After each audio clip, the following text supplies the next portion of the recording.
Welcome everyone back to a speed-ish run of the Megan Boswell trial. I do have, I kept it, the snot slide move counter, so we are ready to go for today. We still have Agent Brian Fraley. He is doing cross-examination right now. He has actually been, I think, very, very good, very calm, very measured, and you can tell that this case affected him greatly. He was one of the group of three people who happened to find little baby Evelyn in the trash can. However, she got there. He was one of the people that unfortunately had the task of, finding this baby. He is in cross right now where we are. I am up at 1.25. If that's too fast, let me know. And I do believe we are at the part of his testimony where he is talking about the steps they took to ensure that no cross contamination happened from when they, laid out the butcher paper, then the body bag, and unfortunately, had to unwrap, baby Evelyn to get her to the medical examiner's office. Now, the defense attorney is doing a good job. I mean, these are all things that the state needs to be able to say, hey, we didn't cross contaminate, we followed everything. I will tell you, this defense attorney is still on my ish list for his opening. I do plan to get an opening video out at some point this week, just as things go. But let's get going on this and make sure I've got him volumed up and boosted for you guys. And we will get this on the road. Thank you all for joining me on this, heartbreaking case, but we will get through it together. Okay. And also, it appears maybe two insect pupae right there. If I may, I would ask that the picture is identified in the next exhibit. You get No, don't do what's that? And welcome Denise, an 80s Music Man OG. KLF, welcome. We could ask to publish this at this time. Hey, is that a better Yes, sir. picture for you to Yes, describe sir. to the jury? It is. I believe you said you saw some leaves. Yes, sir. It looks like maybe right there. Uh-huh. And that might, that area right there is what I said looked like grass or hay, possibly. Y'all, I had done forgotten that the Super Bowl was a thing. So sorry, Taylor Swift. I don't know. Let's see if anyone else can hear something. I'm gonna put this on. And then, I'm sorry, Oh, go those two right there is what it said looked like insect. You described those as pupae. Yes, that's, You talked about pupae yesterday. What's pupae? it's just where an insect, once an egg is formed, it's formed as larva. In the middle of that stage before it fully develops into an adult, that's the stage of that. Okay, so the egg would be laid and then it forms into this. Is that what you're saying? That's correct. Yes, sir. Okay. That pupae, those do they move on their own? Yes, they're living organisms, and they feed, which, And like I welcome, testified Clarice yesterday, Angel. it's common with human decomposition, that the eggs are laid on that decomposing human flesh, and that's where they develop from there.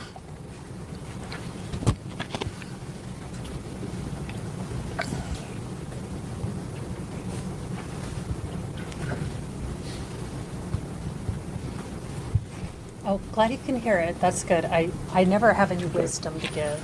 You say they're I living always feel organisms, bad. but in fact, a pupae is an Well, insect in I'm its glad that inactive, you're immature recovering. form I'm between sorry larva and that you're adult. struggling It's right in the now. middle. It's an inactive form. Okay. Do you agree with that? Yes, sir. So they don't crawl around, do they? Okay, defense. He's not a bugologist. And again, so what the defense is doing here does seem like a good thing, pointing out he doesn't know about bugology. But it again goes to highlight that this baby had, you know, animals feasting on her. So I don't know that the defense is You have to use things like this, I would think, very sparingly, because again, you're reminding the jurors of where and how and the condition of how baby Evelyn was found.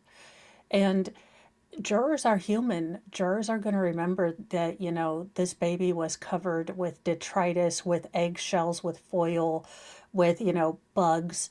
Again, this is something that I don't know that it does make sense that the defense is bringing it up, but from an optics perspective, again, you are highlighting where this baby was found and in these deplorable conditions.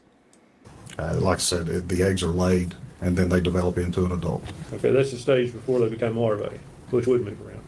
Yes, sir.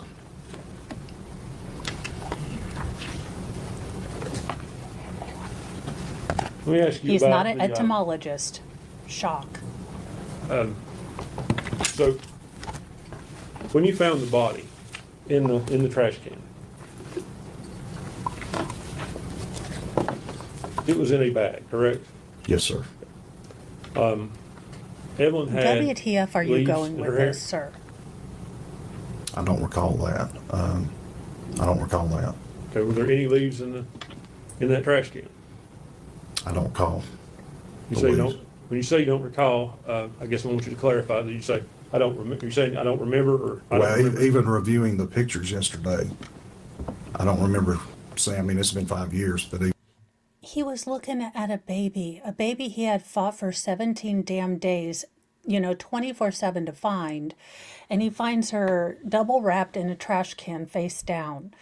Again, as a juror, I'm gonna tell you, I don't have an entomologist come in and explain, the life cycles. But grilling this detective on his lack of bugology is absolutely the wrong move as far as I can tell. But that's just me. Again, you are bringing all the attention to how baby Evelyn was found, which is people are naturally going to place their sympathy with baby Evelyn and not with Megan. And you are consistently reminding them of how baby Evelyn was found. Again, this man, I don't understand him. The defense attorney just seems to rub me the wrong way, and maybe it's just me. even reviewing those, I don't remember seeing leaves inside of those.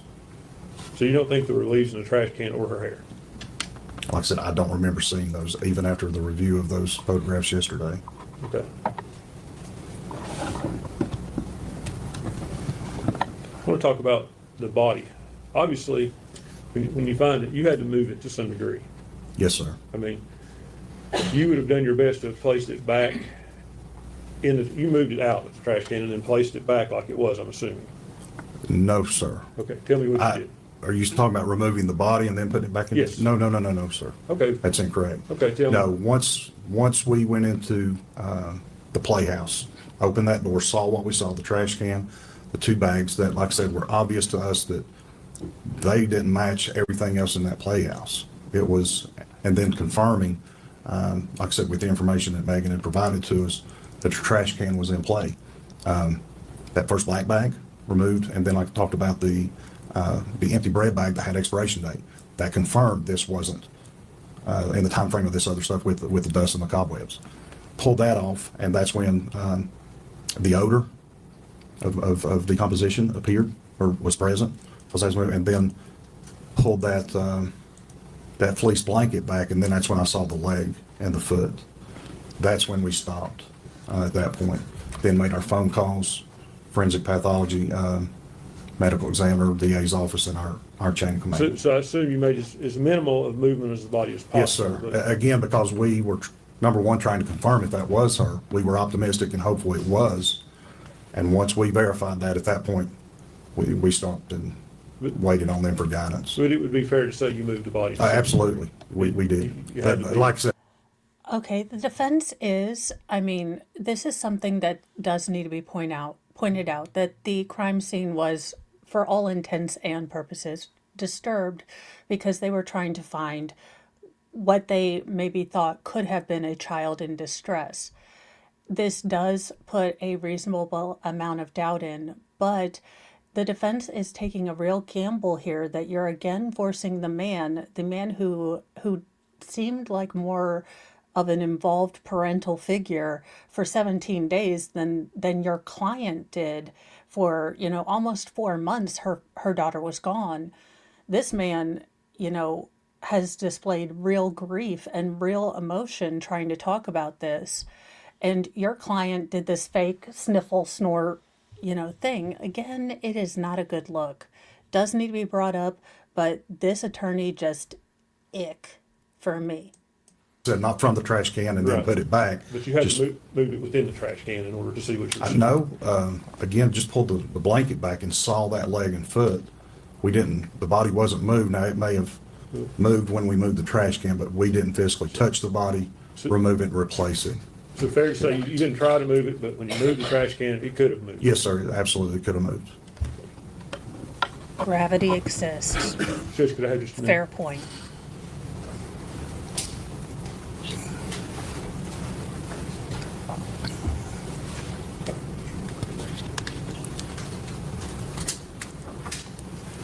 This defense attorney moves slower than molasses in January. What the hell, dude? Did you collect any evidence there yourself? I know, what I'm saying is typically, at least for the jury, I'll explain the question. I know you know what I'm asking you, but typically a lot of law enforcement people are there. One person may collect this, one person may collect that. Did you collect any of the evidence there? I recall Welcome, when we Bethany first got W. there and we were in that yard barn where all that evidence was. I think Gratz wanted, Special Agent David Gratz wanted all of that taken. I think I assisted in that.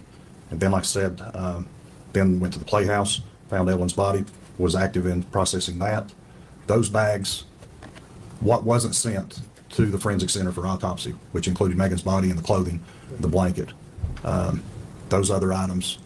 That was a misspeak. He, of course, meant Evelyn. I don't think the defense attorney is going to get a big, bunch in his pants. I am playing this at 1.25. If that is too fast, let me know. But this is supposed to be a speed-ish run, so I'm trying to keep my commentary a little bit smaller so we can speed up. But good night, nurse. Were collected. They were transferred from that scene over to the Sullivan County Sheriff's Department, where we continued to process. But I think I was party to that as well. So I think to answer your question, what you're getting at, if I collected evidence items, and yes, I did. Do you know which items? I'd have to look at those lists because they were, it was voluminous in the items that were collected. It was dozens, I believe. I'd have to see that list to refresh my memory. I was like, they're speaking normal. They're Is speaking this all the questions Yankee. I have for Agent Fraley? Thank you. Yes, sir. Leader.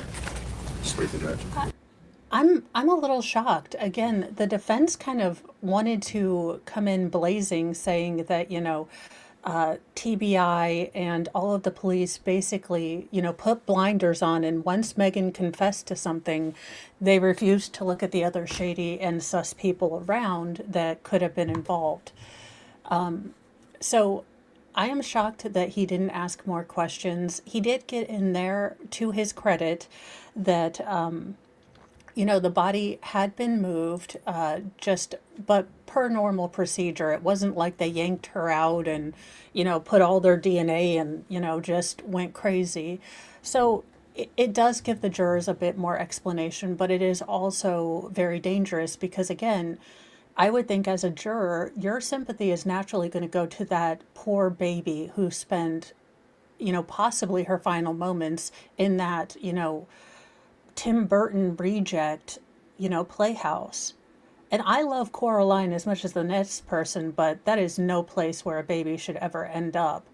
And if you're wanting to build a sympathetic rapport for Megan, again, bringing up just the absolute squalor that baby was thrown into is not helpful to your plan. But let's see how the state, they're at redirect now, so let's see what's going on with this one.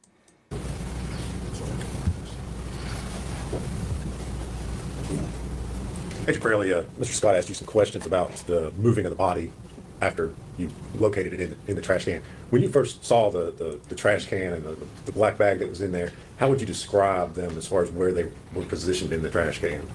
Like I said, trash can, as we've seen in these photographs, the black bag was on top. Then you see it kind of opened. That's where the bread bag was. After that was removed, then was the white trash bag. After that is opened, then The next thing visible was the gray and white fleece blanket. Pulled that back, and that's when I first saw the legs. So if that answers your question. Well, let me ask you this. I mean, was the black trash bag just sitting on the top, or had it been pushed down inside, or did you have, in other words, did you have to pull it out of I pulled it out, yes, sir. Okay. And the white trash bag, again, was it pushed down in there, or did you? Yes, it was compressed almost to a degree of compression that it created like a vacuum coming out when we removed the bag from the can. Okay, so it wasn't just gently. Okay, so that does denote that this was a placement with intent. So, and you guys know what he's talking about. Like, you put two trash bags together, you try to get them apart, it kind of does create that vacuum. I mean, she was placed with intent, and the state is getting that through with, asking these clarifying questions. And I'm sure the defense doesn't want this to get out because, again, the thought of that being the trash bag that was covering her being placed so, intensely that it created a vacuum is horrifying. Placed on top of No, it. absolutely not. All right. And to the extent that you have already testified, you did not in any way, once you located the body in the trash can, manipulate it, pull it out. You didn't pull the trash bag up to look and see what else was in there. You all didn't do anything else with that until the medical examiner arrived. No, like I said, we stopped, and even once it was removed, it was a gentle process where it was removing the bag containing the body, tilting that can onto the body bag on the. Thank you, Agent Fairley. That's all I have, Judge. Thank you, John. Recross one question. The trash can, you all moved it outside of the building before the medical examiner got there? I can't remember exactly, but that we could have moved that to the front porch to remove that black bag with the bread bag and then placed it back. I can't say 100% if that was done, but it could have been. Thank you. Yes, sir.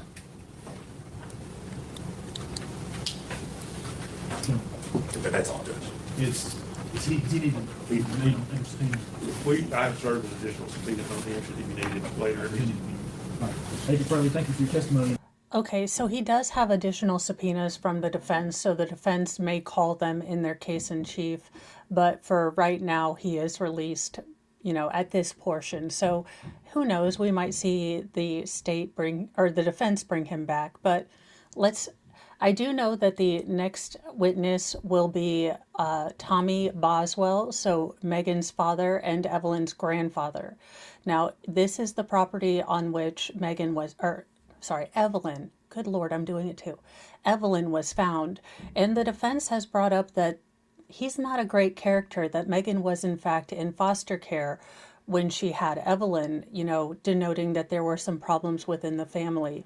So it will be interesting to see what the state elicits from this kind of incredible, and I don't mean like Incredibles incredible, but not so credible or possibly, witness with a not so great past. So let's see how they deal with that. In this case, you're still under subpoena, so we need to move on.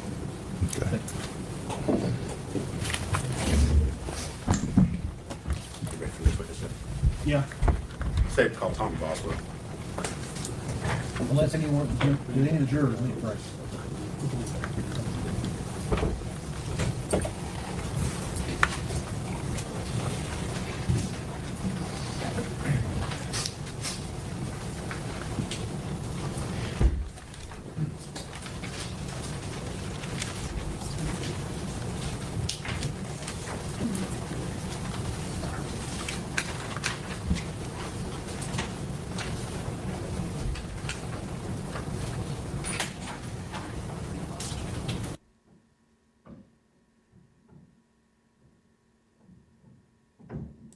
Yes, sir. State your name. Tommy Boswell, Solemnly Sr. swear affirm testimony about to give you the truth, the whole truth, and nothing but the truth, sir. Yes, sir. Speak in the microphone, please. Okay, I see we are wearing our best Good morning, sir. chambray Good shirt. morning. If you would, speak like Judge S. Speak up close to that microphone. All right, how's There that? you go. That's better. You're Tommy Boswell, is that correct? Yes, sir. And Mr. Boswell, where do you live? 543 Muddy Creek Road, Bluntville. All right. Is that here in Sullivan County? Yes, sir. Okay. And you are the father of the defendant, Megan Boswell, is that right? Yes, sir. She's your daughter? Okay. And Evelyn is your granddaughter? Yes, sir. All right. Now, Megan's mother, who was she?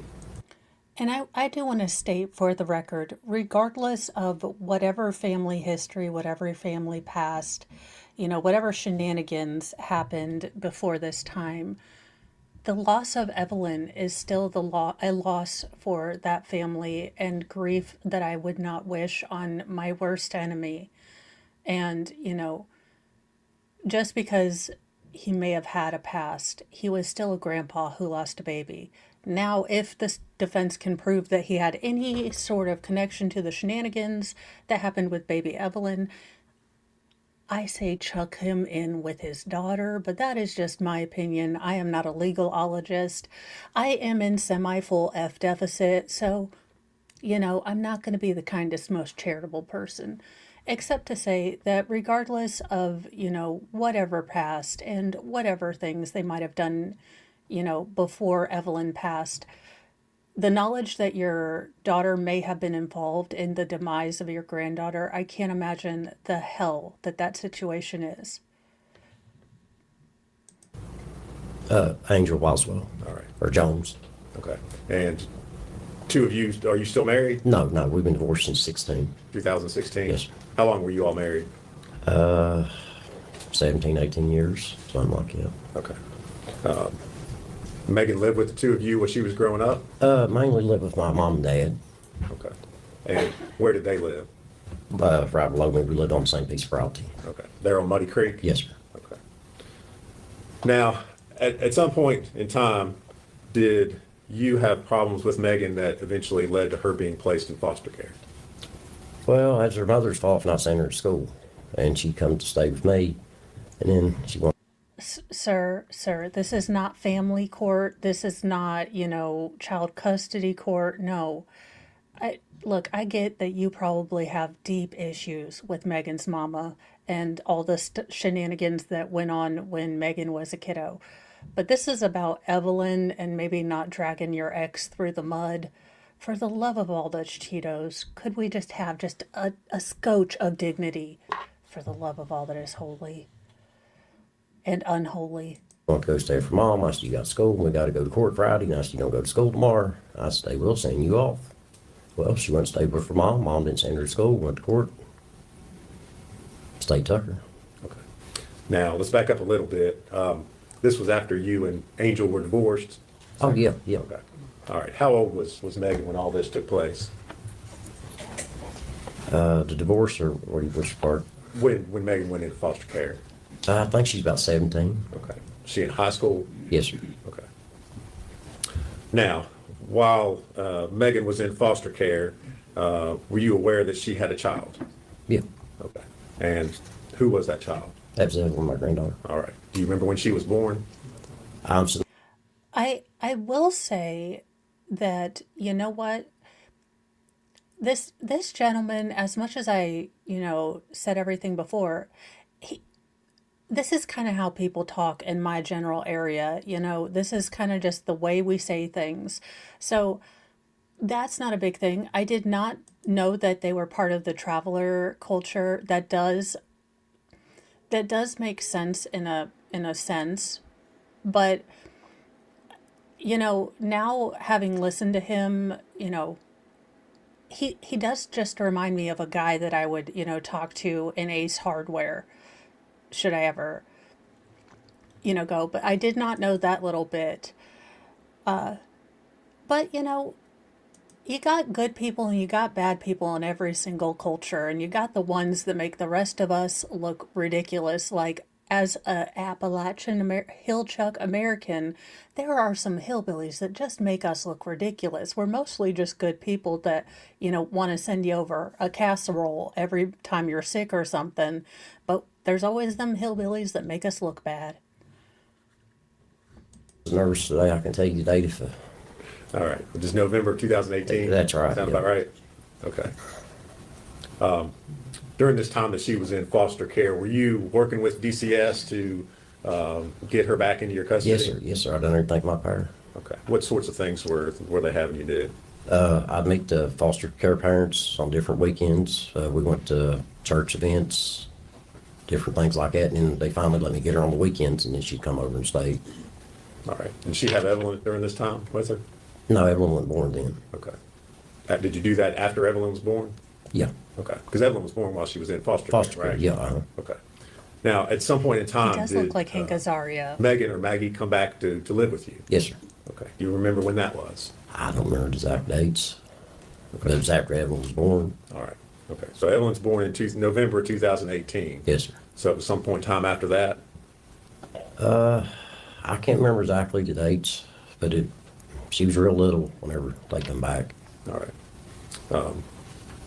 And that's to when you say she came back, was that to your house there at Muddy Creek? Muddy Creek, yeah. Okay. Megan and Evelyn come back to our place. So No, this is Evelyn's grandfather. So this is Megan's father, and he is the one that called and, said, I think there might be some things in my property that you need to check out.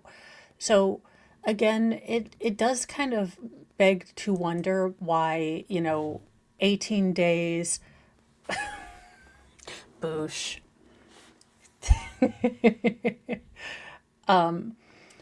So I will say there is a general level of I do want the state to explain to me how if they have searched that property, why they didn't find Evelyn prior to that. Now, maybe it will come out that they weren't able to search all areas of the property. I don't know. And Tommy Boswell does have a history, and Megan was in foster care. Now, it does look more of a situation that Megan was chronically truant, and, of the parental figures around her on the compound, it looks like her father and maybe her paternal grandparents would make her go to school, but her mother wouldn't. So she ended up getting taken to foster care for truancy. Now, the defense might poke holes in that, and there might be more to the story, but this does seem more that, maybe there was a very permissive culture on the compound. I don't know. I'm not going to psychoanalyze when I'm having a day. they were both living there with you. Who else was in the house all the time? I had my little daughter and my son. You and then are my forgiven. soon-to-be ex-wife was there. And she got her little boy part-time. All right. When you say soon-to-be ex-wife, that's someone different than Angel, correct? Yes, this is Ashley. Ashley. And when you say Ashley, what's her last Rosenbaum. name? Ashley Rosenbaum. Okay. Were the two of you married at that time or dating? Or? My- Dude did not just stay with a name so he wouldn't have to. Well, I mean, you could just call them both Angel. Well, no, you couldn't call him Angel because the first one's Angel. Angel, Ashley. I wonder what's going to happen when he meets an Amanda. Love on the lookout. You A names, you watch out. He's looking for love. At that time, we were engaged. Okay. All right. When Megan came back to live with you, was she working? Did you help her out? How did she support herself? I supported her. Okay. I supported her when she was with them people. All right. Bought her whatever she needed and give her money and stuff. Okay. Well, tell the jury, 'cause we don't know. What sorts of things did you do to help her out? I give her money. She had my credit card number. She'd get stuff on it. I mean, if she needed anything, the baby needed anything, I seen to it they had it. Okay. Now, take this with a giant ramen noodle packet of salt, because I have watched nearly every trashy documentary on traveler culture from the UK and up to and including my big fat gypsy wedding here in America, because train wrecks are awesome. But I will say, in traveler culture, in that kind of culture, the men's job is simply to provide. The women take care of everything as far as raising children, outfitting, cleaning the home, schooling, that kind of thing. The men are generally out on, doing things out of state to earn money or things like that. Again, take this with 27 pounds of salt, because I am not a, travelerologist. But his kind of general confusion to be asked child rearing questions is not atypical. I mean, his basic job, as he's been raised his entire life, is to go provide for the family. He brings home the money, and then the wife kind of knows what needs to go on with the family and things like that. So when he does stress that he gave her money, that he had the credit card, that makes sense as far as that being the way he feels he supports them. Anywho, this has been a break where Mo imparts knowledge gleaned from TLC and trash television.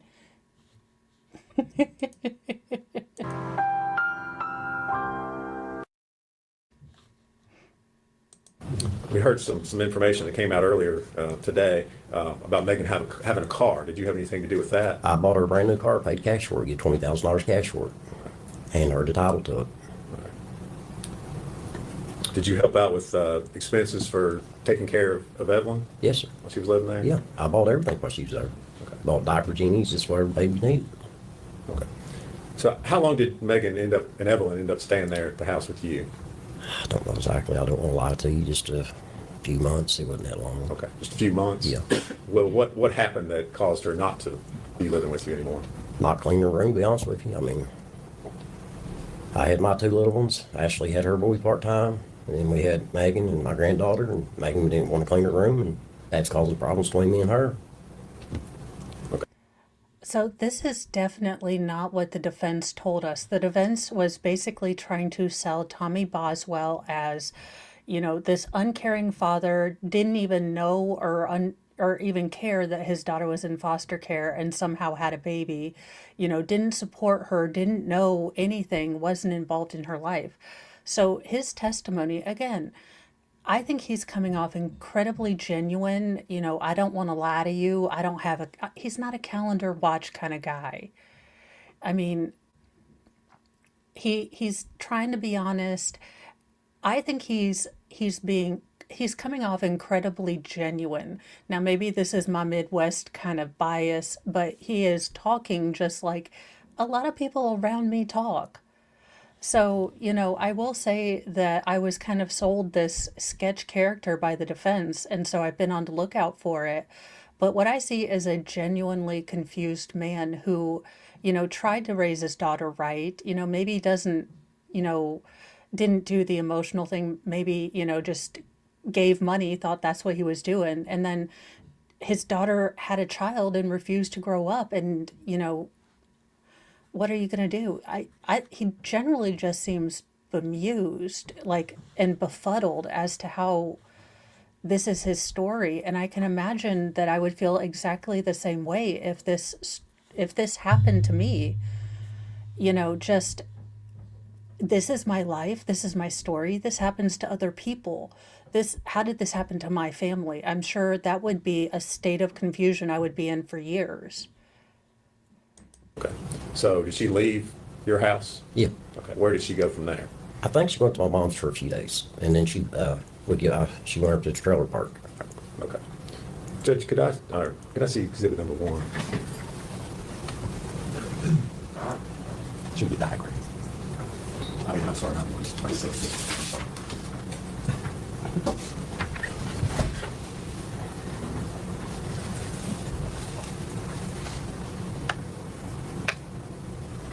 Mr. Boswell, I'm going to show you what's been admitted as exhibit number 6. Do you see that on the screen in front of you? Yes. All right. Does that look like an accurate diagram of your property where you live out there on Muddy Creek?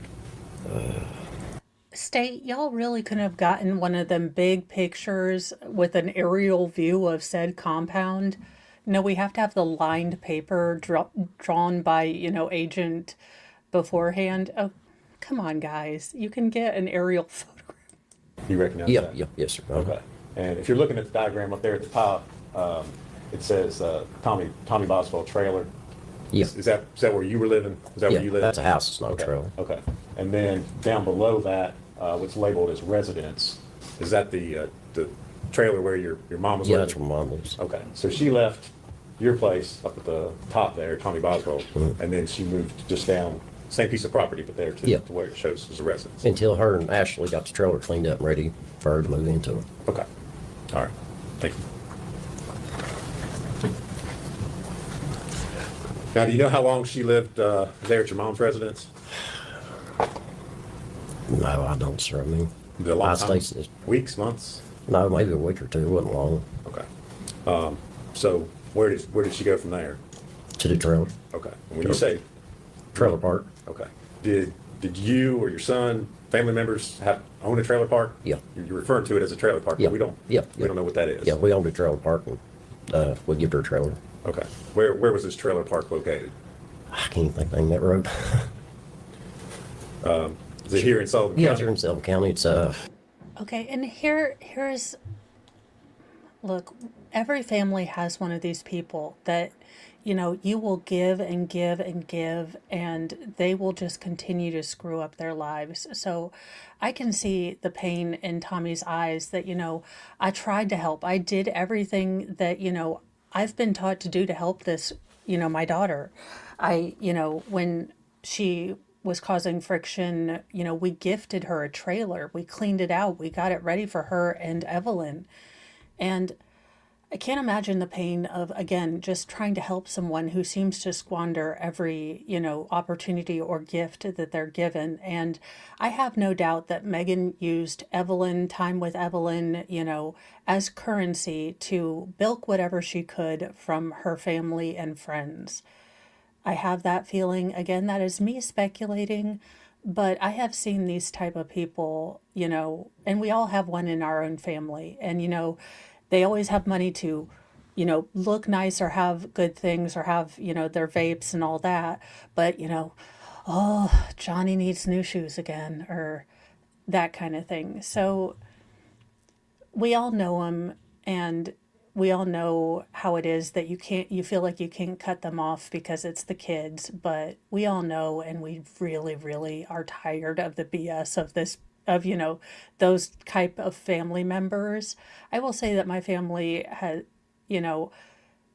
has grown out of that phase, but it is not great when you have someone who's still struggling in that phase of not taking responsibility and ownership. Ugh. Sugar. I can't think of the name of that road, sir. Did you say Sugar? I think it's Sugar something. Is it Sugar Holler? Sugar Hollow. Okay. Is that the name of it? Okay. Well, I can't answer. I'm asking questions. So Okay. You got to answer. Yeah. All right. So was that something you owned or your son owned? Or My son owned it. Okay, your son owned it. So how was it? Explain to me exactly what happened as far as Megan's living arrangements were concerned there at the trailer park. What do you mean? She Well, didn't pay no rent, no light bill. I mean, she didn't pay no bills, if that's what you're asking. Okay, so you had a trailer out there and you let her go live there? Yeah, and I paid all the bills. Okay. Did she live there by herself or who lived there with her? As far as I know, just her and Evelyn. Okay. Do you remember when this was that she moved into that trailer? Goodness, no, I don't, sir. Okay. Would you say, All this stuff I've tried to put back in my brain and want to forget it, and I'm trying my best to remember it. And well, I appreciate that. Okay. So she and Evelyn. Okay, I officially like this guy. I am sure that he doesn't want to dig into these memories. Denise, that's kind of what I meant when I said, I have invited those into my family and I didn't quite realize, but it is so, look, it is not easy to put on your big, adult panties and recognize that you have been a bit of a screw up. It's the worst feeling ever. But what's nice is most of the time your family, with certain amounts of ribbing and, maybe a little bit of snark, most of the time, or your chosen family, if you come to them and you admit you've had your head shoved just a little up your own behind and you apologize and want to work on being better, they'll forgive you and let you try again. So it is nice that, when you really, really do apologize and admit you've been a bit of a screw up, you can get redemption from your family or your chosen family. Sorry. She and Evelyn are living in this trailer by themselves out on Sugar Hollow. Is that right? Yes, we got. yes, Okay. So you check it in, yes. Okay. You okay? yeah, I'm fine. Okay. Oh, no, y'all. No. I done told you, strong men crying. 1 second, I'm gonna let this play. I'm gonna go get my hillbilly Kleenex, my toilet paper roll, because my house is just a mess. I don't even know where my Kleenex is. God bless Mr. Moe, who's doing demolition right now, because I don't know where not a daggone thing is. And he probably shouldn't let me near power tools, to be real with you. that's probably a bad idea. Because I did offer to help, and he's like, no, you'll help by being out of the way. If you need a minute, let's know. Okay. Well, I'm good. Okay. Did you ever go out and see Megan and Evelyn when they lived there at the trailer? A few times. Okay. Did you see the condition of the trailer, what it looked like? Most of the time I'd stay outside. She'd come outside to be pretty because I look around, pick up garbage and stuff. Okay. So you, But a couple times I went in, but not that much. okay. Did she have Evelyn with her? Yeah. When you were out there? Okay. So did there come a point in time at which you realized Megan was no longer living there in the trailer? Yeah. Okay. You remember when that was? Nah, I don't remember the dates. Did you do something as a result of the fact that Megan was no longer? Oh, living yeah, I told her, I said, if you're not going to live there, I said, you need to let it snow. I said, we need to rent that. Okay. And did you do something? Yeah, I told her, I said, if you're going to live with Hunter, I said, you need to move your stuff out. Okay. And did she do that? Yeah. Okay. Did you have to clean it out or do anything to it before you could re-rent the trailer? Babe's a guy worked with us. He took care of the park, as you say. He got free rent, and he cleaned it up and done stuff like that, mowed. And, Okay. Well, do you remember what the condition of the trailer was when Megan moved out? it was pretty dirty. Okay. Did he have to do anything, or did you have to pay to have anything done to the trailer to be able to re-rent it? Oh, yeah. And what was that? Just cleaned all the furniture and stuff out and cleaned it up, and they had to replace some of the floor, which was bad. Okay. Also, I would like to speak out as a hillbilly American. Look, just because we are hillbillies does not mean we're dirty. Most of us don't live in squalor. You know, you can be, maybe less financially mobile and still be clean. I have never understood the correlation between not having a whole lot of money and just leaving trash just here and yonder. You're not a hill chuck, you're just dirty. Now stop, because you're giving me a bad name, and I refuse. Did Megan leave anything behind in the trailer, or, Did she take it? Well, let me ask you this way. Did she take all her stuff with her? I didn't go through the trailer. Okay. This So- guy that you hired. Hired, he did, and I told him, I said, whatever's left, she said she didn't want, and I said, there's a truck there, load it in the truck, take it to landfill. That's what we done, whoever moved out, we clean them out, that's what we do. Okay. So you loaded up a bunch of stuff in a truck and hauled it out, or had this guy do that? Yeah. All right. Do you know where Megan was staying? You said that she was no longer living She's in the supposed to have been trailer. living with Hunter. Okay. Was that Hunter Wood? Yes, sir. All right. Was that, as far as you know, was that her boyfriend at the Yeah, time? yeah. Okay. Had you met Hunter? Not at that time, I don't think. Okay. Do you remember when the first time that you met Hunter was? Goodness.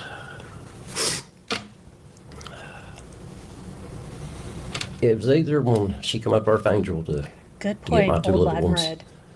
or We when claim we him, went we to, don't claim her. Gatlinburg for Christmas, or Pigeon Fords. Okay. So you went with, well, let me ask you this. Who did you go to? Hunter, my son, and his family, and me and my family, and Megan and Hunter. But Okay. And when was that again? that was the day after Christmas or the day before Christmas. I can't remember exactly. All right. So it's around Christmas. You met Hunter. Yeah. Was he there with Megan? Yeah. All right. I could have met him before that, and I don't remember now. I don't want to lie to you, but that's the best of my knowledge. Okay. Did your trip there at Pigeon Forge, did Megan have Evelyn with her at the time? No, sir. Did that seem unusual to you? Yes, I asked her Okay. You asked her what? where everyone's at. Okay. Did she tell you? Said that Ethan had her. Okay. Do you know who Ethan was? Yeah, I met Ethan. He's a nice young man. I thought a lot of Ethan. Okay. And who did you think Ethan was at that time? Or who did she say Ethan was? Well, they used to date. Okay. But she said Ethan was the father, Okay. and he wanted to see Evelyn. He'd been in the Army. So I said, I'm going to stand back. If he's going to man up and want to see his child, I'm going to let him see her for a while. And then after a while, I said, enough's enough. It's my turn. I mean, this guy is just sounding more down to earth. I mean, again, he sounds like my stepdad. Like, I worked hard. I've got these things. If you'd like to use them to better your life, if you're going to throw them around, treat them like trash, I'll give them to someone else who'll appreciate them. Hey, if the father of the baby wants to step up, let him step up. You know, I'm not going to get in the way of that. But hey, where's my granddaughter? Again, these are what the defense sold me, and maybe there are things that they are carefully asking questions about to not open the door for other things. He is coming off genuine, sincere, and maybe it is my own personal bias because he does remind me of my stepdad, who has proven himself to be an honorable, you know, generous and respected guy. Maybe I'm putting those correlations in there. But again, he's not what I thought he was going to be based on what the defense opening kind of alluded to. Okay. So at that time, when you went on this trip, she told you Evelyn's with Ethan. Yes, sir. Okay. And you thought that was a good thing. Yeah, I mean, Okay. After this trip to Pigeon Forge, did you see Megan after Christmas? here's our very rarely. I'm sorry. Just here's our, not that much. Here, there. Okay. Did you see Evelyn? No, last time I seen Evan was on Thanksgiving. Okay. Did you ever, in those times that you saw Megan after Christmas, did you ever ask her, hey? Yes, I asked her numerous times. Okay. And what did she tell you? She kept coming up with different stories and different lies. Okay. Well, what was she telling you? First, it was Ethan had her. No, but first, oh, let me back up, I'm sorry. Hunter's mom was watching her. And then she come off with Ethan had her. And after it went on for a while, I said, I'm going to do something about this. Well, she said, told me that Ethan would. Okay, y'all, is there a Casey Anthony, like, you know, school of where I left my possibly gone child? Is there like a you know, website where these moms figure out people where that are watching their kids? Because maybe it's just me that, you know, I know how hard my kids are and I know the volume of my children. I rarely, you know, send them to go hang out with other people to watch them because I just know how much it is to, you know, add an additional 3 wild boys or 4 children or 6 kids, you know, even if they're older, it's such an imposition. So is there a Casey Anthony, like, you know, Zanny the Nanny, where you can just generate, like, Chat GPT, places where your child is? These women are so gross. Allegedly, since Megan hasn't been adjudicated, ish. Give her back. I said, hey, let's go get an attorney. I said, he can see his daughter, but I see he's not taking her. Okay. What did she say when you told her that? I can't remember exact words. She said, Dad, give me a day or two or something. She said, I'll get her or something. And just lie after lie. Okay. Any point in time did you ever see Evelyn? No, last time I seen her was on Thanksgiving, sir. Okay. So, at some point, did you make an ultimatum to Megan about seeing your granddaughter? Yeah, I told her and I told her mom. Okay. What'd you tell her? It was on a weekend. Oh, excuse me. I said, come Monday morning, which I told this to her mom. I said, come high hell water. I said, I'm going to get on the phone. I said, I'm going to find my granddaughter. I said, I don't care what I got to do. I said, I want to know what's going on. I said, enough. Okay, I don't think so. Now, again, take this with pounds of salt, but this is monumental. The traveler community does not want to reach out to authorities. The fact that he was going to go, it's sort of a very insular culture. It, you know, they look at people, you know, from the government as outsiders that are trying to destroy their way of life. For this gentleman, if he does have ties to the traveler community, for him to actively reach out to the authorities to basically narc on his daughter, I mean, that is flipping significant. Again, take this with a pound of salt, but to go against sort of a deeply ingrained distrust of any sort of government authority, you know, that's been acculturated over generations and generations, to break that, to call for his granddaughter, I mean, that is huge to me. I'm just throwing that out there, but that is huge to me. That's enough.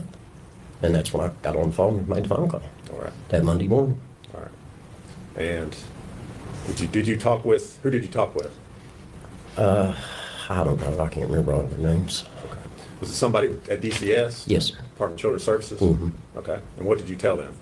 I just told him, I told you I hadn't seen my granddaughter and I was worried about her. Okay. Did you tell them how long it had been since you'd seen Yeah, your yeah. granddaughter? Okay. And then I think they got me in touch with that Miss Constance, said her name. Okay. Well, I can't answer questions from you, Mr. Oh, I'm Boswell. sorry, So but I if you can't remember that's everybody's fine. If name. you don't, that's fine as but, well. I think it's her name is Constance, if I'm saying it right. And Constance, does she work at DCS? Yes, sir. Okay. And you talked to her about, again, Yeah. the fact that you had not seen Evelyn? Mm-hmm. Okay.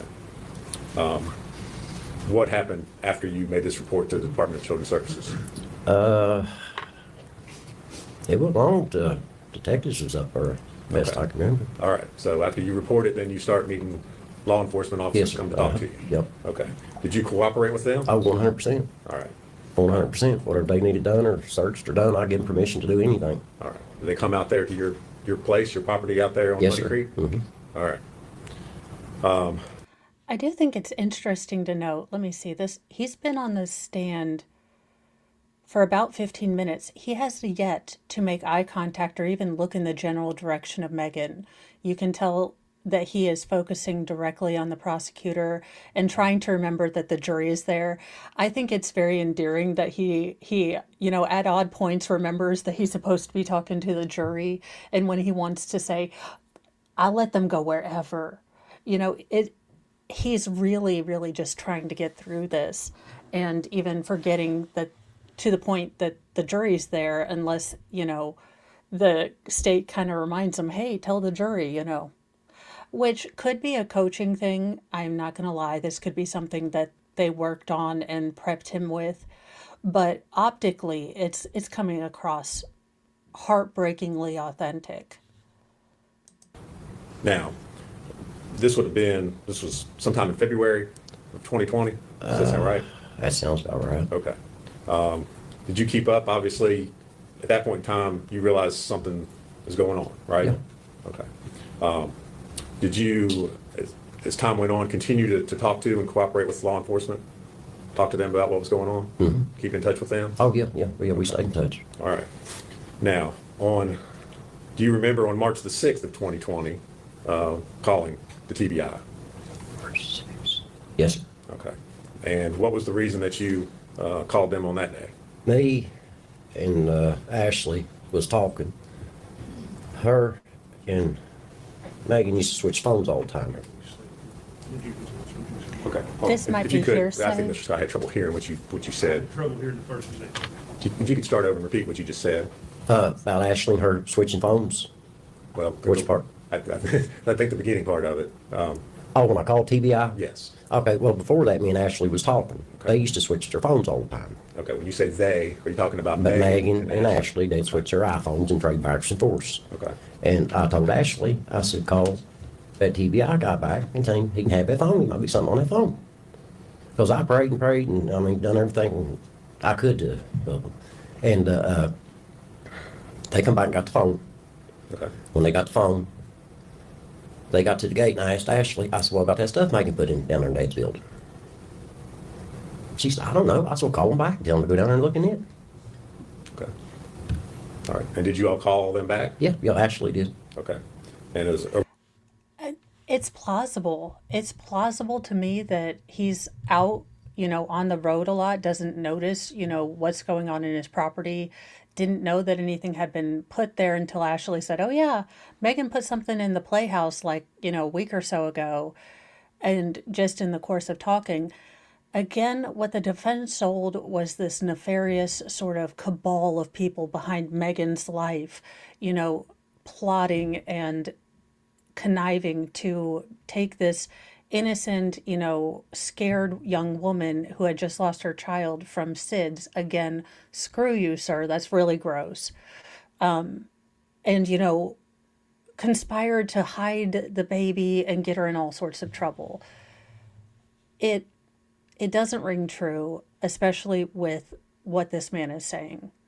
This seems like an entirely plausible reason that he wouldn't, have said anything about the outbuilding prior to this. That's just my take on it. Again, the defense may bring up questioning that just blows all of this out of the water. But thus far, as a juror, he's coming off as completely authentic and not, the bill of goods that the defense said he was going to be. A result of calling them back, did law enforcement then return to your property? Yes, sir. Okay. And what did you do once they arrived there at your property? I told them about the building because I come in one day and I remember seeing her car backed up to the building and the door raised.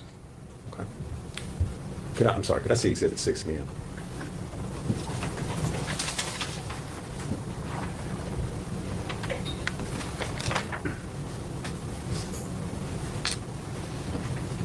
Sorry, Judge. All right. Mr. Boswell, you see Exhibit 6, what's been previously introduced, Exhibit 6 again? Yes, sir. All right. There should be there's a laser pointer right there when you're standing up on your stand, witness stand right there. This? Yes. Mm-hmm. All right. If you push the button, you described a vehicle being backed up next to the shed. Can you, on Let's that see. point where, This one right here. okay, you've indicated on there what's, Right there, it's got a roll-up all door. right, that's the one directly below what's listed as residence. Right, yeah. Okay. All right. And so after you showed that to the law We enforcement went down officers? there, I rolled the door up, there's a pile full of stuff, and as I was walking away, I saw there's her playhouse back there Dad had built for her. They said, "Can we look at that?" I said, "Do what you need to do." Okay. Let's back up just a second. When you rolled the door up to the shed? Mm-hmm. All right. Okay, and we also need to keep in. Oh.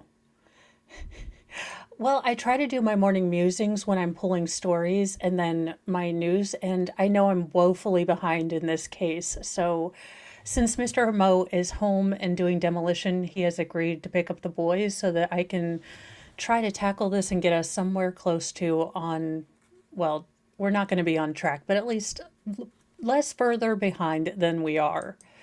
So he is really being a trooper. So the more I see the layout in photographs and different things, this looks like an entirely chaotic property. It looks like there are outhouses just sprinkled about, probably not also labeled on here. It looks kind of like things are just higgledy-piggledy. So the more I look at, the reality in the photos of, this property area, I am getting less confused as to how this might have been missed.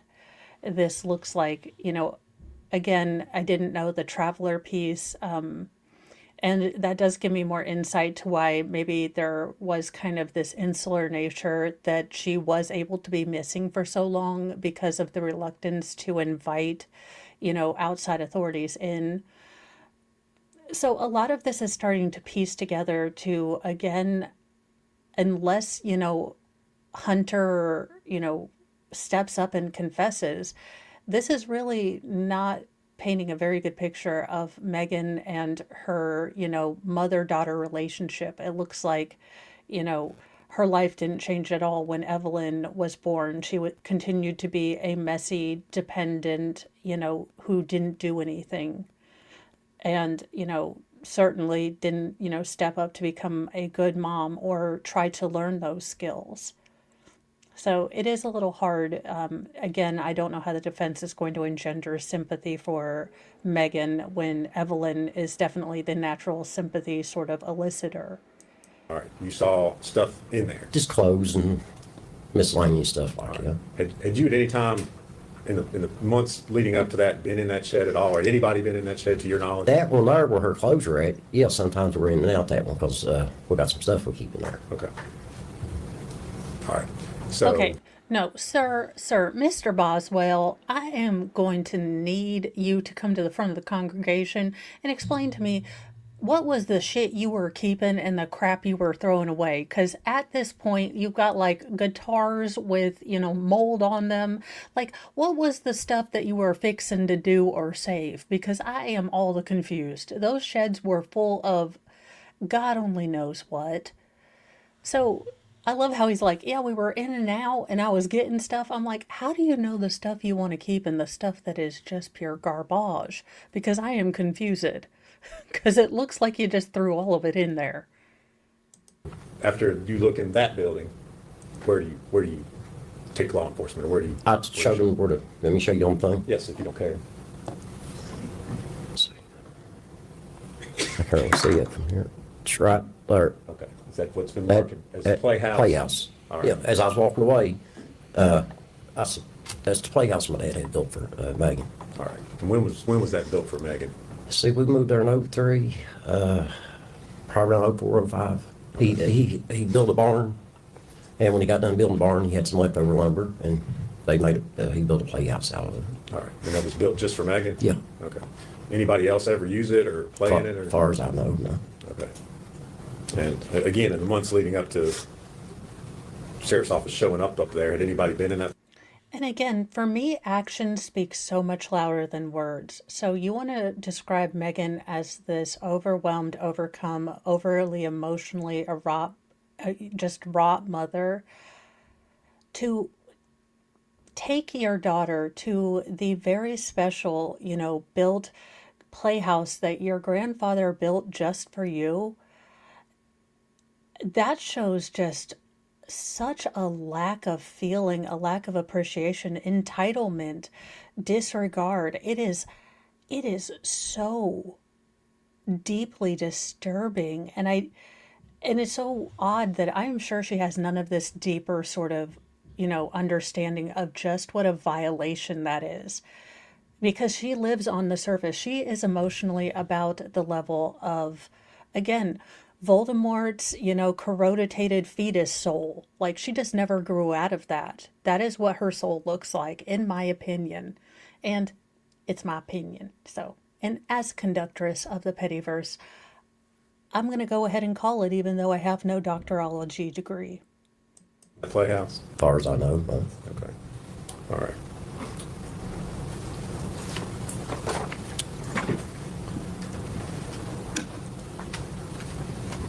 Your property, Mr. Boswell, in order to get onto the property, is there any gates or? Yeah, I got a fence and a gate. Okay, and what do you have to do in order to get past the It's gate? like a key fob, remote control. You just push it, the gate opens. Okay. And if you don't have the key fob, you can't open the gate? No, but you can walk around it. Okay. You can't drive? No. There's no way you get on my property. Okay. No. Did, Gate ain't open. did Megan have a key fob? Yes. Okay, so she could get onto the property if she wanted to? Yes. Okay. Did you ever give a key fob to Hunter? No. Just a quick warning from Appalachian Americans. If there is a gate, if there is a key fob and you don't have one, do not try to force said gate open. Hillbillies do not take kindly to people unannounced coming on their property. That's been a wake-up call PSA for the non-Hillchuck affiliated. Okay. Did you ever see Hunter up on your property without Megan? No. Mr. Boswell, do you remember giving permission? I know you said you cooperated with law enforcement. Yes. You remember giving permission to the sheriff's office to film the entrance to your property with a drone to show the location of that gate and where the shed and playhouse were? Yes, sir. Yeah, I remember. Okay. And do you remember reviewing that drone footage prior to coming into court here today? Yes, sir. Okay. And did that footage accurately show the location of where your gate was, the trailer on the property as well as the shed? Playhouse? Yes, sir. Nothing's changed. Judge, there's a video drone footage that Mr. Boswell's identified. I'm going to move to make that an exhibit. Are you freaking kidding me? They had drone footage. They could not have isolated a shot, so we don't have agent stick figures drawings. For the love of all that is Cheetos, I know that I am technologically impaired, but if I could even achieve that level of doing things technically-ish, Cor, I assume that you would be able to do that, State. Doggone it. Don't you have an intern with like a PowerPoint presentation, for the love of giblets? Exhibit, and we'd ask to publish that to the jury. Any objection? So, The full exhibit number 48.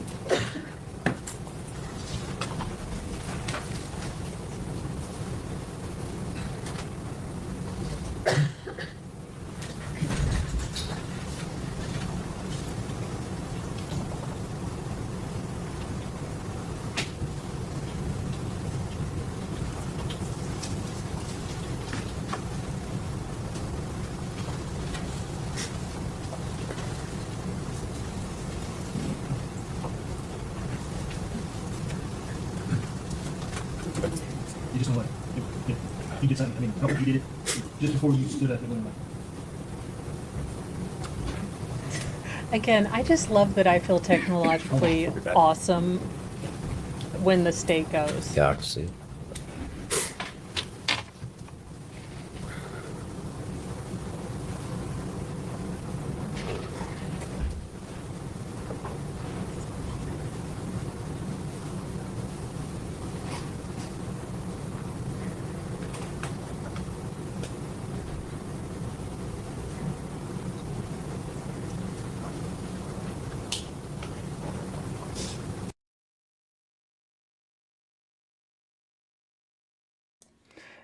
The hill chuckness of oh mommy's resident for the again look, we have all iterations of mamaw, oh geez, big mamas, great GGs.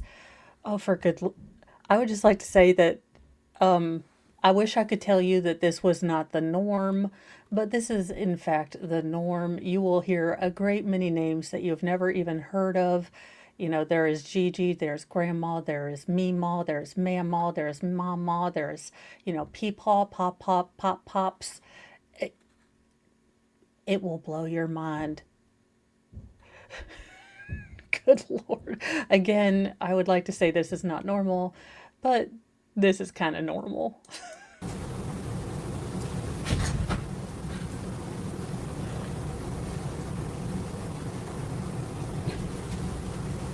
The court is also in need of an assistant who will work for Hot Pockets. I'm gonna turn the thing off. Let's see if that helps. Bless their hearts. This is just making me feel so good because it's not me today. I'm like, the technical difficulties are all in the court. It is a beautiful, blessed day.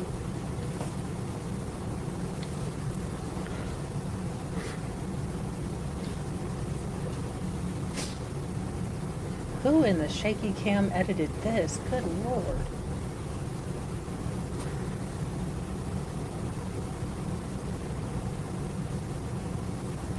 Oh, this is going to get me nauseous. Thank you.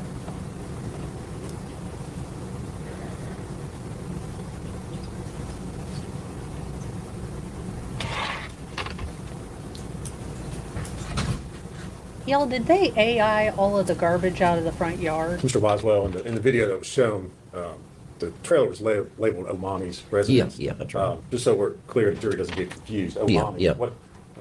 Who is that, or what's That's that? my mom. Okay. Is that a nickname that? Yeah, it's a nickname. Okay. We always start calling her. Okay. And so that's where she lived? Yeah. Okay. Mr. Boswell, at any point in time, did you ever see, or did Megan ever come up to your property with Hunter and have Evelyn with her? No. Not that I can remember of, no. Okay.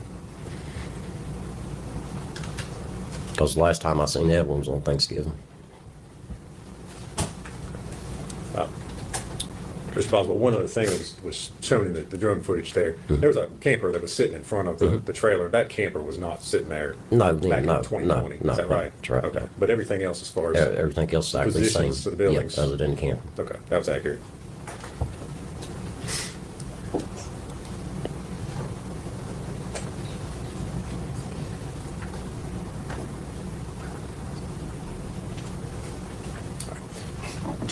Thank you, Mr. Boswell. If you would, Okay. any questions Mr. Scott has for me? Can I get some water, please? Something to drink? Tell you what, before you start, let's take our morning break. We'll take about 15 minutes. Okay, thank you. One stand, please. Oh, I mean, that was pretty straightforward. Again, I think he came off as genuine. That could all change during cross.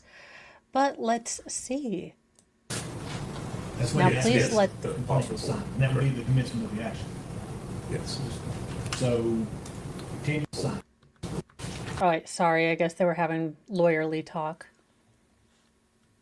So I'm telling you, I am hoping that defense attorney lets other defense attorney talk, because he literally could prime casting for resting douche face, villain McVillain face in any John Hughes movies in the 80s. I mean, he could be the super douche guy in 16 Candles, David Spade, someone. Anywho, this defense attorney is like nails on a chalkboard to me. I hope that they let the other defense attorney talk, because just look, I don't know, and he could be the nicest guy, but on this case, every single word he said has been like just nails right down a chalkboard. Or women talking and like focal Both of those two felony fry. convictions, they are dated,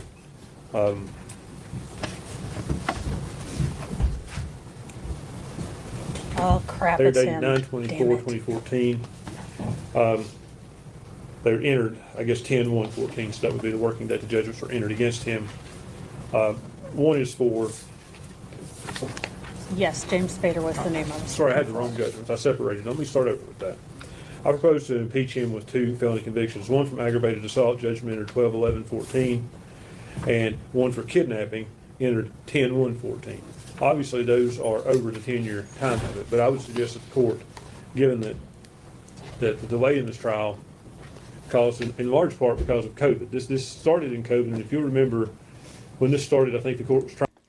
Okay, so the defense attorney here is trying to bring in two, felony cases, one for aggravated assault, one for kidnapping against Mr. Boswell. Now, he does make a cogent point that this case was largely delayed because of the COOF, through no fault of Megan's, and that they have now exceeded the 10-year time limit that generally one can bring, I guess, by statute in this particular, jurisdiction, can bring these cases, to light. Now,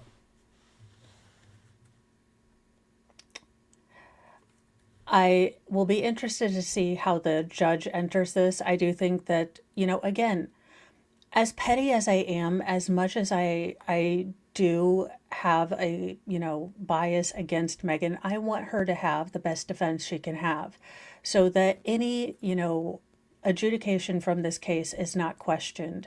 So the family and friends of, Evelyn, who deeply grieved her, and the first responders don't have to go through another trial and a mistrial and appeal and all of that jazz.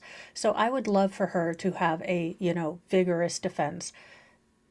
This guy, though, just again, every time I hear him, it is like Megan just pulling another snot sleeve thing, and I'm just like, ugh.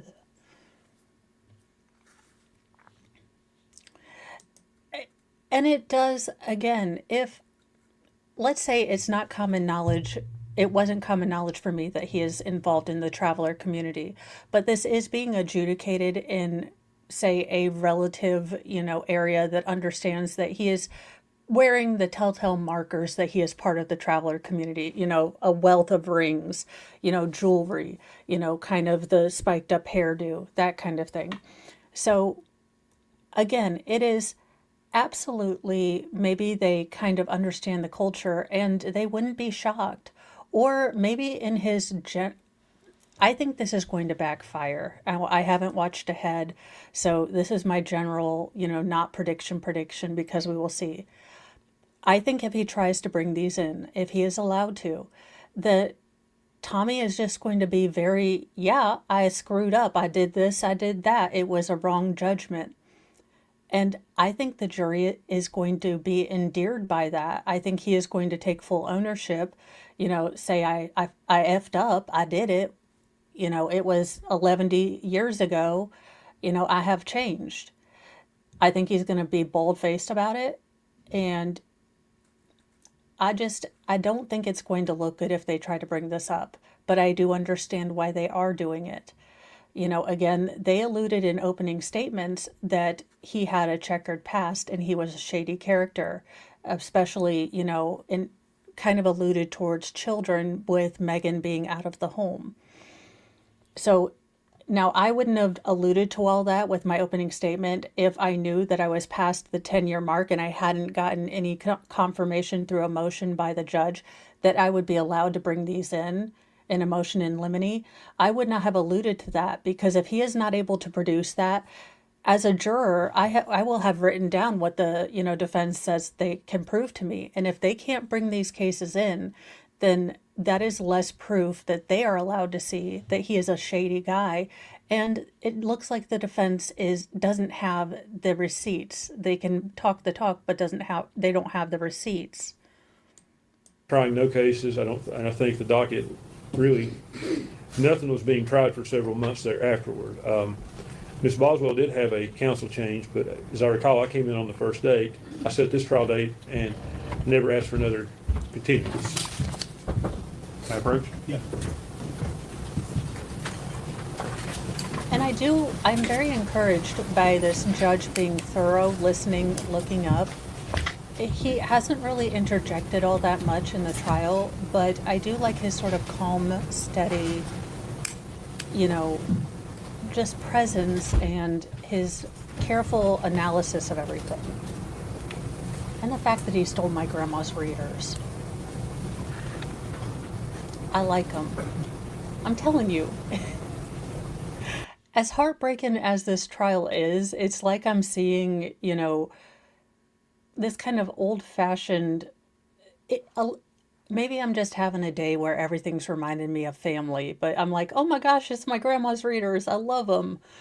So who knows? Maybe I'm just having a day, but this is this is so odd to have that feeling of kind of familiarity just Well, Judge, for there's small is little outside things. the time period. Here's the time period. Evidence of the conviction of this rule is not admissible if a period of more than 10 years has elapsed between the date of release from confinement and commencement of the action or prosecution. If the witness was not confined, the 10-year period is measured from the date of conviction rather than release.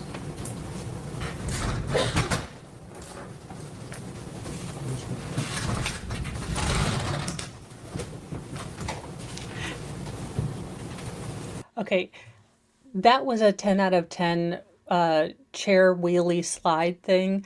Having disastrously messed up those moves, I am giving the judge a 10.0. That was great. Again, I have, flung myself out of the chair. I am woefully unable to get my body to move in any way that would be considered constructive sometimes. So when I'm attempting just a simple chair slide, I end up throwing myself out of the chair and leaving the chair behind. Again, when asked by my sainted husband how I was able to do that, I really have no answer because it defies physics. But it is, I always thought I'd get a cool mutant X power, like being able to control the weather. No, I am just physically able to hurt myself in ways that one could never understand or explain. It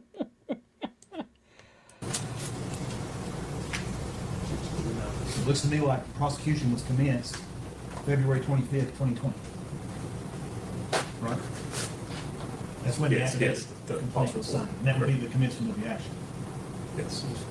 So 10 years from 12/11/14 will be 12/11/24. Yes. Basic math.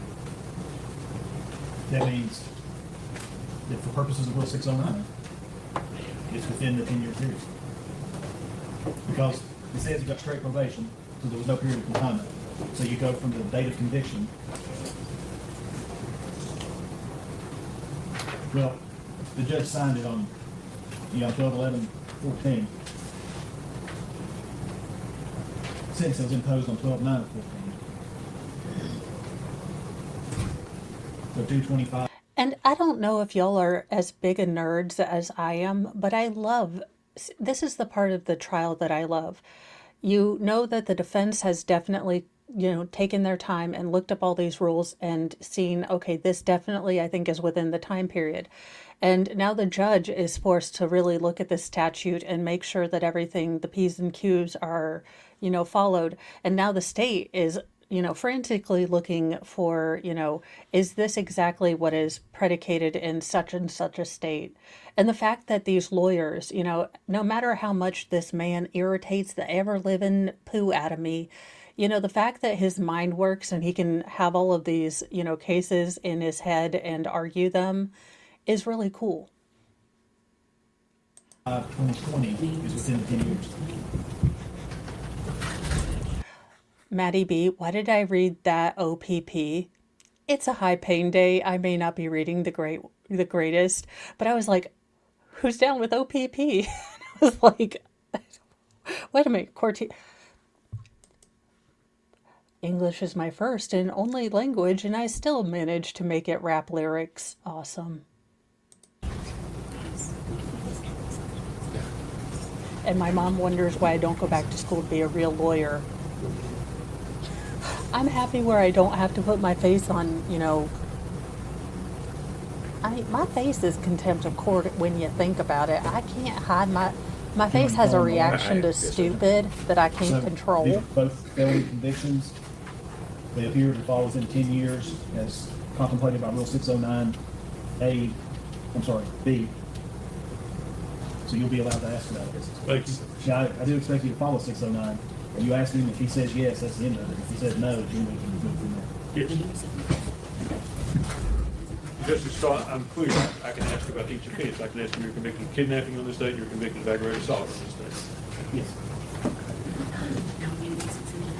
Now, hopefully, and I do hope that the state has at least talked to Tommy, because there is nothing more infuriating than a witness who you think has done a pretty good job on direct, and then when they go to cross, they don't, just answer the question.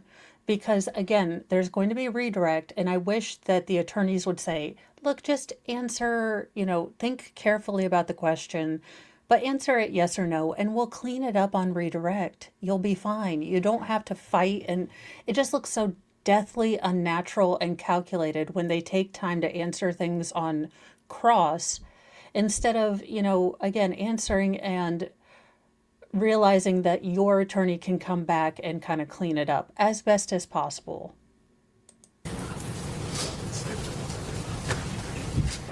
And this lady state's attorney just loves florals. Now, You go, girl, if florals are your jam. Yes. You can get him a bottle of water. I think so.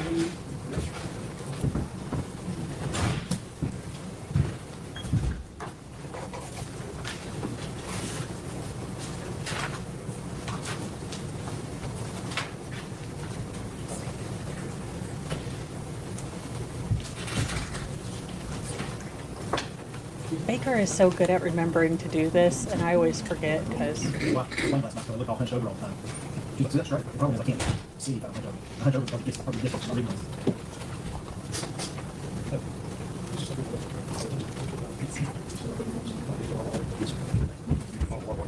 Did you get some more? Yeah, I'd like to get in the room. I didn't know break back in the room. All right. We're ready to your stuff. Yes, sir. Jim, Yes, sir. if the jury's ready, bring me in. Sure. There you go.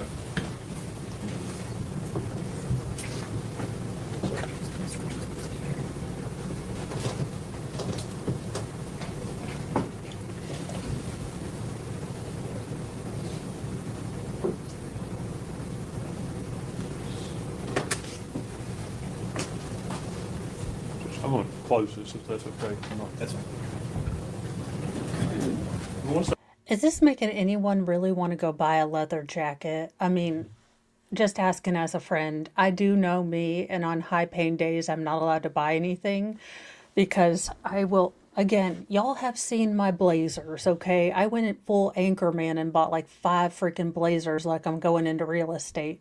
So I am not allowed to buy said leather jacket in either brilliant teal and black or bright cherry red because I now have a rule with Mr. Mo that if I want to buy something ridiculous, I have to ask him before I buy it. Because, maybe I don't need 5 blazers just yet. Stand, please. Thank you, sir.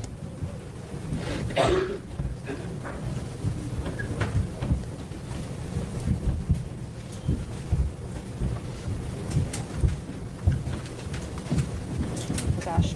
And y'all, I'll tell you as the jury, okay, so my spastastic self somehow got onto a jury. I don't know how they didn't screen me out, considering I had flaming pink and purple hair. You thought I would have been disqualified, but no, I was made 4-person because, again, something about this face says trust me.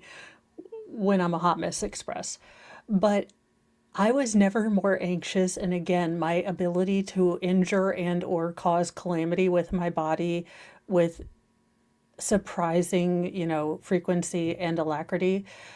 So as we were always shuffling in, I would get so freaking nervous that I was going to be like the chick that fell down and, got a concussion in the jury area, the jury, box. No, it's the same reason I don't have a fizz gig or the limited edition box set with the little crystal ball thing of the labyrinth, because Mr. Mo does have my best interests at heart and knows that I'm comfort buying things, or at least attempting to get used to the chaos that is my, general area and habitat. So I'm trying to be better and not buy impulse things. So Fizz Gig is definitely, though, on my birthday list.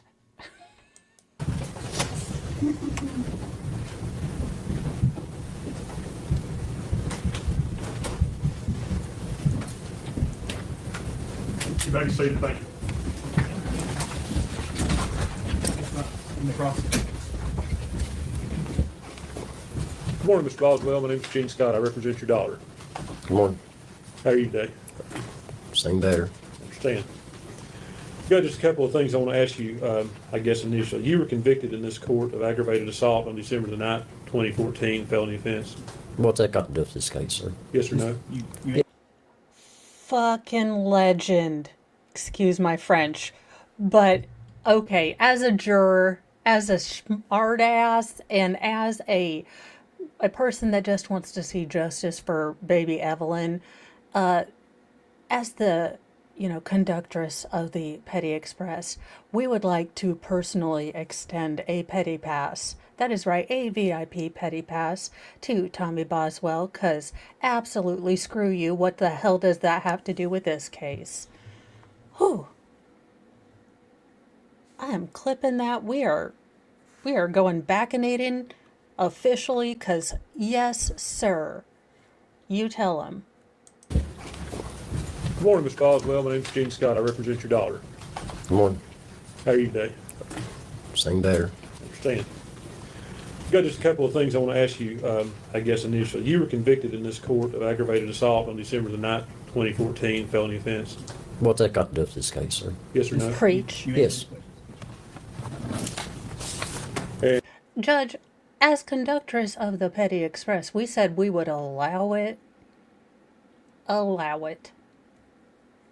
And likewise, you were convicted of kidnapping on 9/24/2014 in this court of a felony offense. Is that correct? I took a plea bargain on it, yeah. Were you convicted? Yeah, because I took a plea bargain, I didn't take it forward. But since 2012, I've not had a speeding ticket.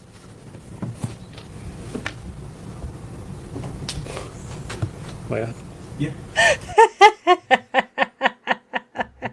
God love him. This defense attorney doesn't know how to deal because, again, Tommy Boswell is going to tell you what the hell is.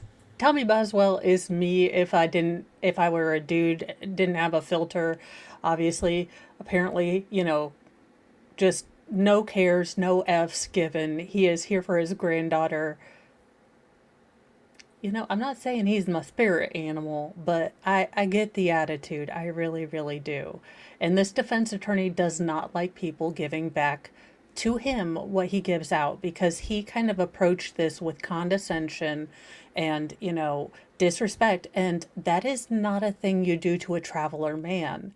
You do not disrespect them.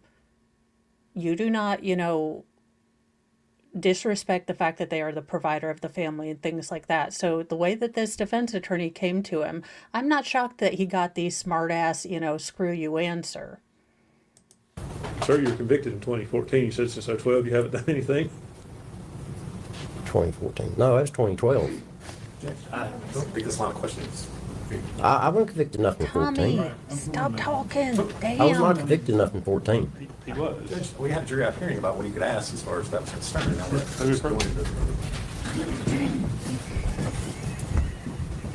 This is one of the liabilities of having a Tommy Boswell on the stand. as much as he can be helpful with his genuine authenticity, he is a live wire. He is not here. I'm going to tell you because this is my stepdad's mentality and a lot of mentality of kind of things. He is at that courtroom not because the state compelled him, but because he wants justice for Evelyn. Anything ancillary to that is, why the hell are you asking me that? That's stupid. Ask me about my granddaughter. I'm here for that. I'm not here for any other things that the court, wants to bring with me. I don't really respect the authority of this court, but I'm hoping it'll get justice for my granddaughter. That's kind of the attitude he's given off. Again, this is also picking apart the fabric of his family. I mean, this is making it real, absolutely concrete real, that his granddaughter's never coming home. And his daughter most likely had a great deal of a hand in that. And I can't imagine having to wrestle with that daily because it doesn't go away. This is probably a thought that's gnawing at him all the time. Go ahead, Mr. Lincoln. Mr. Boswell, I want to ask you just a few questions to follow up on your direct examination testimony. Yes, sir. Initially, I'll just start going backwards. We saw that drone video of your property. When was that taken? Do you know? He stated the date. I don't remember dates and times. That was taken after this investigation Yeah. commenced. Yep. Correct. After Evelyn's body had been found, obviously. Yeah. And talked about you have a gate Yes, sir. clicker, and I think you volunteered in your direct testimony. It appeared on the drone video. If someone wanted to walk into that property, they just have to walk around the fence. It's not. You can walk in there. Yeah, you can walk in there. It's not. Okay, but would anyone, let's do this. Megan has not shown that she takes anything but the path of least resistance. I'm guessing that anyone she dates would be similarly lazily inclined.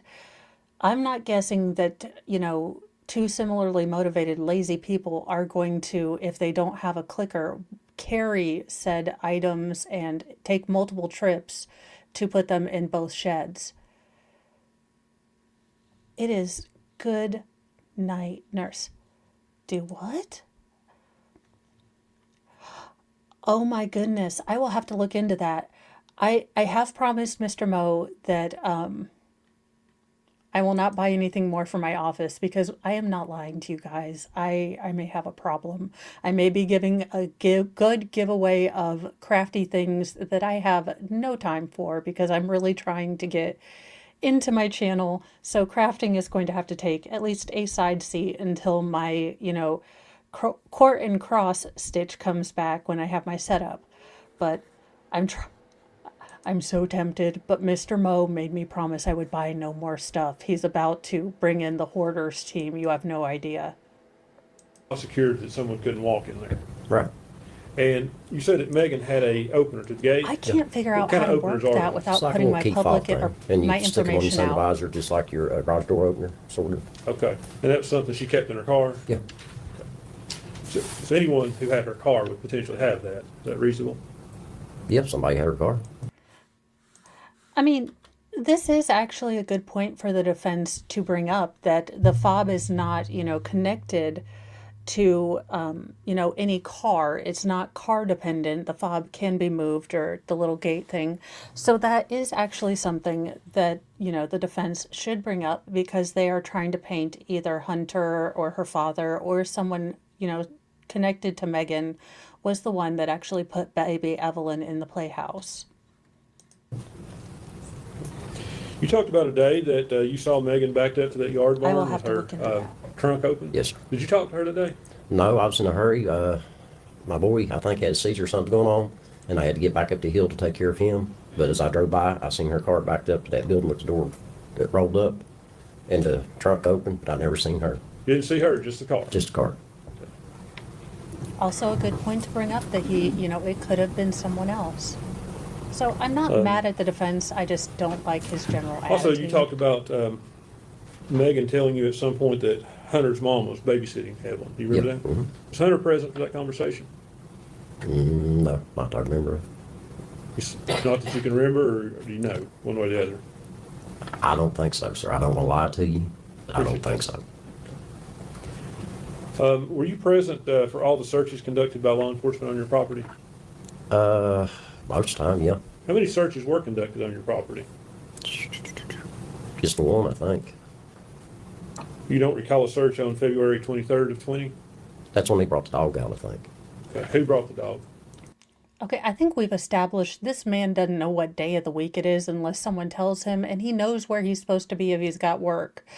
But beyond that, this man is just going. I mean, bless his heart, I don't think he knows a date. TBI guy, I guess. I don't know who he was. And that was prior to Evelyn's body being found. Yeah, that's before. Okay. And obviously, they didn't find anything that day. Not, Did you watch them run the dog? not really. I watched some of it. I mean, Okay. Did you see the dog pass in proximity to the playhouse? they was mainly concerned down in there, in that bottom where it's filled in at, and the back, like that farm that joins my property, back around in there. They searched the whole property, though, didn't they? I don't think they brought the dog on top of the hill. I don't know. I didn't watch them the whole time. You didn't watch it? No, when they got the dog out, that's where they were at, down there in the bottom, and then I turned around doing something else. Now, I would think that this is something that the defense definitely wants to dig into. Now, whether this witness is the one to dig into this, obviously it would be the dog handler and trainer, and they would explain exactly either A, they went by the playhouse and the dog didn't alert and maybe give a reason why, or explain that they were in another part of the property, that they had been led to, by another tip. This just doesn't really seem to be the witness that I would bring this up with. But that's just me. Also, he's not the date and time guy. He's gonna be like, it was February, like just before it got warm. He's not the guy that's gonna remember those things. You talked on your direct examination about how Megan come to move out of your home. There's some kind of discord, I guess, with you, her, Ashley, about the way she kept her room. Yes, sir. Did you kick her out, basically? No, I didn't kick her out. What'd you do? She went to my mother's, and I had a trailer waiting on her that her and my soon-to-be ex-wife Ashley cleaned up and got ready for her to move into. Now, I want to talk to you about the dollhouse. Like, you're the one that suggested at the law enforcement that they should search that. Is that right? How all I got started was about the phone. Me and Ashley was talking about the phone. They come and got the phone, and then me and Ashley kept talking. I said, "What about that stuff Megan put down there in Dad's building?" So she called them back to come back. Went down there, and as I was leaving, I saw, "Oh, there's the playhouse Dad had built for her too." But just to be clear, you didn't see Megan put anything in the building. You saw her car. I just No, and this story does make sense. Again, this is kind of how my mind works. So again, maybe I am imparting goodwill on him because I can definitely understand how this thought pattern went. This again, as a story, as a narrative, makes sense. He's talking to his, soon to be ex-wife, which I don't know why we keep saying that, but okay. We're talking to his chick, his lady friend, and they, his lady friend and Megan constantly swap phones, and they're thinking, okay, we want to find Evelyn, let's give him the phone. And then, talking about the phone and just anything to find Evelyn. Oh, well, we saw her put a bunch of stuff in that barn over there. Sure, let's tell them about the barn. And then, oh, and there's that playhouse was kind of Megan's own little thing. That seems very natural. That is not like a Letitia story, not like a Casey Anthony story, not like a Chandler Holdresen story. This does make sense. It comes off much less nefarious, much less, conspiracy than the defense made it sound. Again, this could have been, coached. It could have. I am saying that there could have been things that the state, really hammered in. This is how you need to say this. But he is able to deliver that, if it were the case, as a very genuine, authentic, sort of thing that he would do. Again, this makes sense. seen her car, Not and the Megan. trunk was raised. I didn't see nobody. I Had was, you- I was more concerned about my son. I had to go get his medicine because he had a seizure. Okay. Oh, the day you saw the car. Yeah, I yeah. understand. So I was getting it up the hill to take care of him. And had you never thought When did you start to suspect the child could be on your property? I didn't expect child was on my property Well, why did you call them to come down to the yard barn? to see if they was. Let's be real. Let's be completely honest. Probably deep in his heart, he knew something terrible had happened. He knew that Megan, wasn't responsible, wasn't taking care of that baby the way she was supposed to, wasn't, ready to become a mom and deal with all the sacrifices that that entails. I am sure there had to be a just enormous amount of denial going on. You know, my daughter couldn't have done that. I know she's, irresponsible sometimes, but there's no way she would have done anything to that baby. So again, going and giving information to the police, cooperating with the police is such anathema to that very insular culture of travelers and, that sort of, group of people that, again, that demonstrates to me that he deeply cared about his granddaughter to do something that is so culturally just taboo, to reach out to federal or just authorities in general. I mean, obviously he has a past that he hasn't, had great time with authority.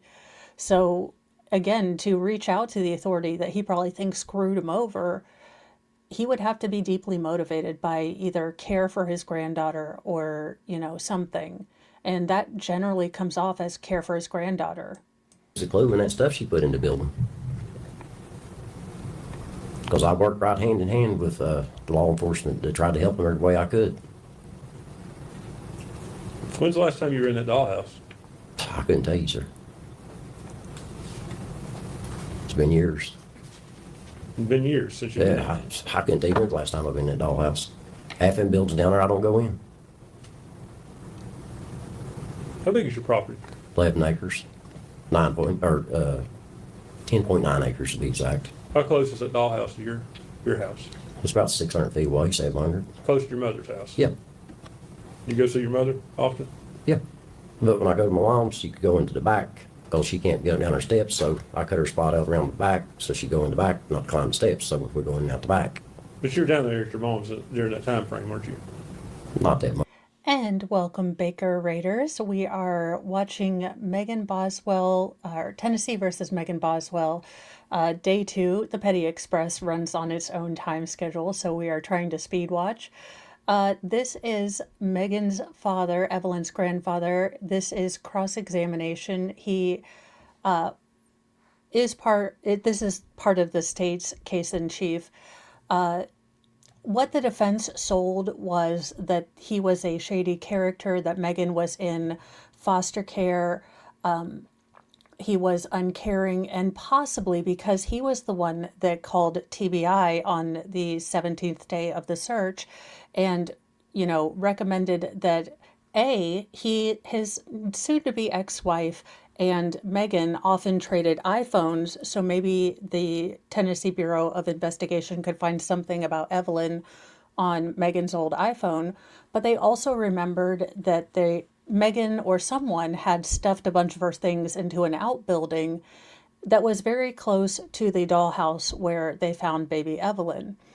Now, the way the defense had spun it in its opening statements, Tommy Boswell was incredibly a shady character. Megan was in foster care when she had Evelyn. He was uncaring.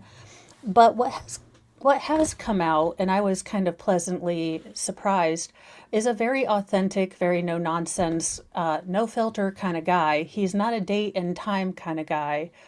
But what has honestly come out is an authentic man who maybe isn't the, most polished speaker, maybe speaks more than he should, maybe has had run-ins with the law and maybe a past that he's not so proud of. But he's come off as authentic and deeply caring of Evelyn, which Megan has not.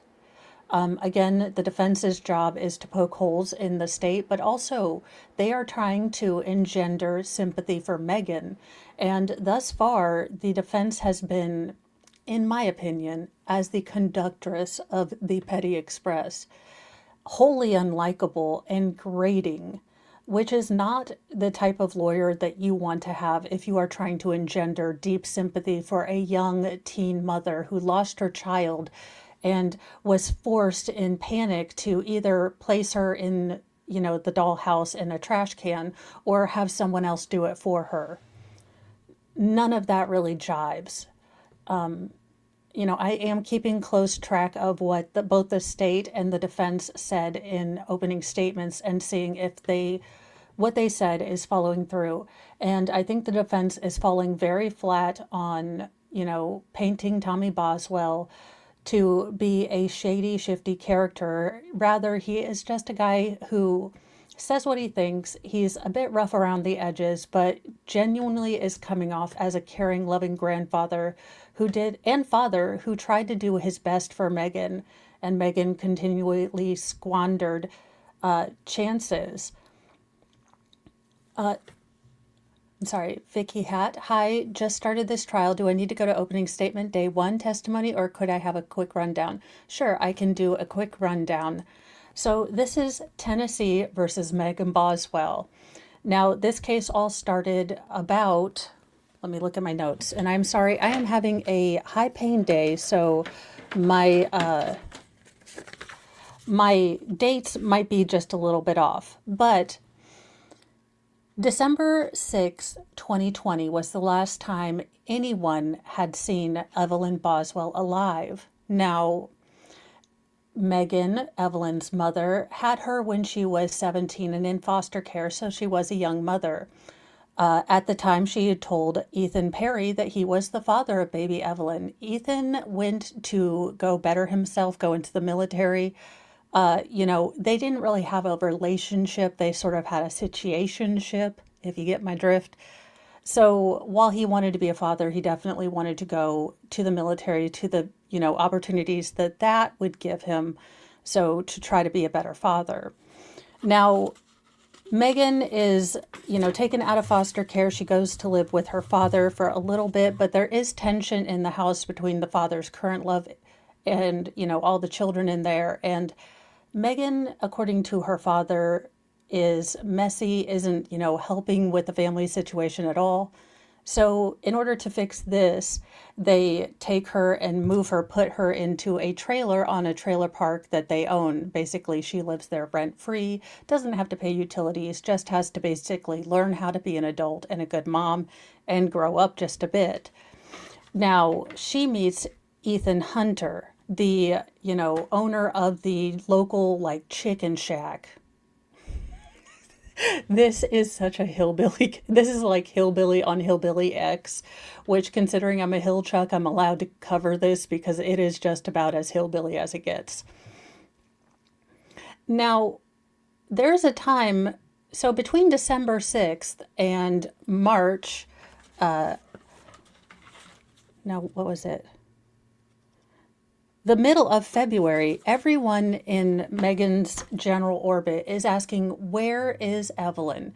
And she is going with, the basic Casey Anthony. So, Hunter Wood's mom's watching the baby, or, while we're going to Gatlinburg and out of town and just having fun. Or, Ethan, the dad who's away at, kind of very early training in the military when you live in barracks and you don't have any, personal effects that you cannot bring your daughter to, the military barracks when you're, still in training, basically. That doesn't happen. Well, Tommy Boswell Sr. gets very, very irritated that Megan is giving all these stories, and he is finally like, you know what? If I don't see proof of life, actual proof of life of Evelyn, by this time I'm calling, the authorities. He called DCYF. They called the TBI, the Texas Bureau of Investigation, the FBI. They got an Amber Alert out. Megan then tells these disparate stories to the TBI. And she starts giving interviews. I do have a playlist of her interviews. I am not sure how to do the clickety-clackety thing to add the taggy things in here, but I will figure that out. She starts giving interviews where she basically indicates, TBI is dumb. I've already told them where, Evelyn is. And if they don't go get her, I'll go get her. She also drops the bombshell that she is pregnant and cannot take a polygraph test. Now, both pregnancy and polygraph test never happened, so take of that what you will. Now, Megan starts telling more and grander stories that her mother has taken baby Evelyn because, she's not a great mom. And then she kind of goes full Skelton Brothers that her mom gave baby Evelyn to this shadowy, benevolent figure who's going to raise Evelyn, you know, rich beyond her dreams, with no family strife. She's going to the Waldens. Now, obviously, TBI is getting fed up beyond belief with all of these stories and decides to get Megan in for lying to them. Now, on the 17th day, about the time that TBI was going to sort of slowly start decreasing this task force because they didn't find anything, they get a call from Tommy Boswell Sr., basically indicating that he has a phone that he would like them to take to see if they can find anything about, Evelyn. And then that leads him to remembering that Megan, fairly recently, again, the man cannot give you a date and time, was at one of the outbuildings getting rid of a lot of things. And very close, kind of cat-a-corner to that, is the playhouse where they eventually found Evelyn. Now, the defense's take on all of this is that, yes, someone, either Megan or Evelyn or her boyfriend Hunter, put Evelyn in the playhouse. But Evelyn was already deceased, having passed away from either being smothered because they were sleeping with Evelyn in the bed. Now Evelyn was 13 months old, or Evelyn succumbed to SIDS. Now, Evelyn would have been right at the age where typically babies are out of the danger zone for SIDS. I say typically because SIDS is kind of an unknown thing. But again, that's basically it. The state contends, and I will warn you, this is a child case. I understand these are incredibly difficult. So if you don't want to watch this, I never want to click a review that's going to upset your mental health at any point. You guys are the guardians of, your mental health. So if this is not a case you can deal with, I completely understand. But that being said, what the state contends is that Evelyn, covered and wrapped in a fleece blanket, somewhat like swaddled so she couldn't really move, was then placed, covered with foil, wrapped in another blanket, wrapped in a trash bag, and placed head first with some force because her head was hyperextended like this into the trash can while she was still alive. Now, it is up to the state to prove that. I don't know how they're going to prove that. It will be interesting to see what the ME uses to prove that, since there was a long period of time, unfortunately, that precious child was discarded like trash in that playhouse. So I don't know how they're going to be able to prove that with, unfortunately, the decomposition that had happened. I do hope that they are able to prove that. I will be open and honest that I read this woman for filth. I am horrified by the defense's use of SIDS as a defense, because I can tell you, if I had lost my baby and you tried to put it in a trash can, you would have to fight me like a honey badger, because I'm not letting that baby go to go into a daggone trash bag in a trash can upside down. You have no. So the defense is doing their job. They are trying to poke holes. I will say that I think that they did a misstep with Tommy Boswell Sr. I think he does come off as authentic, but this is still cross. So hopefully that gets you up to speed as to both sides of the case and kind of what is going on, and we can start. Much sometimes. Okay, have 1 second, Judge.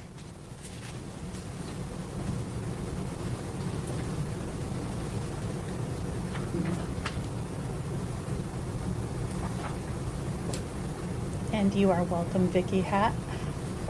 I do like that I can look.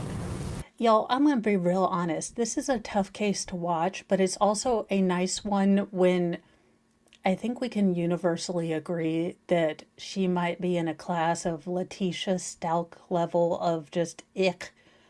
So when I can call an ick an ick, I'm okay. And do remember, people, we are keeping track. There have been 13 of these from Megan since the start of the trial. I have been counting because I am ultra petty, and that is gross. And we will shame anyone who does that isn't 3 years old. No further questions. Thank you, Mr. Boswell. We ready? No, Your Honor. Is he free to go, or does he need to remain under subpoena? I would say under subpoena, Judge, we would ask you not watch the trial or talk about it. We respected them. As far as Mr. that's Boswell, you're finished with your testimony for now. Okay, sir. Being subject to recall. Okay, so it does look like the defense is leaving open the possibility of bringing Tommy Boswell back in their case in chief. But, for now, he is done.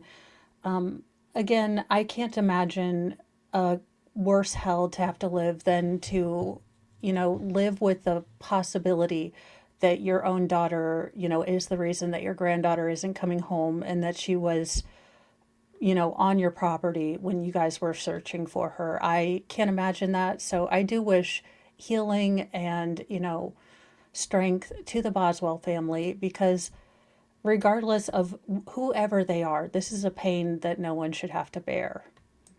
Okay. So you're not to discuss your testimony with any other witness or allow any witness to discuss their testimony with you. And you're specifically ordered not to watch the live broadcast. Okay. Oh, I never watched TV anymore. Thank you, sir. Internet, Mr. Boswell's like, I watch the YouTube, sir. I don't watch cable. State would call him Austin Feller.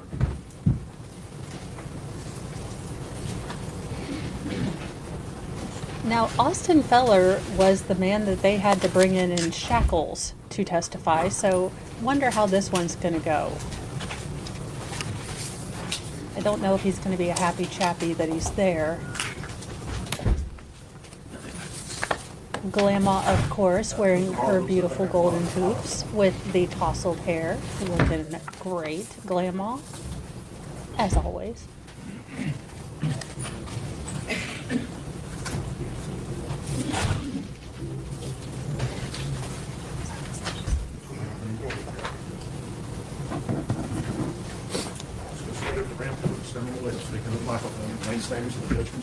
Oh, for the raise your right hand, sir. State your name. Austin Feller? Solemnly swear affirm testimony you're about to give you the truth, the whole truth, and nothing but the truth, sir. Yes, sir. Have a seat right here. Speak into he's the wearing microphone. his formal T-shirt on top of his regular Good T-shirt. morning, sir. Morning. You're Austin Feller, is that correct? Yes. All right. And Mr. Feller, at one point in time, did you live at a trailer park out on Sugar Hollow Road? Yes. And is that in Sullivan County? Yes. All right. And why were you living there at that particular location? Because at the time I was working for Tommy & Sons Paving, and they said I could live there for free if I were to do maintenance on the trailer park. Okay. And was that back in 2019? Yes. Okay. I'm going to hand you two pictures from Mr. Feller and ask you if you recognize what's shown in those pictures.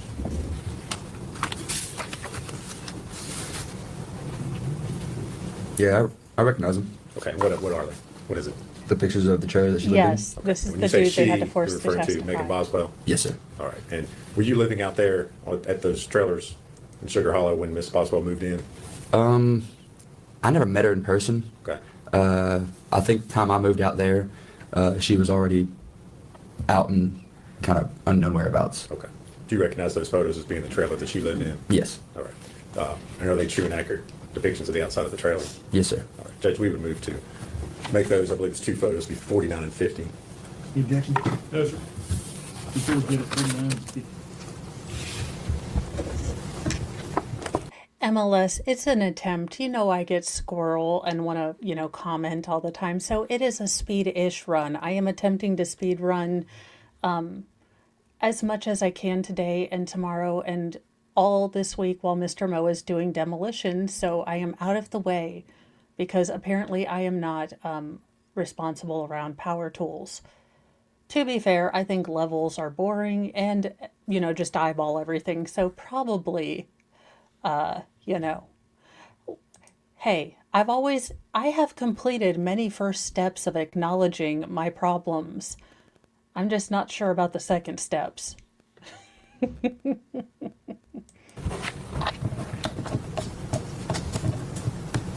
going to publish this to the jury.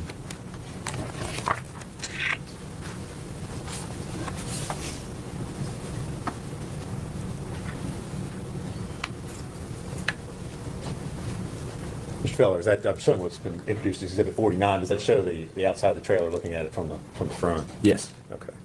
And then I'm going to show you Exhibit 50. What does that show? The front of the trailer. Okay. Just a little closer view. Yeah. All right. Now, at some point in time while you were working out there, living in those trailers for Mr. Boswell, were you asked to clean out that particular trailer? Yes, sir. Okay. Do you remember when that was? The exact date, no, but it was probably about a week and a half after I moved in. Okay, is there anyone from Tennessee in the congregation, lurker or chatter, that can explain this visceral hate for both calendars of any kind, both knowing dates or time of any kind? Is this a Tennessee thing? Is this, statutory law? But I love that only the federal witnesses thus far, the state like the actual detectives, have known dates and times. How do you live in a nebulous, timeless world? I don't understand this. The trailer, I lived in there. Okay. When was that? It's been like 5 years ago. Okay. I couldn't give you an exact date, All I'm right. sorry. That's fine. All Plus, right. it's hard. And did you in fact go to that trailer and clean it out? Yes. Okay. If you would kind of describe for the jury what you found when you got inside there. Well, I got in the trailer. There was dirty diapers stuck and molded to the floor of the carpet.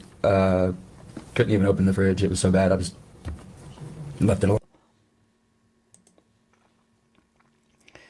Speaking as the conductress of the Petty Express, but not only that, but a card-carrying member of the Hill-Chuck Rural American Society. Just because you are a Hill-Chuck, we are not all dirty. Most of us do understand and have evolved to use a trash can and regular trash services. So there you go. Just look, they are not with us. Nope, we don't claim them. Nope, that is a grossness. Just because we may be financially and conveniently, depressed at the moment doesn't mean we are dirty. Nope, no. We take care of our stuff. We put it away. And we take pride in our toilet, planters. Those are classy, especially if you put petunias in them. Let Tommy and them deal with it. There was open jugs of milk in the oven. What Food in the on the ground, crystal? just feces on the ground. Just very nasty. Just not clean at all. Bad. All right. And did you take photos of what it looked like? I did, but I don't have those photos of that phone anymore. Okay. That's fine.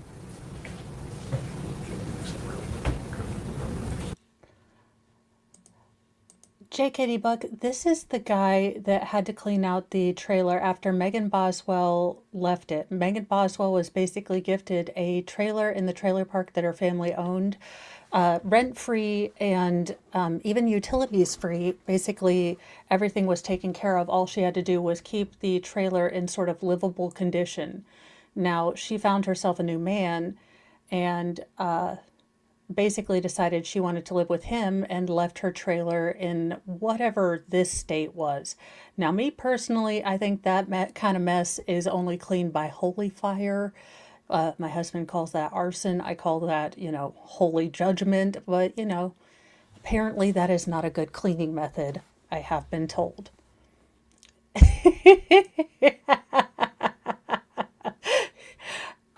He does look like, he reminds me of Val if Val cut all his locks off, but he can't because that would make him not Val, and I would be confused, and I don't like change, so he can never change his hair, Val. Never.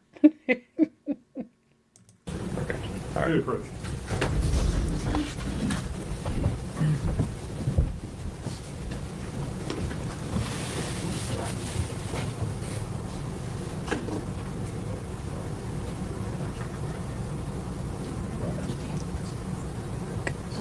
Yes, absolutely, Lolita smiles. And just again, you know, it is okay if you have to watch this on replay, if you have to take breaks. I will try to put in the description on the day, since we are doing,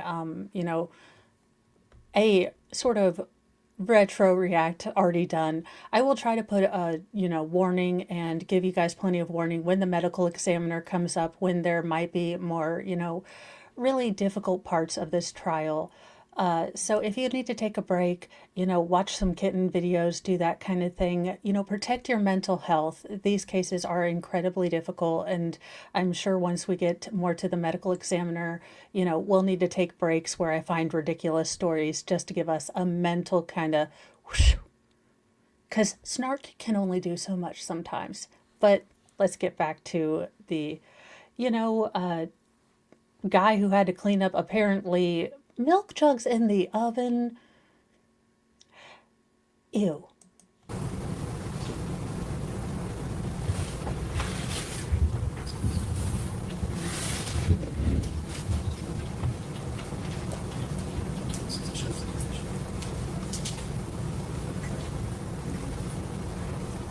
The state and the defense are both as technologically enlightened as I am, so it Mr. takes Feller, I'm going to forever hand you for 6 them photographs and ask you if you can identify which one of those photos.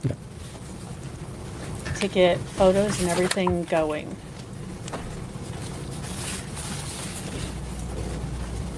Bobby, Yeah, that's it. don't Those are put the photos you took plastic that in showed the the inside oven, conditions of the sweetheart. trailer. No, no. Yeah, All right. Do they accurately depict the condition of the inside of the trailer when you found it?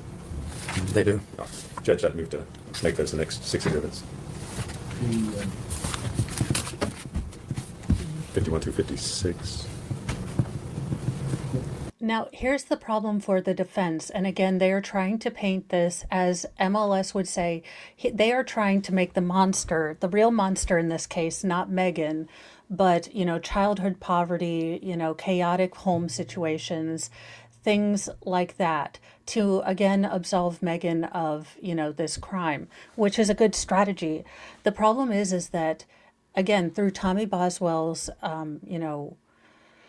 testimony and through the pictures that are going to come up, Megan is showing herself to be deeply selfish, deeply disorganized, deeply uncaring about the environment which her daughter is living. And I'm telling you, if these pictures are as horrific and gross as I think they are going to be, I guarantee you people are going to, again, it's just eroding at that, bank of sympathy that the defense wants you to have for Megan, when again the natural sympathy recipient is going to be Evelyn, and it's going to be a hard push for the defense to get you to feel sympathy for Megan.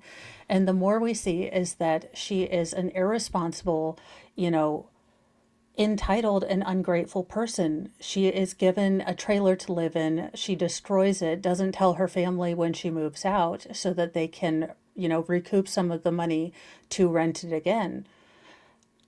This is showing a pattern where Megan, doesn't care about others. It's hard to have sympathy when you're presented with someone like that. Now, whether the jury is going to put all those things together or not, I don't know. But I am. So maybe they are too. 51 through 56.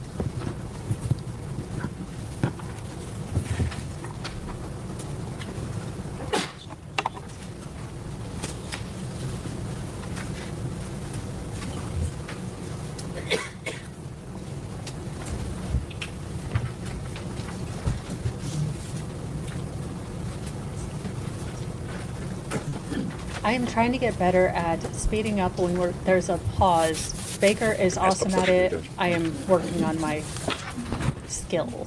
Feller, I'm going to start with exhibit 51.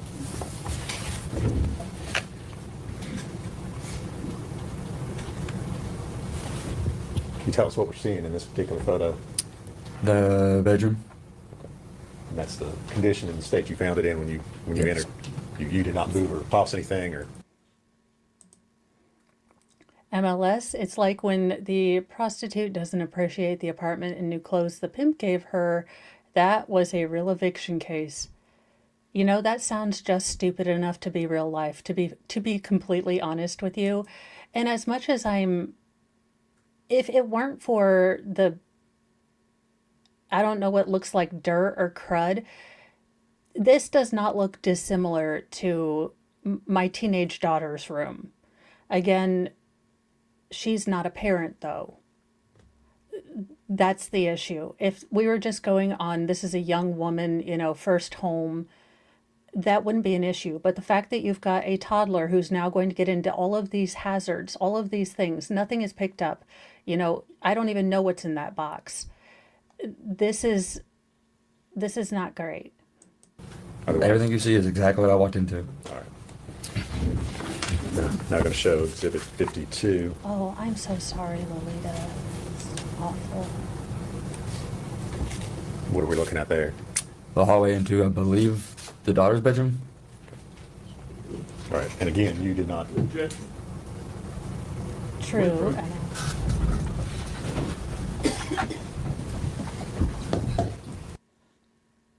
And, for all that I think that the defense's approach is not the best at their ultimate goal of engendering sympathy for their client. Ladies and gentlemen, sustained that objection. Within the foundation, even though it was the daughter's bedroom, no instruct you're not to consider that statement for any purpose of deliberation. If you can do that, raise your right hand. Every juror is raised right. Go ahead, Jim. All right. So, Mr. Feller, this is the picture. You're not sure, you don't know, have any knowledge as far as who was staying in what particular rooms, but that's another angle and picture you've taken from inside the trailer. Yes.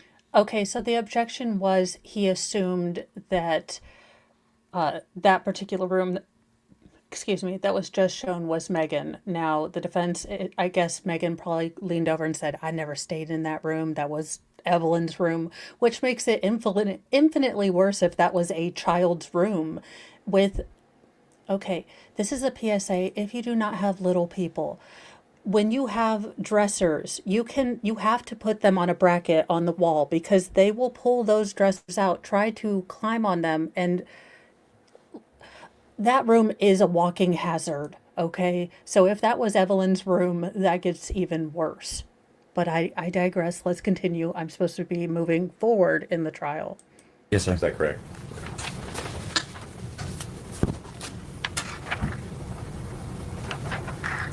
Now showing Exhibit 53.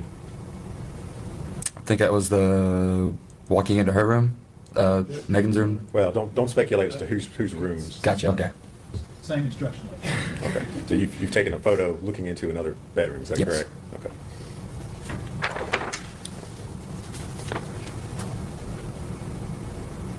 Now showing Exhibit 54.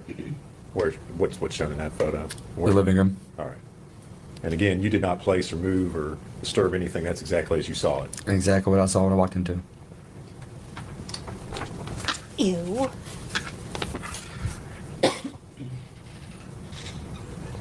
From the kitchen going into the living room. All right. This is Exhibit 55. All right. You're standing in the kitchen. Yeah. Is that where that was taken from? Yes. And Exhibit 56. Kitchen. Okay. That's a photo looking in on the stove and the. How the hell are you going to have a Bissell cross wave in the middle of your daggone kitchen area? How many? Okay, 1, 2, 3. 3 jugs of milk.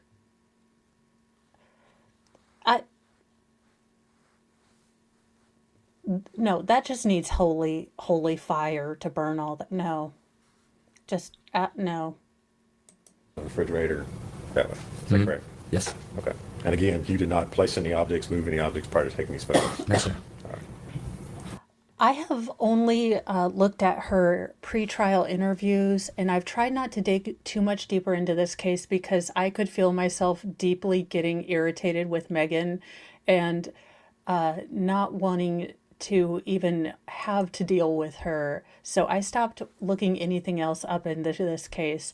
My guess is that she will have had a case history with Evelyn, considering she was in foster care when she had her, that Children's Services will probably have a file, and we will probably find out from them whether she had any substance issue or if this was simply just not knowing better, though I don't know. I mean, Tommy didn't have pictures taken of his house. I don't know if this is just the general chaos she grew up in or if this is, related to substance.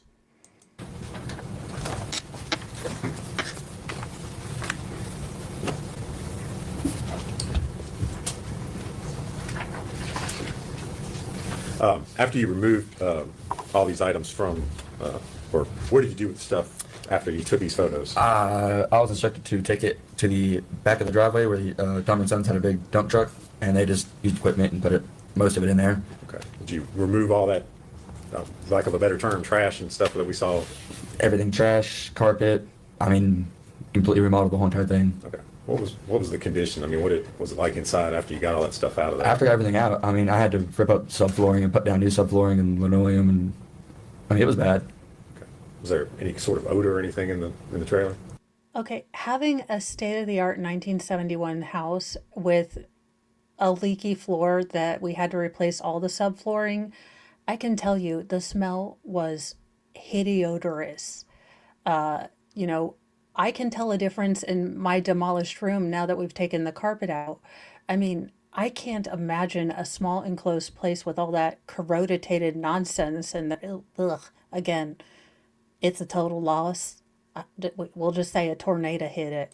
I had to use respirators to enter the house. Giblets. And a baby was living there. That is the environment that Megan chose for her baby. Again, this is the monumental hill that is going to be the hill that this defense has to go up to, again, push Evelyn out of the way and make Megan the sympathetic one and make, her family situation, being young, being, an emotionally unstable, without a support network child, presented with this incredibly, sad situation, and she decided to hide the death of her daughter.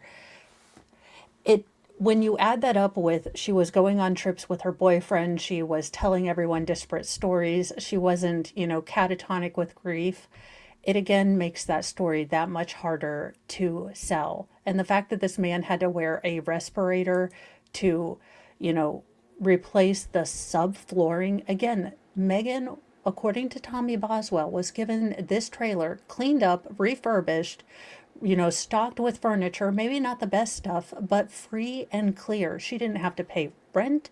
She didn't pay utilities. She paid nothing. All she had to do was focus on, getting a job and working and bettering her life for her and her baby. And that's how she left it. Again, it is going to be very hard to feel sympathetic for a person who did that, considering you believe everything Tommy Boswell said, which they may not. Yikes. Was there any particular reason why you had a respirator on? It just such a foul odor come from the just moldy milk and food and dirty diapers that were laying out. Just bad smell. Okay. All right. Thanks, sir. If you would answer any questions, Mr. Scott. Morning, Mr. Fellers. Morning. You don't know when you moved in as a trailer park? It's been so long, I couldn't really give you an exact date. Without giving me an exact date, was it before or after Christmas of 2019? I think after. I think so. Do you remember what the weather was like when you were cleaning out the trailer? It was warm. It was warm. Yes. So probably February. Probably before Christmas, and if it was warm. Before Christmas, if it was warm. How much before Christmas? I like I said, I couldn't give you an exact date or anything like that. I just knew that it was pretty warm outside. I didn't really need much of a coat, just some long sleeves or Do we have metadata on the photos taken? I mean, that would give us a ballpark. Again, these are not dudes that go by calendars. It's always February to them. They're Sagittariuses, though. You never met Megan? No, sir.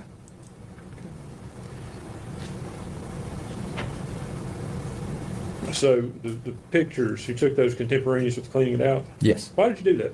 Just because it was the worst thing I've ever seen. I've never cleaned out a place like that, looked like that. Just wanted to show people what it looked like? I love how the defense is like, and why'd you take those pictures? Are you part of a conspiracy? And he's like, no, it was gross. I wanted to tell people. I mean, I would have taken a collection of the smell, but I don't know how to capture that. Again, if I were confronted with that level of grossness, the pictures, I would do a live stream, y'all. Of course, I'm that kind of currently dramatically, stressed out and, want to tell everyone my, current trial. So I would definitely take all the pictures. Seems normal to me. Well, to show Tommy and them because they didn't step inside or go inside. They just wanted it cleaned. So gave those pictures to them. All right, thank you so much. Yes, sir. Nothing further, Judge. Does he need, I don't think, Judge, I think he can be released. Mr. Feller, thank you for your testimony today. All right, this is the first witness that has been released by both the defense and the state. Again, for the defense, not the greatest witness. Again, the defense did get in and did fight, for the convictions against Tommy Boswell to be at least brought into record and, stated in front of the jury. So, the defense is, again, doing what they can when they can. And let's see who is next. You're released from your subpoena. Thank you.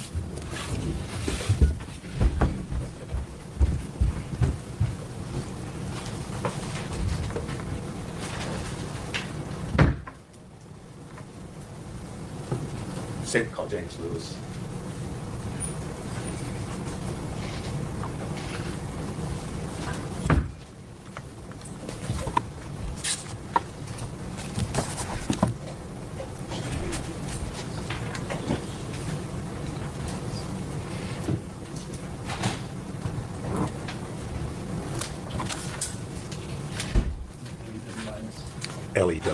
Lewis, yes.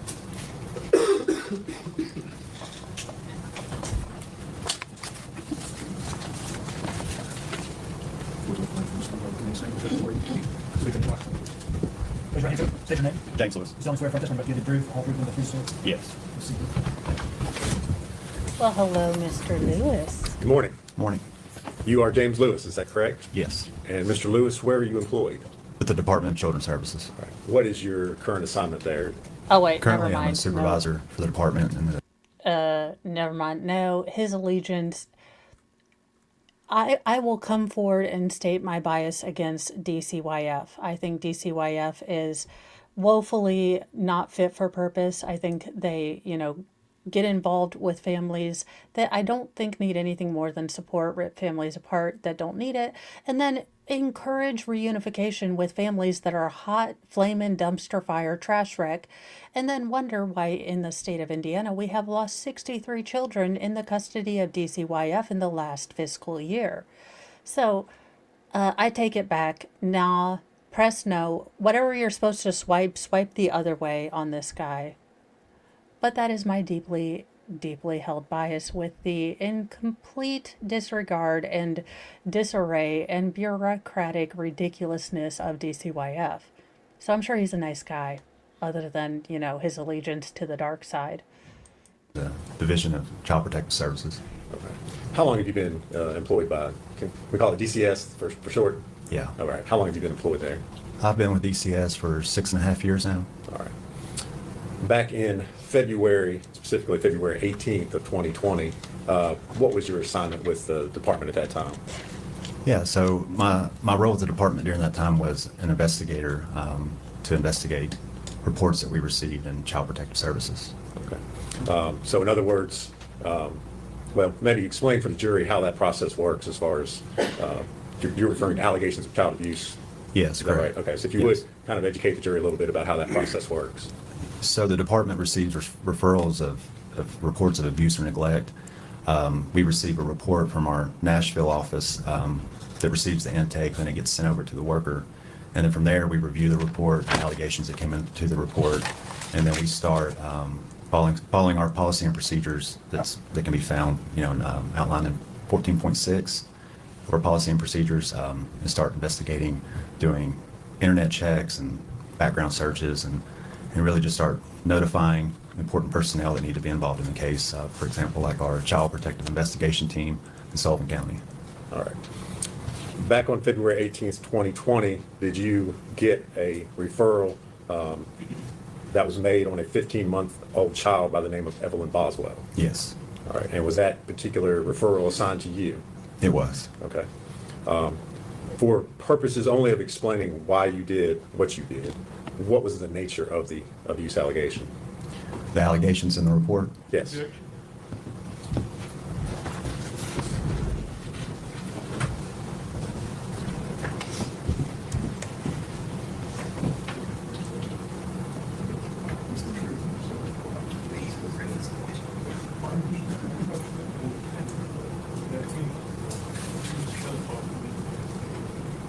So I will say, for someone who probably has to testify fairly regularly given his job, he looks deeply uncomfortable having to testify. He does not give off an air of confidence with his current posture.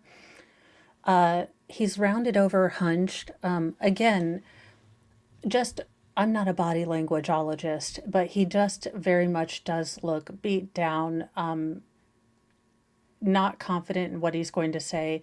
And that's just what I get from, seeing him as he's waiting. A lot of times you can look, I'm a people watcher, and you can kind of see their general like baseline when other stuff is happening and they don't think people are paying attention to him.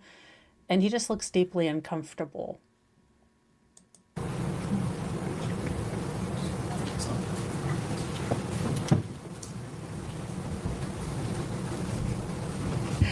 All right. As If a you would- mama to Go ahead. big-headed kids, The allegations that came into the report that day state a lack of supervision and physical abuse. All right. In regards to Evelyn Boswell. is that Evelyn correct? Boswell, yes. Okay. So after you get the referral, what's the first step you take after that? Typically, the first step when we receive these reports is we would reach out to the person that made the report, and then we would see if there was any additional information that needed to be added or to clarify the report in general. And then from there, my next step was to reach out to any collateral contacts and notify our Child Protective Investigation Team partners. Okay. You used a term or a phrase, collateral contacts. For those of us who don't know, what are you talking about? Yeah, so a collateral contact would be someone that lives outside the home, anybody that would have information to the report. That's what we refer to whenever I say collateral contact. Okay. You've identified, and we talked about the fact that this referral involved Evelyn Boswell. Were you able to identify who the parents of the child were? I was able to understand that, come to learn that the parents of Evelyn Boswell was, only to my knowledge at that point in time, it was Megan Boswell, the mother, Okay. was the parent. All right. And did you attempt to locate where Megan Boswell was at that time? Yes. Okay. As part of your file there at DCS, do you all obtain birth certificates or other documents that would, identify who the parents of the child were? Yes. And did you, in this case, obtain a copy of Evelyn's birth certificate? I did. As part of your case file? Yes.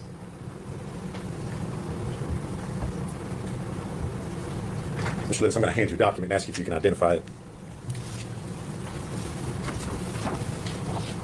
What is it, sir? now, another one of the bad facts that the defense team is going to have to either get Megan on the stand to explain or, again, jump ahead of, but possibly, again, go to the defense of her being young, is that Megan Boswell claimed that Ethan, oh, for the love of Cheetos, why can I not remember his name? That Ethan, God bless him, bless it. Okay, that Ethan was the father of, Evelyn, when it turns out he wasn't even the father. So this man she accused of, stealing her baby, taking her down to Louisiana to the, private, no class E1 barracks as he's in advanced, AIT. There you go. That's exactly, so this man gets called in by his command, do you have a baby here? Are you the father? Gets told that his daughter was missing for doggone near 4 months, and then finds out eventually when they find her body and they had to do DNA tests to identify her that he wasn't even the flippin' father. Holy giblets on toast. What the actual heck?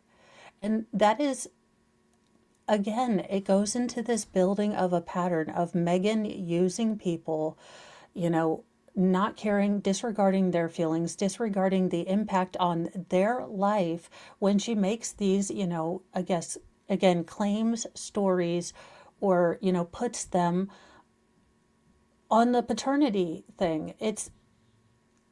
Again, this is the hill that the defense is going to have to go up against. Sir. So this is the certificate of live birth for Evelyn May Boswell, child. Okay. And is that the birth certificate that you obtained of Evelyn for this Yes. particular case? It is. All right. Judge, we would move to make that exhibit. I believe it's 57. No objection. 57. All right. Mr. Lewis, you indicated that you were able to learn where Megan Boswell was at that particular time. Did you then, what was the next step in your investigation?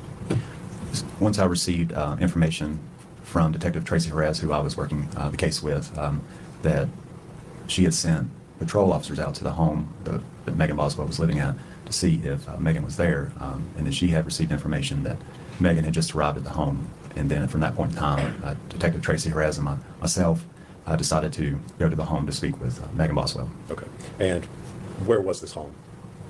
The address is 217 Sandy Point Drive, or Sandy Point Street, Bluntville, Tennessee. Okay. And just generally, where is that located? It's in Bluntville. It wasn't far from my office. I couldn't give you. Okay. It's here in Sullivan County? Yes, in Sullivan County. All right. Did it take you all long to get there? No, it did not take us that long. Okay. What did you find when you arrived there at that address? So when we pulled into the address, we saw the patrol officers with Megan Boswell in the garage of the home. All right. Just generally describe what kind of home this is for the jury. The home is it's a two-story house. It had a basement, larger, more of a typical subdivision type home. From the outside, the appearance, it was very well kept. It was a typical home that you would find in maybe one of your more newer built subdivisions, is the way I would describe it. All right. So you arrived, Miss Boswell is there at the residence, is that correct? Yes. Anybody else there present with her? Outside of myself, Detective Tracy Jerez. Is anyone smelling a whiff, just a whiff of Susan Smith? Single mom finds a man who's upwardly mobile. He doesn't want to have kids, and suddenly her child disappears? Huh, interesting. As and the patrol officers know. Okay.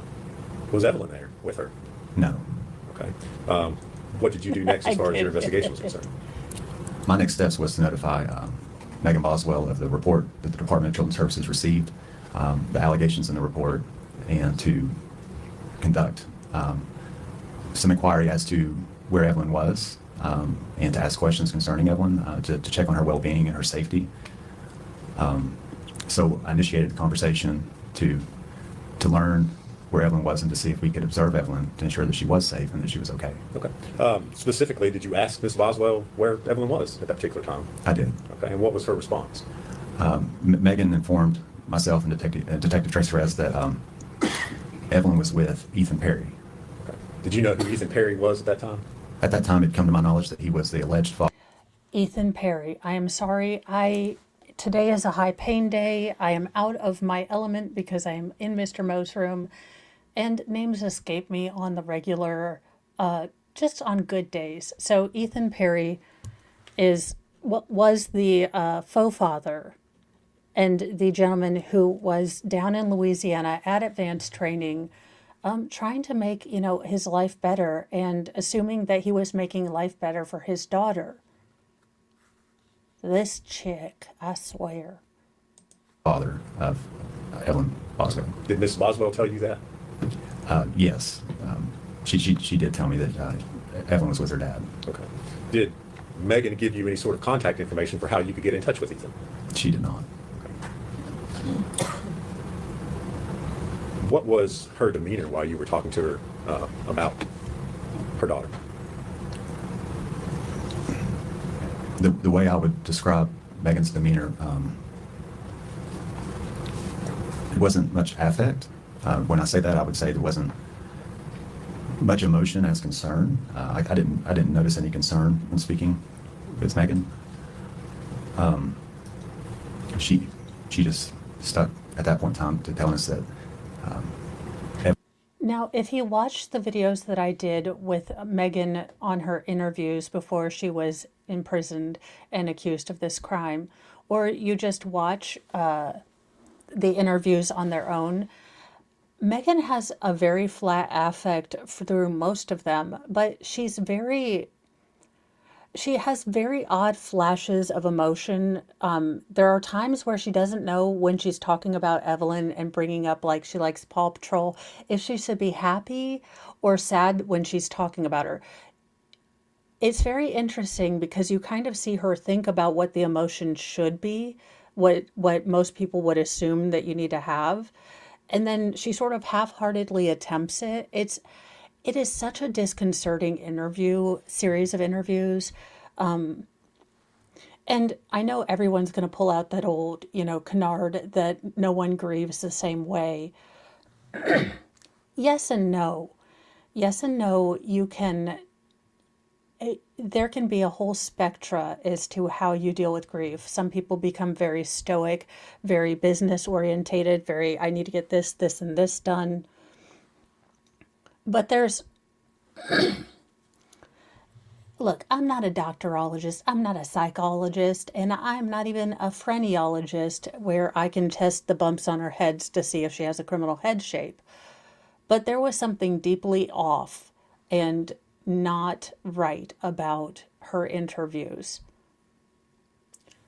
And let's see, Southern Red Sox girl, experience here with Tennessee. If a mother is getting state aid, it's required to name a father in the birth certificate, and DNA tests are required to establish paternity unless waived by the father. They have no bastardization policy there. I didn't know we had a bastardization process anywhere. I didn't know that was really a process. I thought that was more of an oopsie. But, I'm glad we've bureaucratized bastardization. Again, sorry, it's a high-paying day, so I don't know why that alliteration tickles me now, but interesting. Evelyn was with Ethan, and then from there, I asked her to show me, of course, evidence that a child had been with her. Okay. All right. So did you go inside the house with her? How did you do that? She invited me into the home and walked me through the home. Nothing at that point in time appeared to be observable to be outside of a typical home. I didn't see any safety concerns as far as what we may consider a safety concern for a child at that age. She walked me. I asked to see a crib or a pack and play. She said that those items were elsewhere, that she didn't have any of those items. She proceeded to lead me to the bedroom where she could show me some items of Evelyn's. And so I followed her to the bedroom. Okay. All right. Did you observe any items? I asked her. Okay, speaking as a parent, this is also deeply unsettling. If you have a real live baby, child, toddler around, despite your best efforts, you could be, okay, despite my best efforts, there was evidence in every room of my house that there were little people living with me. Whether it be a toy or handprints on the wall or, smudges, on windows or, different detritus that kids just leave around, wrappers, books, toys, everywhere. Despite your best effort, Megan doesn't strike me as the person that had, at the end of the day, put Evelyn's things all in her closet or in her room. She doesn't strike me as that cleanly a person after we see what she left, the trailer looking like. What items she did have. She proceeded to tell me that she had an outfit and what she called a memory box. Okay. You said an outfit. Was that one singular outfit? I observed one outfit, yes. Did you see any other baby items, diapers, No. anything like that? Why do you have a memory box? And those typically would be like the outfit that you brought your baby home from the hospital. Why would she currently have a current day outfit in a memory box? That would have been very odd to me. After she showed me the memory box and opened it to observe some of the items in it and the outfit that was still on the hanger, it was new and it hadn't been worn. And she took me downstairs to. What in the sus? I'm going to go on a bio break. I can still hear, but I'll be right back. But this is all the sus. Memory box outfit on a hanger. You have got, ma'am. And see, this is why she's trying it with a dude, because a woman would be like, wait a minute, all the toys and stuff are in one room. You have a active toddler sometime in your existence, sure. Ma'am, skip me with this noise. Or if you're gonna lie, lie better. What the heck? Take it off the hanger. You're incredibly lazy. Damn. To show me a sippy cup. Okay. Okay. Did you take a photograph or a picture of these items that she showed you? I did. All right.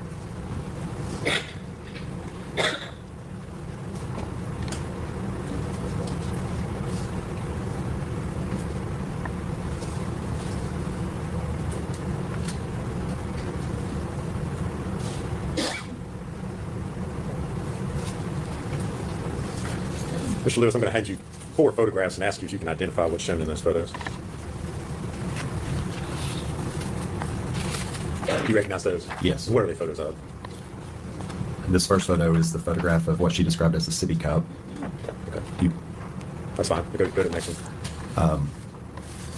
and then the next photo I'm looking at is the bedroom that she reported to be staying in with Preston Wood. Okay. All right. And the next one. The next photo is the photo of the what she described as the memory box. Okay. Is there one more?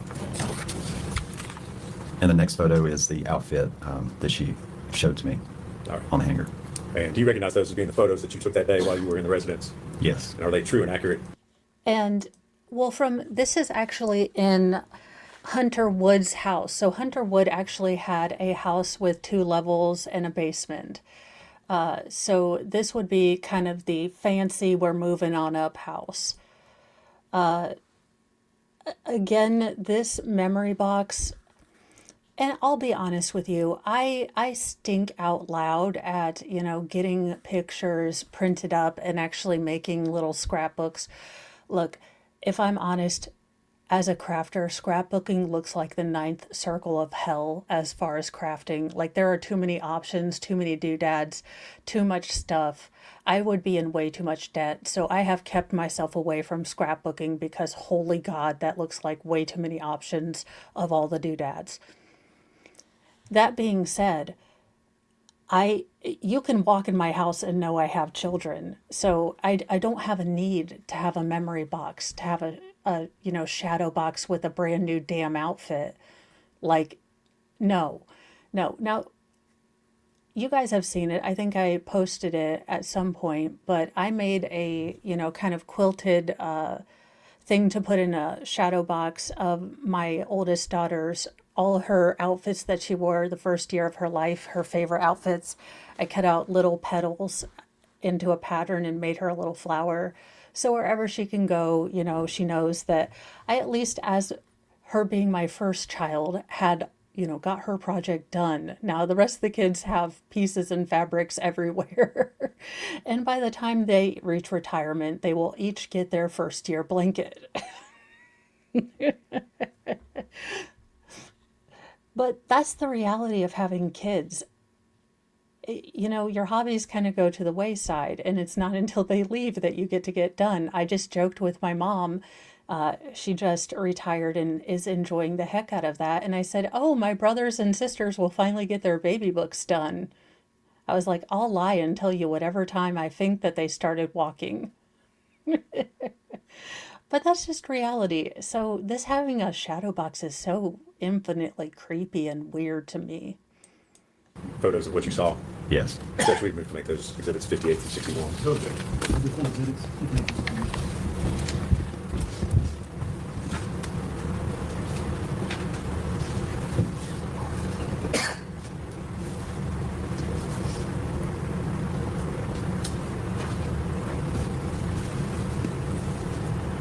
No worries, Wolfram. That's why I'm here, to kind of, in theory, keep all the squirrels in a row-ish. I am going to get better at this stuff on it. I'm going to be Baker levels speed up. Wizard. Mr. Lewis, I'm showing what's exhibit 58. What is that photo of? This is a photo of the cup that Megan Boswell informed me that Evelyn Boswell would drink from. Is that the only kind of dish or spoon I call BS. 15 months old, a sippy cup without a lid. You are asking for drama, spills, and tears. And, well, never mind. I'm thinking, if you're really worried about spills or, with this kind of cup, you can get press and seal cling wrap, and it will actually make cups like this pretty safe. But as a mama, I'm calling X'd out bullshit and things that never happened for 500, Alex. Because that is simply an object to spill all over. I'm going to give you guys a speculative scenario, okay? Now, Megan is, wanting this new man. And, daggone it, Evelyn is always asking for attention. And one day she just wanted she just would not stop screaming for something to drink. She just wouldn't do it, wouldn't stop. Now, do you think Evelyn's the type, or Megan's the type that's going to get really upset if that spills in the brand new house with her, moving on up boyfriend? Now, if I can make that fairly believable scenario in my head just now with these bits of evidence, I can only imagine, what we're going to have to create scenarios. Again, we haven't gotten to closing arguments, but what if that's the scenario that the state puts forward? Up to this point, we don't have evidence of Megan making good choices, being a selfless, responsible parent. That being said, that was all purely speculation. Take that with a ramen noodle packet full of salt and sodium. But again, these don't make sense. This is not the cup for a 13 to 15-month-old child. And Megan is so disconnected to the entirety of motherhood that she doesn't get that this is easily spotted. That not one parent of a 15-month-old who has had a 15-month-old for the entire time is going to give their child this cup. No way. Or item of And silverware that she welcome showed you? experts. belonged to Evelyn? And yes, adjudicated correctly. Now looking at Exhibit 59, what's that a photograph of? That's a photograph of Megan Boswell standing in the room where she reported to be living with Preston Wood. Okay. Did you observe any items, any baby items, toys, clothing, anything else in that room? No.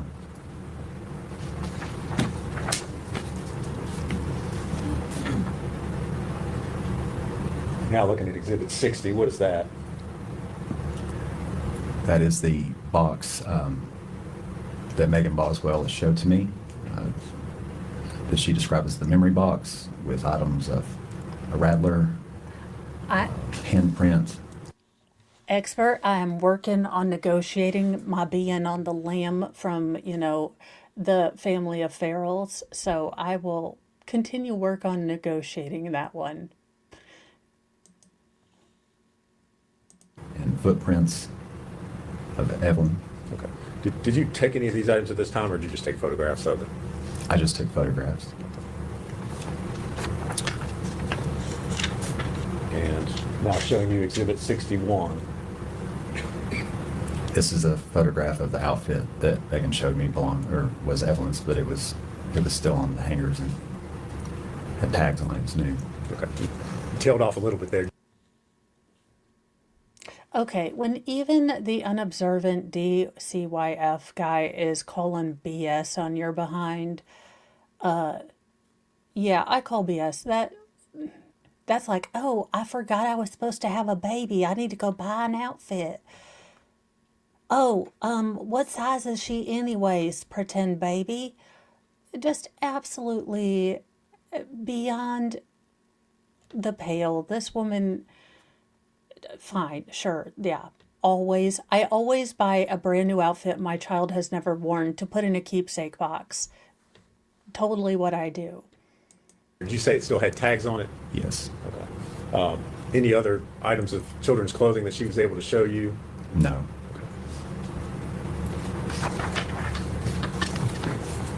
And welcome Erica to the Petty Express VIP section, all the snark. Hopefully some speed.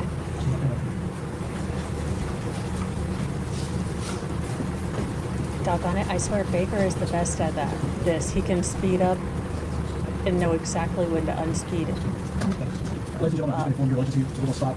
We'll be back at 1:15. Ms. Lewis, Oh. respectfully not discuss your testimony. Well, Any other witness, it is lunchtime, so we get to not watch any of the- travel through time and space. Room at the Come on. room at the Sullivan County Sheriff's Office. It was my her husband that proceeded. Oh, sorry, my hands are being all the special, so the notes I am writing, y'all, I don't even know if I'm going to be able to read the notes I'm writing. It's going to be all the what the hell did you actually mean when you wrote squiggle? Are we back on? Yes. All right. We're in the middle of direct Architecture? examination with Comma. Mr. Lewis. General, are you ready to resume? Yes, sir. Mr. Scott, are you ready to proceed? Yes, sir. Jury's ready to bring him in.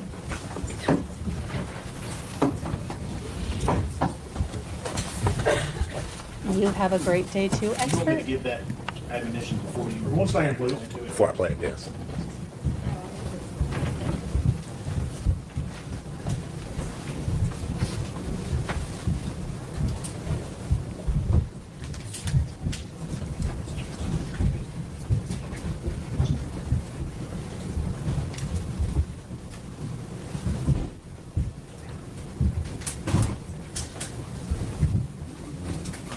You may be seated, thank you.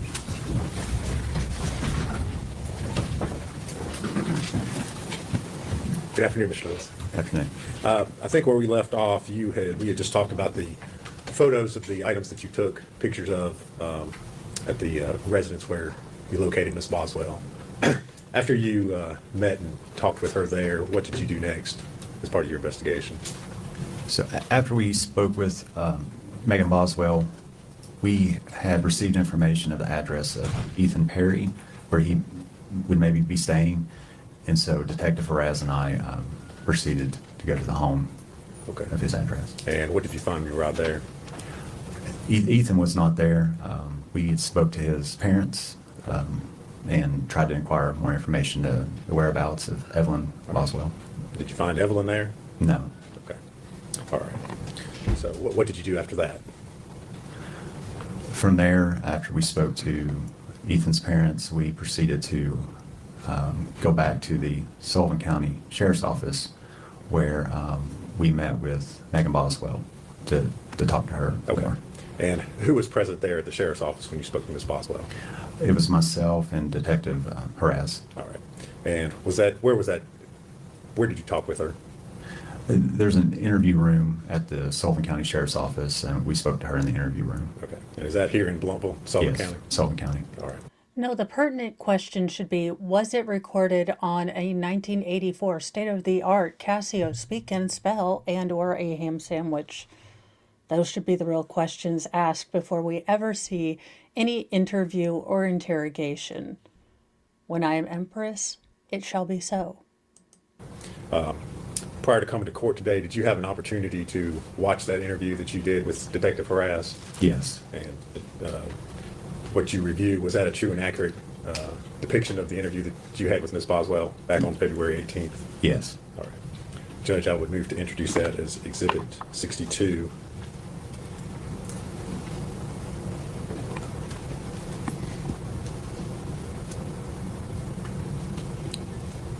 Beautiful exhibit. All right. And if I could, I'd like to play and post that to the jury. All right. Ladies and gentlemen, this video that you're about to watch has, well, what I'm going to call subtitles on it. Those are to aid you on the actual evidence, is what's said during the video. Does everybody understand that?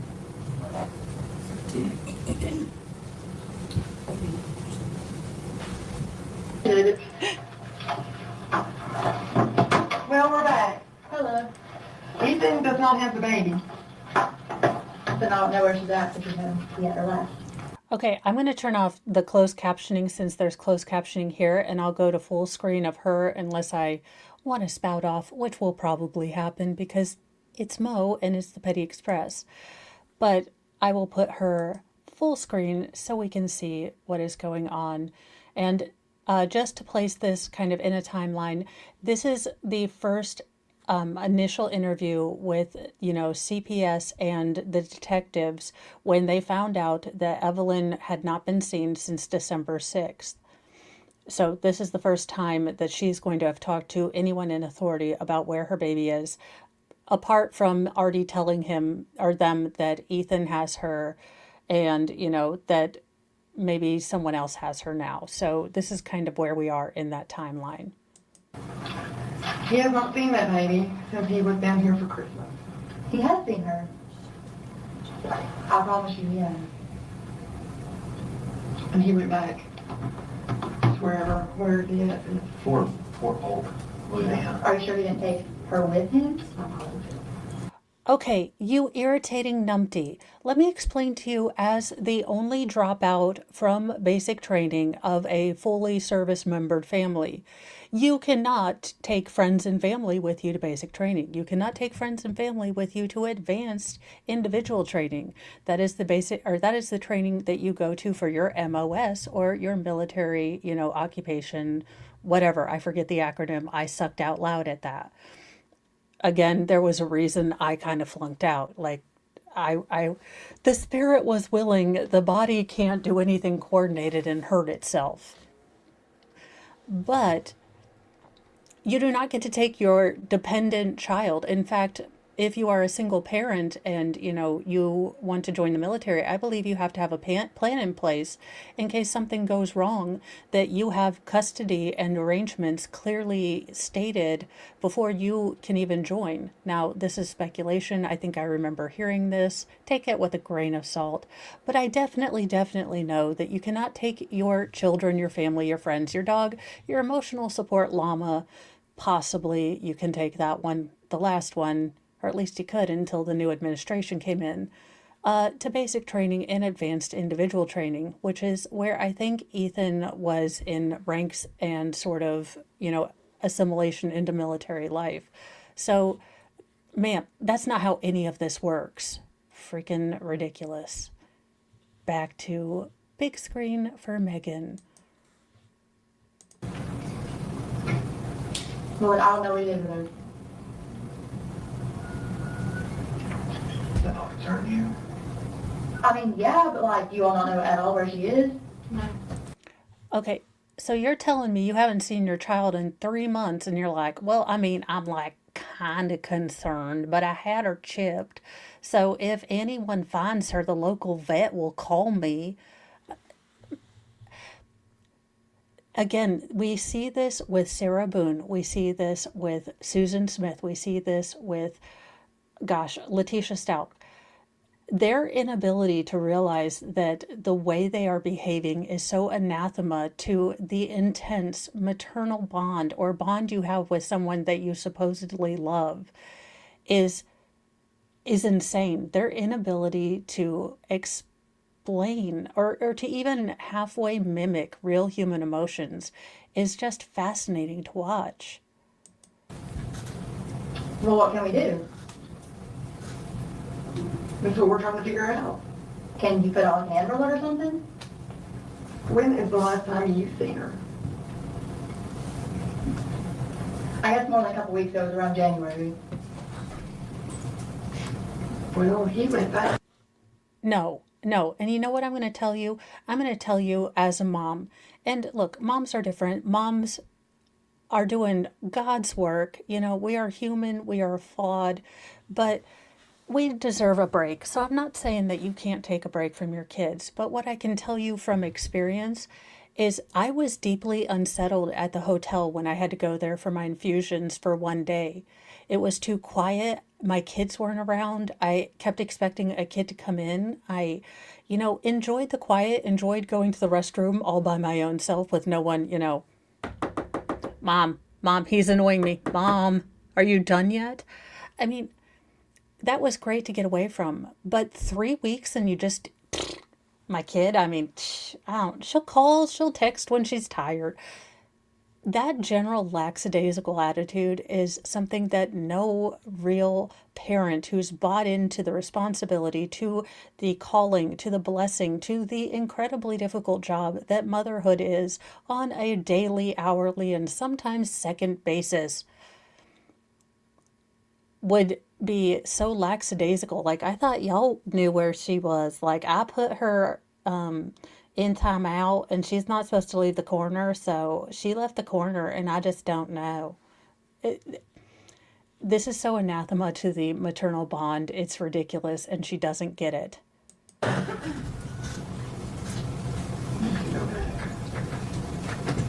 January the 1st.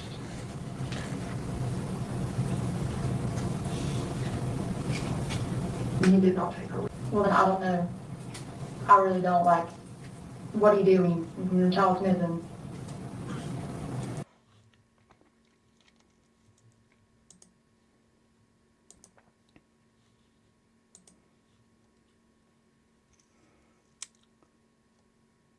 It's after 3 hours. Just now, 51 seconds passed. The fuck did this cahoot just say? Like, what are you supposed to do when your kid is missing anyway, dude? Like, damn, I don't know. Is there a TikTok or something? What in... Okay, defense, God love you. Just pack it in, go home. Don't put this trial on your LinkedIn profiles, because your client just took a shovel and dug her own pit, okay? This heifer done just said, well, DCF, isn't your job to find her? It's not like I'm a parent or nothing. I don't know. What? There are very few times that I am actually at a loss for words other than to say, screw this chick sideways with a cactus, allegedly in Minecraft. And on that note, in shameless grift, I have my Screw Yourself Sideways with a Cactus shirt on my way from my merch store, so I should be able to grift that. And of course, as per Mo tradition, Church of Mo tradition, all funny things must be on the boobular area for emphasis. So it is nicely on the boobular area, and I should be able to show you guys soon. And no, hey Joe, I was making that up. She did not chip her child. She just has the uninterestedness, as if, let's say you didn't really love your fur baby, but you had him chipped, so if he does run away, it's okay. She just has that attitude like she misplaced a shoe, and she'll eventually find it, but the shoe's gonna be fine. That's the kind of attitude she's having about this, and it's really quite infuriating. Because at this moment, her child has been missing for 3 months. At this moment, she should have been, looking anywhere, everywhere. You know, it boggles the mind. And you told us you were going to meet him tomorrow in Colonial Heights. Now, what was that about? I was going to try to contact him again and meet me. You said he lived in Memorial Boulevard. That's where the last time that I, went to go see her was. How would you want to contact him? You said that you didn't have a phone number. I was going to try to message him from Hunter stuff, get a hold of him.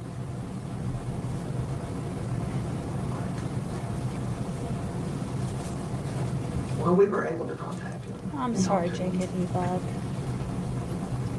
And he said that the last time he seen her was, you come up and seen him in late November, early December. And he came back up in December. Right. And then you came over New Year's, and you didn't bring the baby because she had the flu. I did have her with me. Me and her went because Ethan got her some Christmas stuff. You didn't have her with you because she had the flu and I didn't have because of the her. grandmother. I didn't have her with me. He said you didn't. Well, I did. I don't care what he's telling you, I did.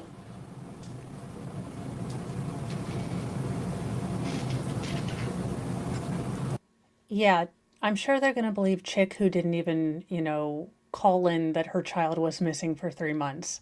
Yes, you are the reliable narrator that we've been searching for. Thank Jeebus. Yay! So when did the exchange happen? Where did you drop Evelyn off with him? that you're saying that this happened? It must have been a couple days after that. New Year's. It was before New Year's, because me and Hunter didn't have our New Year's. Me and Hunter went to a party on New Year's.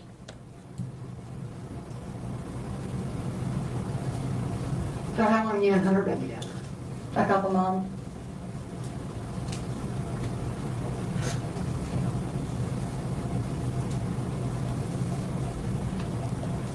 Are you gonna tell Amber or anything, or what are you gonna do?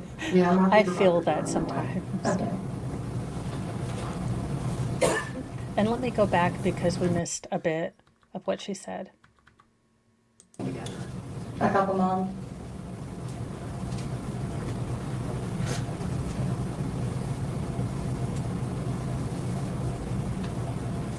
Are you gonna tell Amber or anything, or what are you gonna do? Yeah, my supervisors are on their way. Okay. This ish did not say, is your supervisor going to get here sometime so we can do something about my kid? Also, my coupon is expired, but I believe it should be redeemed. Hey, Megan, here's a tip. You're actually the parent. You're the one that was supposed to alert and be the first line of protection for your children. You know, getting snippy with government agents because they're not doing the job that you were supposed to initially do is kind of crap a human being behavior.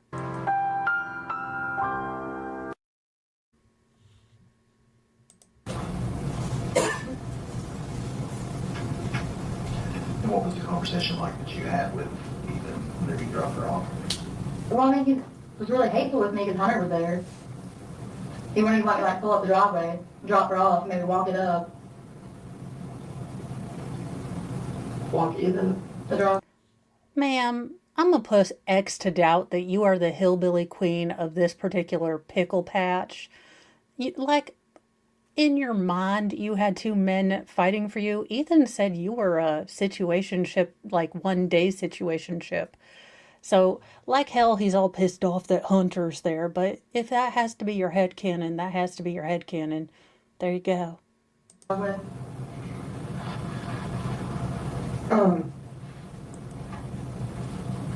What kind of relationship do you and Ethan have now, as far as, What do you mean?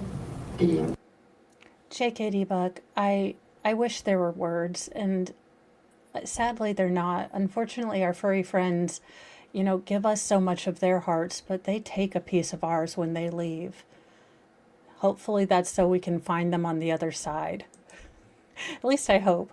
Actually, I hope Fry's not being too bad in heaven, because if there was ever a dog that would deem to, go through Jesus's trash, it would be Fryberto. So I'm hoping he's at least being a little better behaved in heaven, because otherwise I'm going to have some splaining to do to St. Peter, on top of the other splaining I need to do. are you able to communicate, are you? I mean, no, not really. He does not want to talk to me about anything ever. Because you done lied and said he was your baby's, father, when he was just one of many guys you had daily situationships with. Which, more power to you if you want to do it. But then when you throw paternity on a dude that doesn't, actually have any biological ties to your daughter, you kind of end up looking like the shit person in that situation. Not the hero, not the shero that you intended. He's been that way since me and her got together. He barely talks to me. Have you communicated through text messages or anything like that? You've not sent him any text messages? I've tried to call him. He doesn't answer me. Have you tried through text messages to contact him? Yeah, but he's not responding. I mean, I'll be him off on his phone. I'm not gonna lie to you. I'm just asking. Yeah. I mean, I've tried to text him. He's not responding. I've left his voicemail and stuff. He just does not answer. Does not call back. And what do you ask him in these text messages or? And again, if he is in advanced individual training, you don't have a lot of access to your cell phone. Now, my failure at basic training happened in 2002. So I'm sure there has been great, relaxation on the use of, cell phones in, basic and advanced training. But I highly doubt that he has access to his phone at all times to deal with her many levels of craziosity. So while she is trying to paint him as a terrible person for not answering his phone when their child is missing, he is also probably not in a place where he can spend enormous amounts of time on his phone.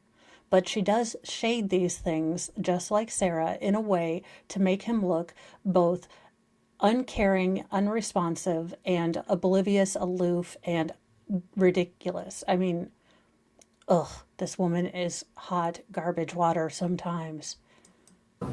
Voicemail you're leaving. Well, I've been like, hey, can you call me? I want to see her. He just does not call back.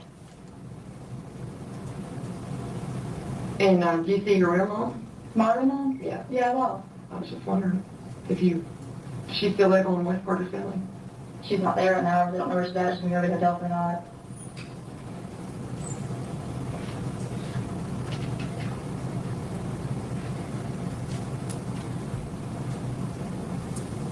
If, let's just say, if Ethan was to leave the baby with somebody, who would he leave it with? I mean, I really don't know because, like, I know when Ethan was in the Army, he did not talk to his family. And really, when he was gone in the Army and I had Evelyn, we really didn't talk much. Which is why we're not together now. I mean, he just go like months and weeks without talking to me. Never really helped me out with her the whole time that I had her and he was in the Army. So, I mean, I really don't know who he talks to, who he fools around with or nothing. He didn't talk to his grandfather or the one. I mean, I guess he did when he came up here, but, like, as far as I knew, anytime that, like, they tried to contact him, he just didn't respond. This guy named Paul is not his grandfather, but it's like his step-grandfather, and he would, like, all the time ask me about Ethan, and Ethan wouldn't talk to him. How come? I don't know. I really could not tell you. He just kind of, like, stopped talking to his family. They didn't really help him out while he was here, or went to the Army.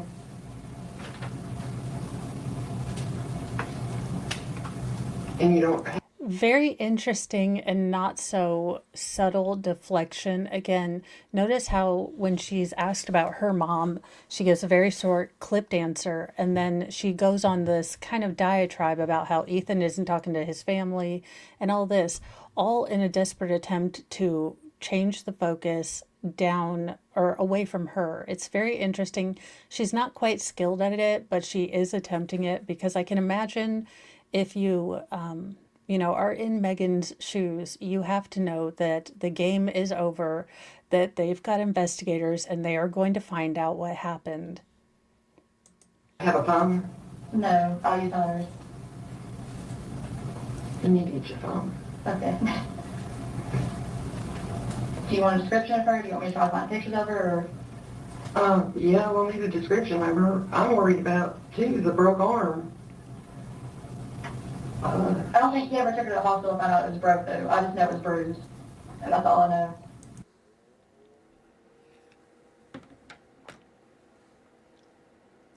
This baby had a possible broken arm, and you couldn't, get yourself doing, did you have a job? A gerb?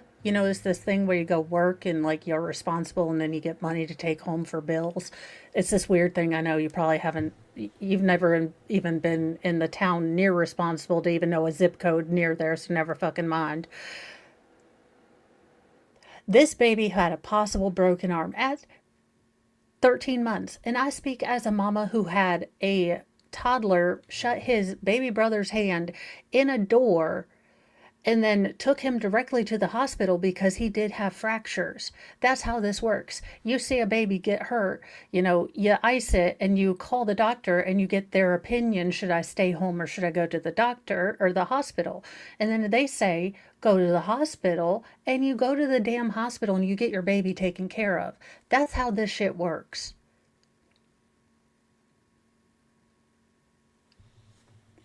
Again, defense, you can try to push the, and shift the, empathy over to Megan, but it is shit like this out of her own damn mouth that is burying her.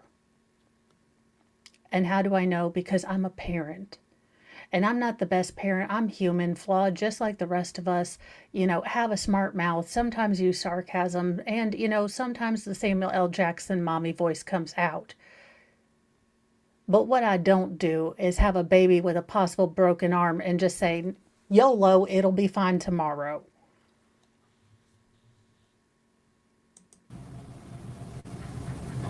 I mean, I won't lie to you, when she was with me, there were a couple times when she was trying to walk, she'd like fall and bruise her cheek, you know what I'm saying? But, like, she was never bruised, I never whipped her. But some people disagree with that, like, I mean, I just can't. I mean, they're gonna fall when they. Well, yeah, but I mean, whenever that happened also, my dad was like, well, I'm gonna call and say that you abused her because she has a bruise on her cheek. And I was like, you can't do that, like, because for one, like, I'd never hit that baby. Ever. And I wouldn't, you know, because when kids are bad, like, you know, bad, I believe, like, oh, you should take a toy away from them or something, like. And like I said, a lot of people disagree with that, but like, you should spank your kids, but I'm not one of those people. Well, it's real easy not to discipline a kid because they're already passed away, you insufferable swamp hag. It's real easy to be the perfect parent and, use gentle parenting when the kid is gone. Corroditated trash water. I rest my case. Yarana. When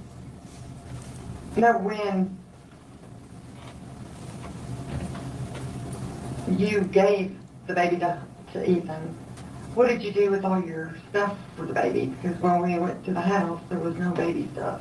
Some of her baby stuff is there, but I gave him about all of her clothes. And the only, like, bottles I had for her was just, like, one sippy cup. And it wasn't even, like, a sippy cup. It was, like, one of the kids' like, new pink cups. You know what I'm talking about, like, the straws in it? She's already switched the straws. And I mean, I really only kept that from the car because if nothing else, I would just, like, go buy, like, little plastic straws and give her stuff out of cups. And then I had baby stuff at, like, a mommy's and stuff like that. My grandma's.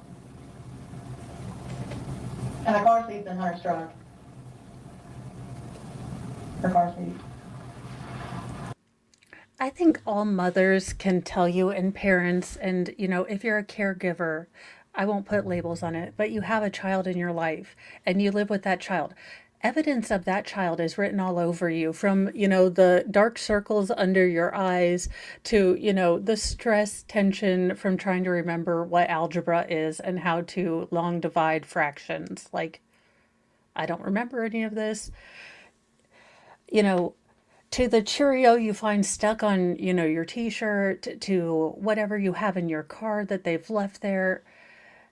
The thing is that parents, caregivers can tell you that kids leave evidence everywhere of their existence, from smudges on the walls to, handprints all over the windows to, snack wrappers shoved into coffee or into the couches. And she had none of that, because that child had been gone for so long, she was able to put it away. Yeah, the Gerber puffs that fall out of your bra, the entire Cheeto you didn't know you had there, but apparently your body formed around it like memory foam, which kind of tickled you pink and made you feel incredibly sad at that moment. I've been there, I've done that. And look, she is excommunicated from being allowed to call herself a mother. She was a human incubator, and that is all. That is all. She's not allowed to take a Mother's Day. She's not allowed, y'all. I'm going to be demonetized during this part of the stream, but I swear to all that is holy and hoodly and unholy, if this heifer gets up in her victim impact statement or whatever the hell she's going to do, and she goes on about, I was Evelyn Boswell's mother. Y'all, I'm going to need all the super chats because I will be demonetized in 16 different countries for the incredible dissertation of curse words that I am able to weave through my epic rant of bullshittery. Anywho, I'm just giving you guys warning that should she try to pull the I'm Evelyn's mother card out at any time after this point, I will erupt in a rant so epic that I am going to need to buy a curse jar. A curse jar that will put my kids through college at this point. And absolutely Lolita smiles. Yeah, the car seat's in the truck. Well, we can take Alexis to go get her, don't get me wrong, but the car seat is in the truck.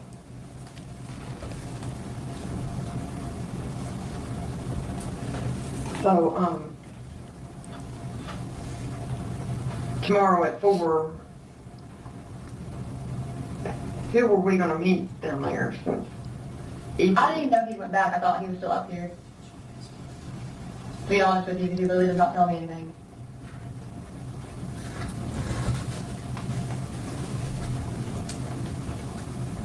And when did you make the arrangement to meet him tomorrow? Then, like, when was that discussed with you? I mean, it's been a long time ago. Okay. Tomorrow's the 19th, right? The 18th, yeah, the date's right. Okay, again, would someone from Tennessee please come forward to the front of the congregation in the Church of Mo? There is no judgment, only love and acceptance here. But what the actual fuck is it with you people not knowing dates? For the love of all that is holy, every single lay witness in this case has been like, is it February? It was like a time 5 years ago, like in Octobuary.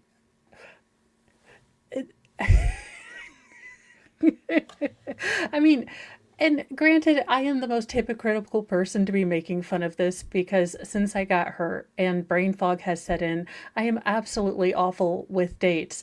But these people are making me feel good about my life, these witnesses, because I'm like, you know what? I do generally remember that there was a date and time where I was somewhere. This is good. You know what? I'm humaning okay. I'll be okay.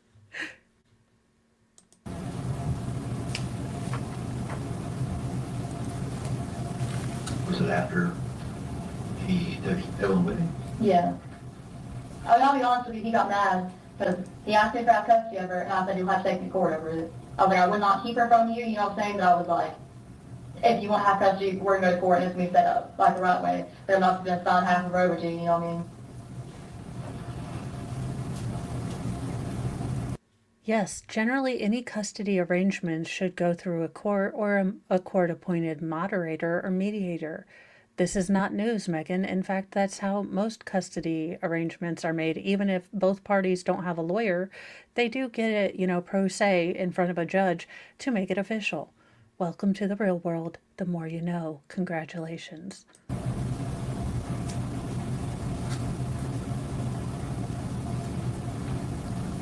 When did that happen? When did you get mad about that? So, It was like the day of Christmas. When did you all officially break up? Sometime in November, I don't know, to be honest with you. When you went down there to see him? Yeah.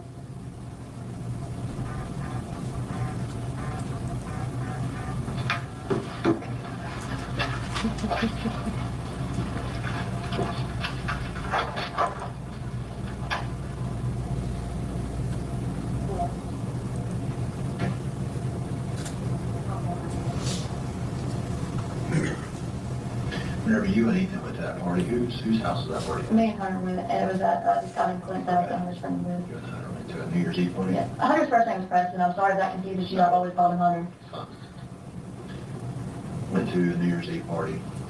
And where was that at? It was in Ponty Flat at Clint's house.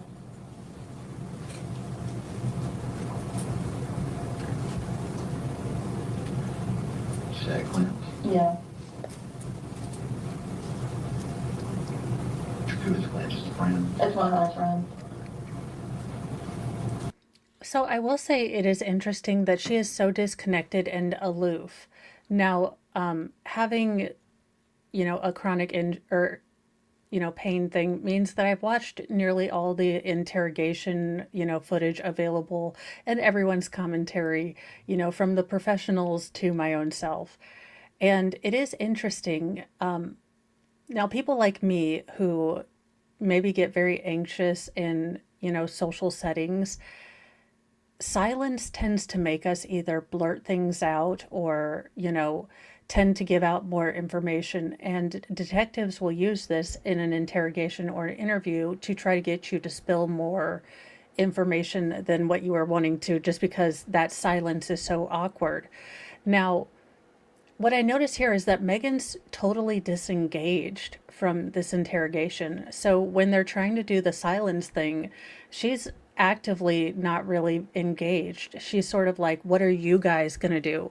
She has already put the onus of the search for Evelyn on these government officials. She has absolved herself of any need to find her now because it's their job. At least that's how I read it. And she's, again, the aloofness, the disconnection, the sort of flat affect of, not the anxiousness, the drive, the need to find the child. It's kind of like, okay, this was on my to-do list, but I hired people to do it. Well, you would hope, but that's expecting a lot.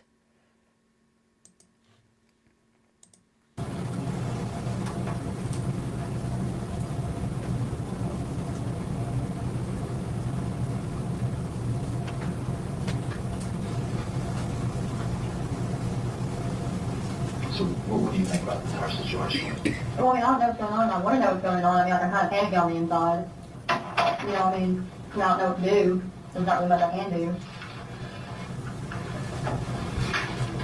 Straight up with Michelle, she's the one who wants to get the phone started. Was that your supervisor? There's nothing I can do. So guys, I'm gonna tell you a story about youngest most feral. Now we had just moved into this house, and this house is huge. It was built by a family, you know, very staunch practicing Catholics that had 7 children. So we found this really good house. And my youngest most feral son was about 2 at the time. Now he decided to fall asleep in a cabinet and wouldn't respond when I was yelling out for him. And we live very close to not only a kind of cliff drop off in our backyard because it's a nature reserve area, and then to a lake. Now, I am semi fluffy, not a runner, not anything. I can tell you, I ran through this entire house in about a minute, opening doors, apparently not the one he was hiding in, but opening most of the doors. And then within 10 minutes, I had run the entire circumference of the lake and, you know, all of my perimeter of my house. Then I called 911. That's how parents react. Now, of course, in true youngest, most feral fashion, this kindly sheriff's deputy comes in, and I am trying to frantically find pictures on my phone that are current that, you know, he isn't doing. And this thing in so I can, you know, have a missing, you know, child poster that I'm not embarrassed to put on a milk carton. Because, of course, I'm thinking about that up too. I'm like, oh my God, everyone is like, and I'm like, oh God, could you just take a good picture so I could put it on a milk carton? Again, kind detective is taking out his little flippy handbook, and my youngest, most feral son comes wiping the sleep out of his eyes like a precious little cherub, you know, still in that half sleepy stage, like, I love you, mommy, I found you. Which, God, for his safety, made him cute, sweet, and adorable and just coming out of sleep just for his safety at this point.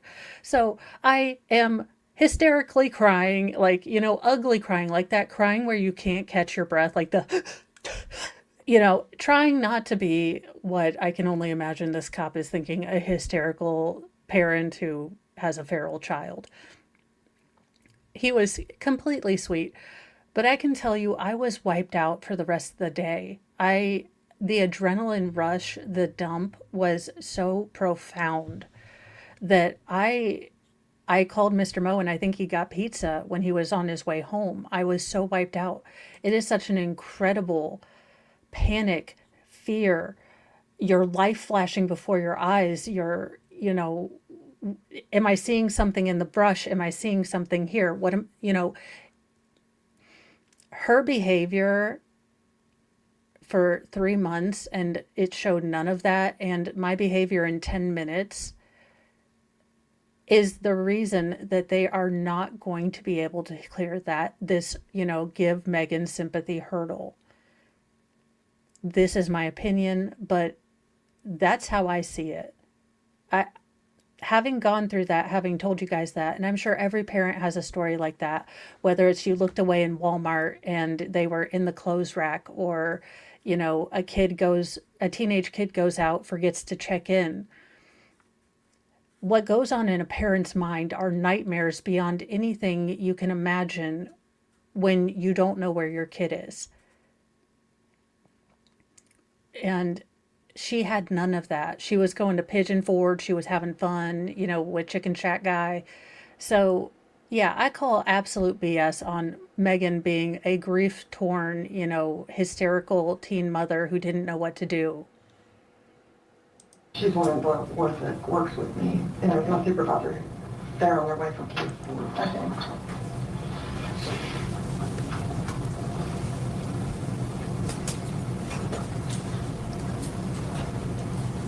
she say didn't. about Ethan over the years? Mm.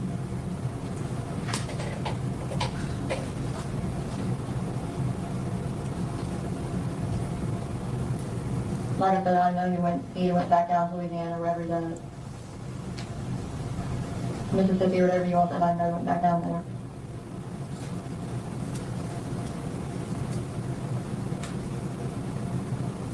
So he told you he was living in Kingsport? Earlier, did you tell us he was living in Longville? You know he was living in Longville? Well, that apartment in Kingsport or Blumpville, because it's on Memorial Boulevard, in between. I'm sure.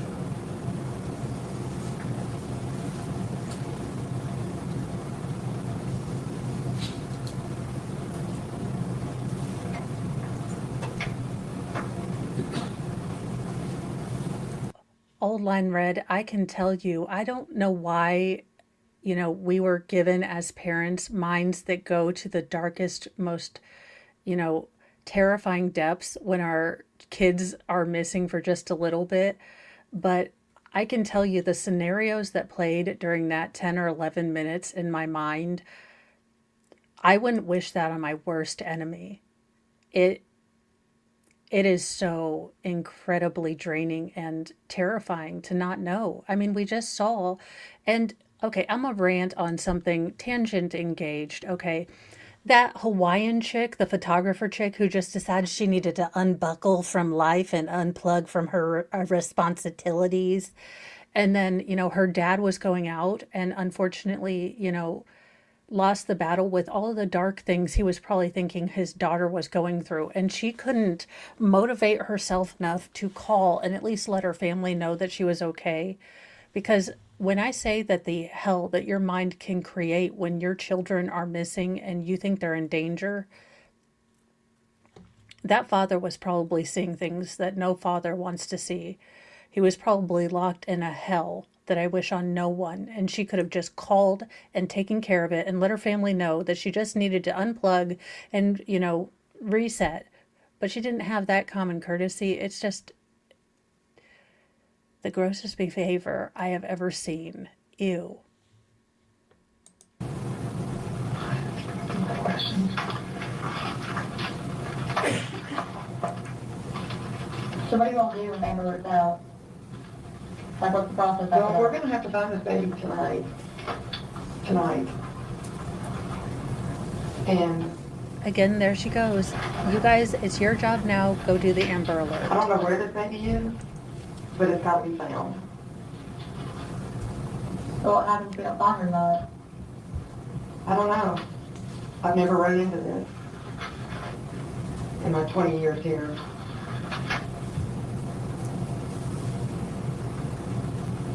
This is the same lack of insight as Chandler Halderson, Joel Guy Jr., Sarah Boone, Letitia Stalk, basically everyone that we've ever covered has had for the victim. She honestly thought if she said the baby was somewhere to enough people, different stories, they would all just assume that the baby was, like that game of cups where, you have 3 cups and someone hides the ball. It was going to be a shell game. And eventually people would stop asking, or they would just assume that Evelyn was somewhere else. She didn't see Evelyn as a person. She was a prop for a while. Maybe Ethan was going to, give her the life she wanted. It turned out they weren't going to be a situationship at all. And she found, Preston Hunter, or Hunter Preston, or whatever the hell is this guy's chicken shack guy. And she wanted to put her hooks into him. And maybe he said, look, you're cool for now, but, you already have a kid. Something like that. This is just, these offenders have no idea that people around will care for their victims. And because they have no emotional empathy, no ability to put themselves in anyone else's shoes, they always forget this part when they're crime planning. Because they just assume that, people will go away. My parents will, be assumed to be in a cabin upstate for forever. And I'll just get their inheritance. Or it's just, again, this gross lack of emotional maturity and intelligence. but we've got to find her.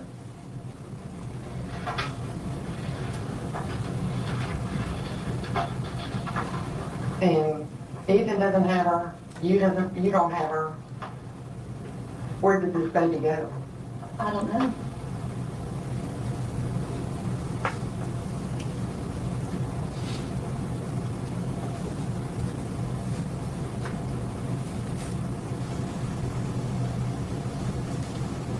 What did Preston think about the baby?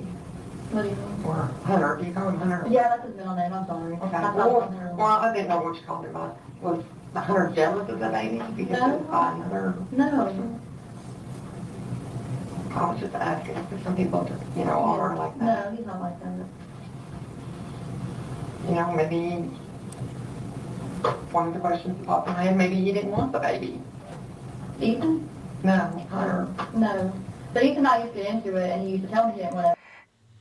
It is interesting that she is being deliberately obtuse here and a little bit finicky. She just got done telling them that she calls, Hunter Preston. So when the detective calls, Hunter Preston, she's like, "Oh, that's his middle name. I call him Hunter." She's just being, again, these are small-minded diversion tactics to try to get the detectives to focus away from her, and they're not quite clever. They're not great. They're ham-fisted at best. But there you go.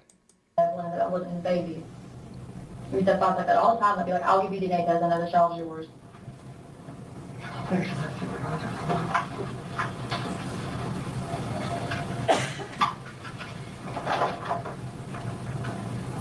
And welcome, DK Cripple. And Ethan and I used to get into it, he used to like threaten to kill me all the time and stuff like that. You know what I'm saying? It's kind of why we broke up. I don't think he's a bad person. I don't make him sound that way, but you know what I'm saying? Interesting. I don't make him sound like a bad person, but also he did threaten to end me. Wow, Sarah, very subtle, very subtle. And also, no one says that. Again, if someone threatens your life, you don't say, "Well, but on the inside, he's really a marshmallow." No.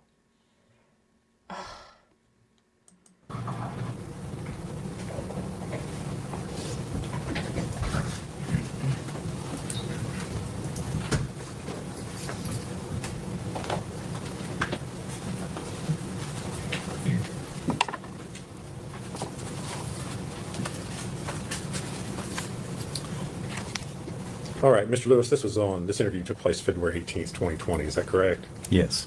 Did you, as an investigator of DCS, continue to search for and attempt to locate Evelyn Boswell? Yes. And were you able to do that? Were you able to find her? No. Did you ever, did DCS, were you personally ever receive any reports from the defendant, Megan Boswell, that her child was missing? No. Did Megan Boswell ever produce? 80s Music Man OG back. I had an adventure. I was riding my bike. I saw a small body of water and decided, let's ride through it. Nope, it was 4 feet deep and it was a ditch. I sunk, but got up and got a ride home. I'm cold, but okay. Well, that's doggone it. I hope get warm, get some hot chocolate, maybe with some brandy in it. Or not brandy, whatever it is you're supposed to put in hot chocolate. Look, I'm not a boozeologist. If it's not in a box then already mixed, what the hell am I supposed to do with it? And welcome, photo lady. Evelyn, or bring her to you? No.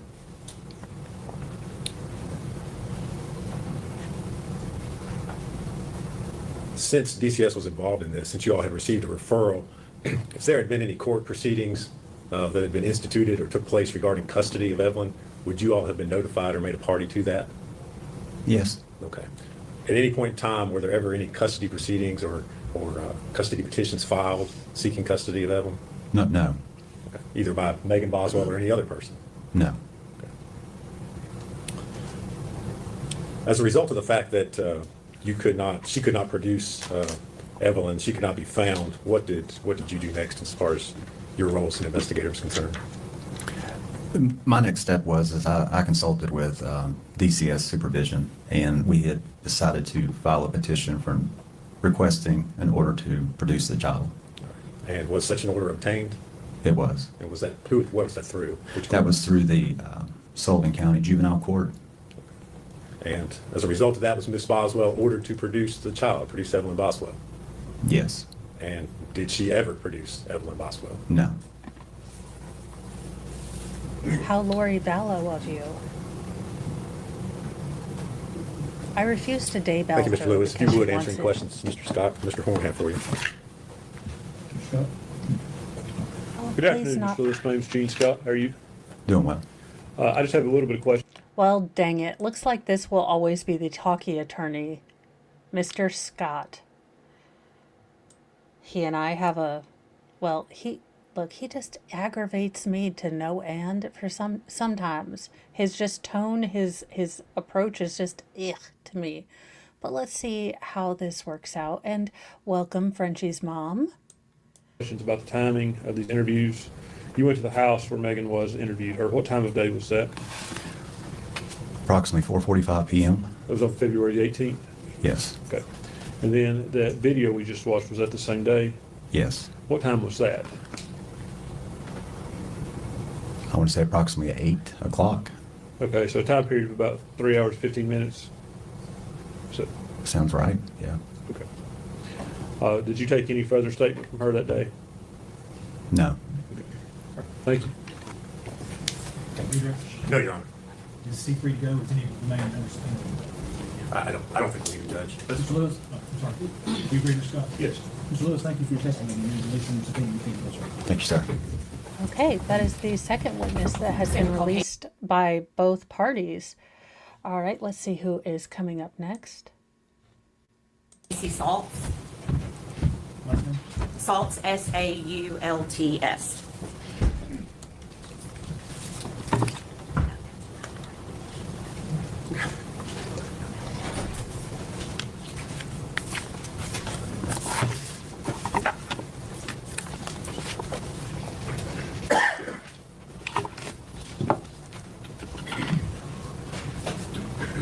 And thank you for becoming a member of the Church of Mo. Welcome to the congregation and your VIP pass to the Petty Express. We have sarcasm, dark chocolate, and heart, though we sometimes show our love through snark. So welcome to the Church of Mo. Thank you so much. And I actually have my ticket, so I will put it in here.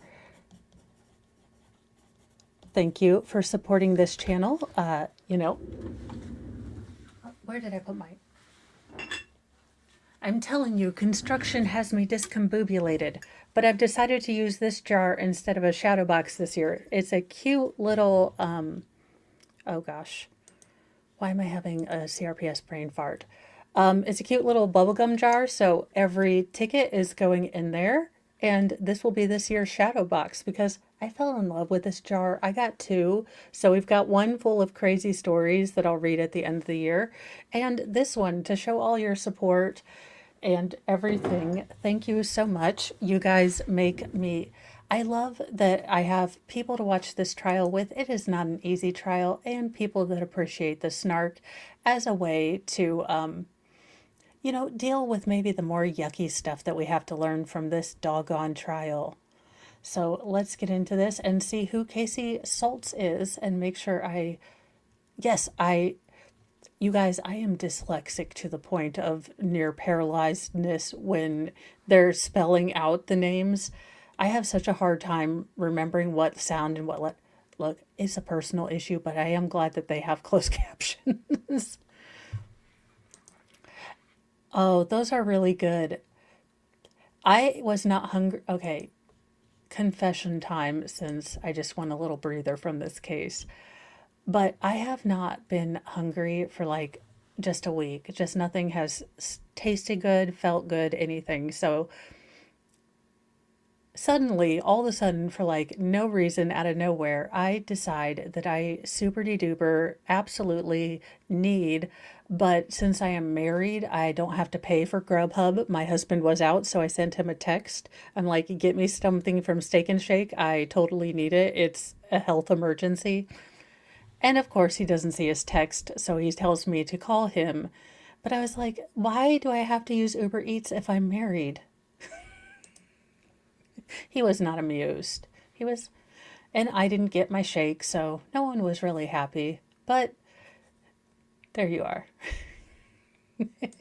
If I was a shark, okay, if I were a shark, I'd want to be the whale shark because it just kind of floats there. It's big enough, everyone leaves it alone, but it's just kind of its own big wanderer just observing the seas. I think I'd be a whale shark if I was going to be any shark. They just seem majestic and unbothered, and I'd want to be majestic and unbothered. Steak and Shake is awesome if you can find one that's still open in my general locality.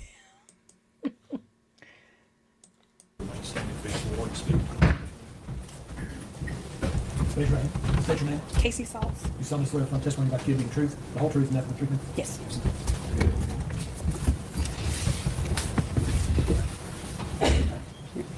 Good afternoon. Hi.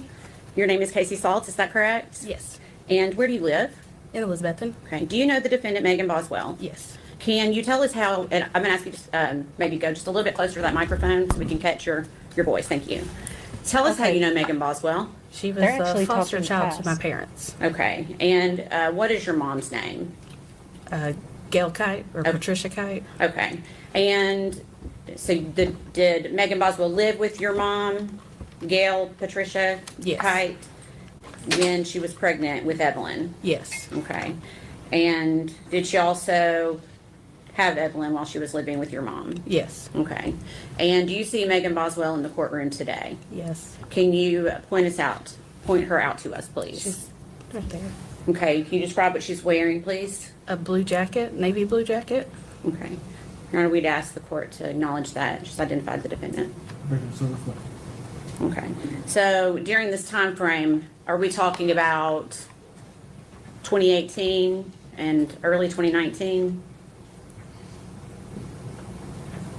Or and you may not know the answer to this, when she was living with your mom? I'm thinking it was just 2019. Okay. Let me ask it this way. Do you remember when Megan gave birth to Evelyn? Yes. And where were you working at the time? Premier Pediatrics. Okay. And obviously we probably know the answer to this, but what is Premier Pediatrics? A pediatrician's office. Okay. And where was Premier Pediatrics located? In Johnson City. Okay. Do you remember how many, is that place still open? No. Okay. That's why I'm asking in kind of in the past tense. It's now closed, is that correct? Yes. Okay. How many pediatricians were working there at the time? 2. Okay. And what were their names? Dr. Pugh and Dr. Trosen. Okay. And what was your job description there? Receptionist, front office. Okay. Can you tell us a little bit about what your job duties were at that pediatrician's office? Scheduling and making appointments, answering phone calls, medical records, all the front duties. Okay. Would you check people in? Yes, check in, check out. Okay. Okay. And were you able to like see the waiting room when people would come in, or would they come up to the window and check in? How would that work? They would come into the waiting room, or no, they would come into the front office to the window and check in. And then we had 2 separate waiting rooms, one for well visits and one for sick visits. Okay, when you heard window, to the window, one of you, and it was me, was like, to the walls, till the sweat drops. Oh, wait a minute, we're in a serious trial, but you said it, you thought it. And for those of you who did, you were seen because that you did, and I was right there with you. Your Mama Mo, remembering all the inappropriate songs that we shouldn't be thinking about during well, there we go. I made a messy bun. My intention was correct. Good Lord. That is a messy bun.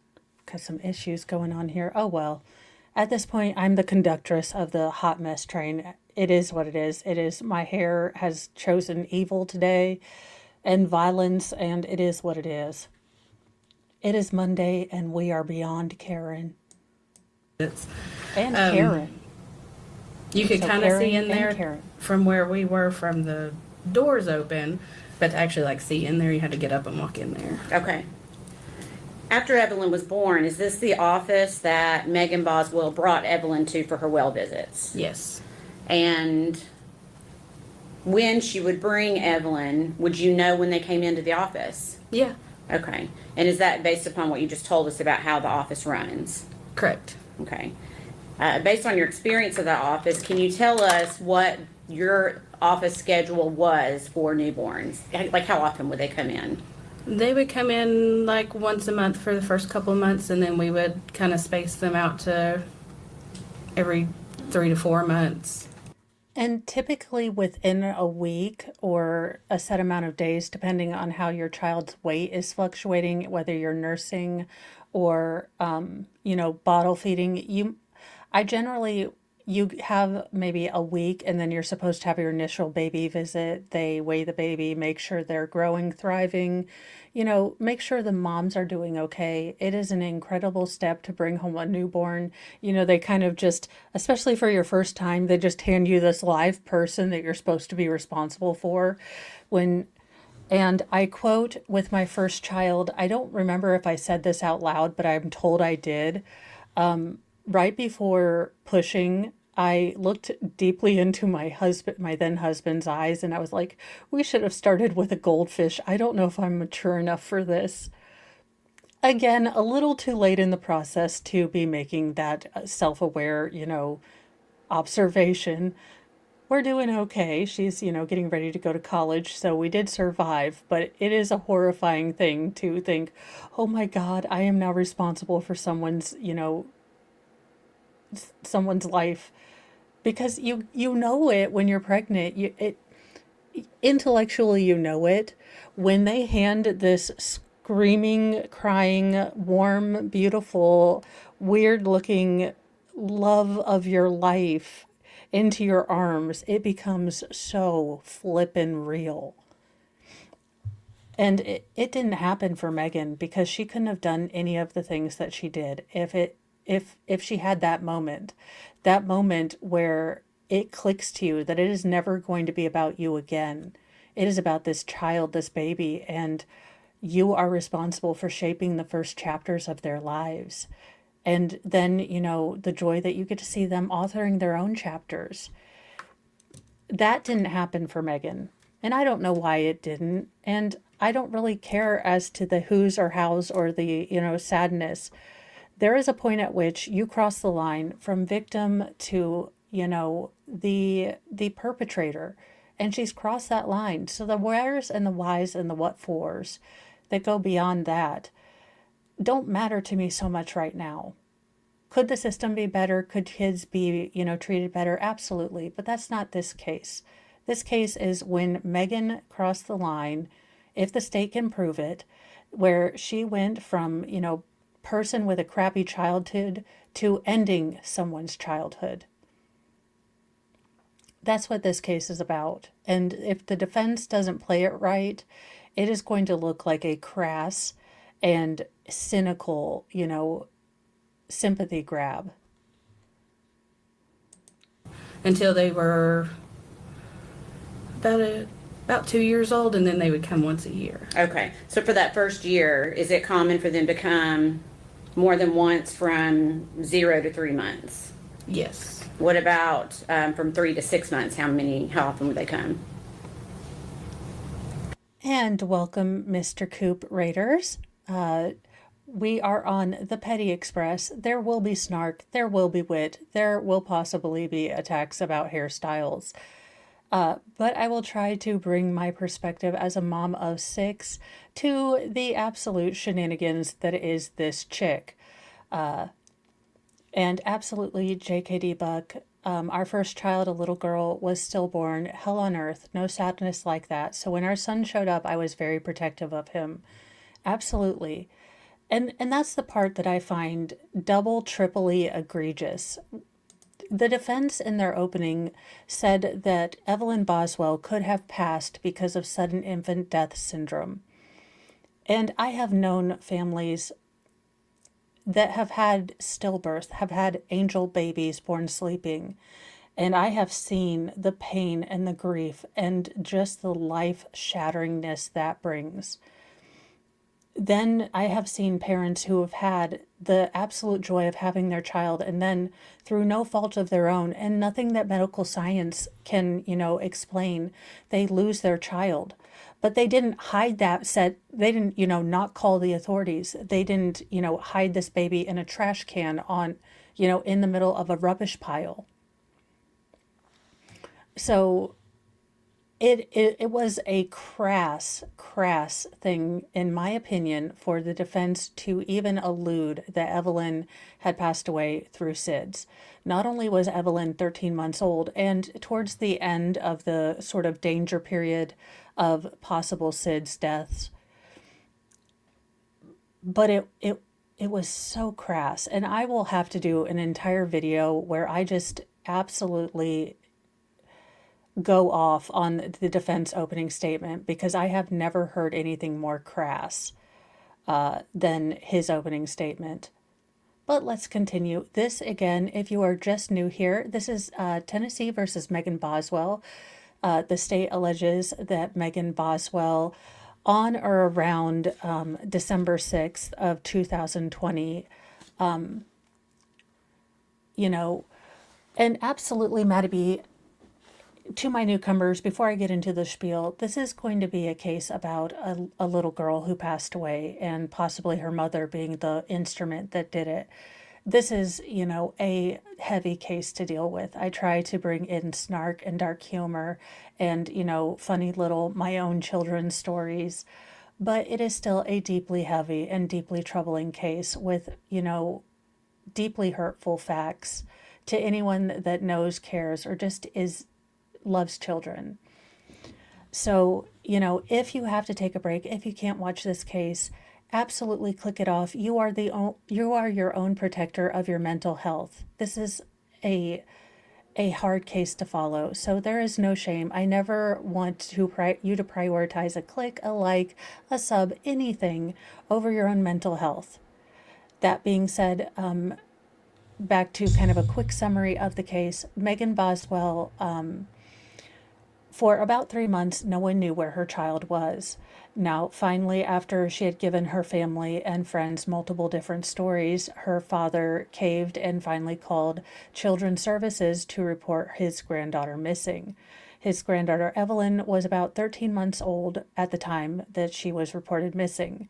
Now, that was February 18th. She had been missing for approximately 3 months at that time.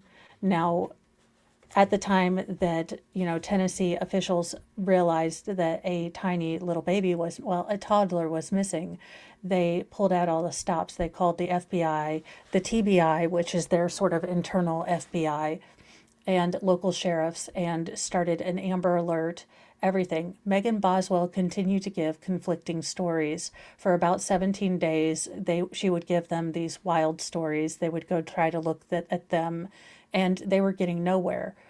On the 17th day, just as they were beginning to, decrease this task force because Megan was not cooperating with them, they could not get a straight answer. On the 18th day of the search, Tommy Boswell Sr., Megan Boswell's father, Evelyn Boswell's grandfather, calls to tell them that he and his wife were talking and realized that she and Megan switch iPhones a lot, and maybe there was evidence as to where Evelyn was, since Megan wasn't being truthful. There was evidence on there that would, help them find Evelyn. Now, while the police were out there, they also got to thinking that they had seen Megan's car backed up to a sort of storage structure, and, the back trunk was open. So while he didn't ever see Megan, he assumed that she was putting something into this barn structure.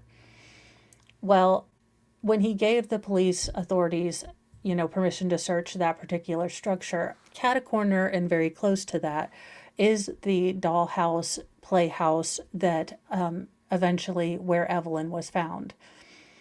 Now, the defense did try to paint Tommy Boswell Sr. as a sort of shifty character who might have been involved in, hiding Evelyn there or not talking to the police and, basically a conspiracy to get Megan in trouble.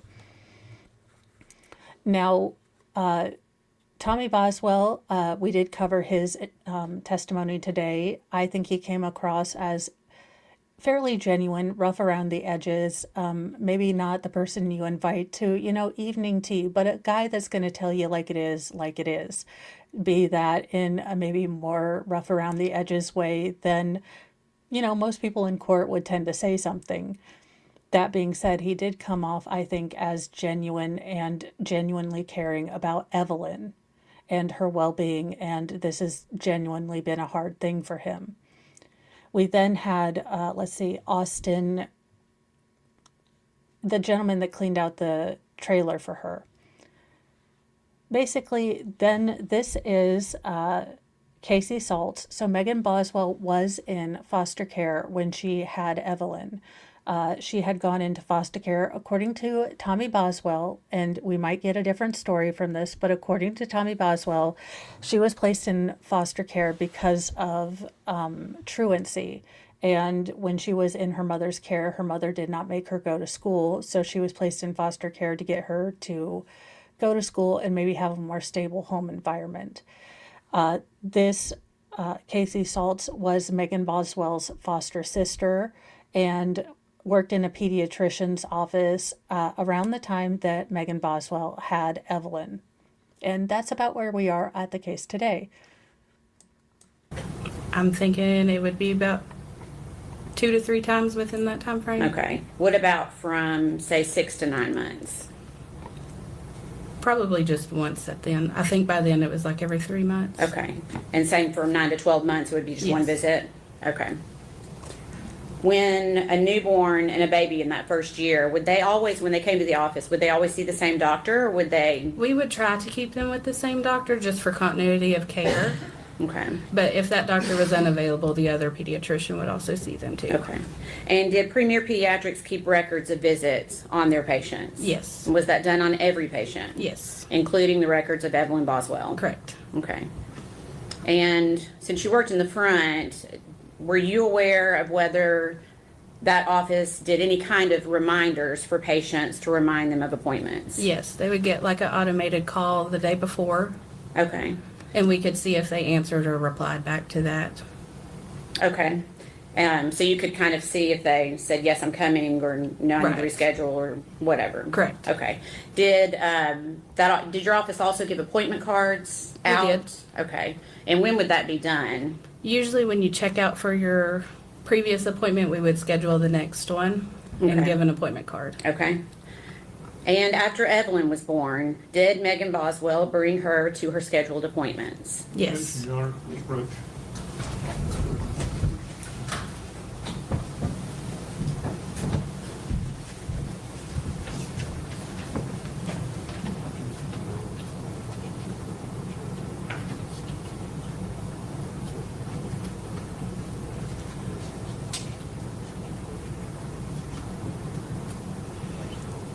I'm just so happy that these people suck at tech more than I do. Which is an achievement, let me tell you.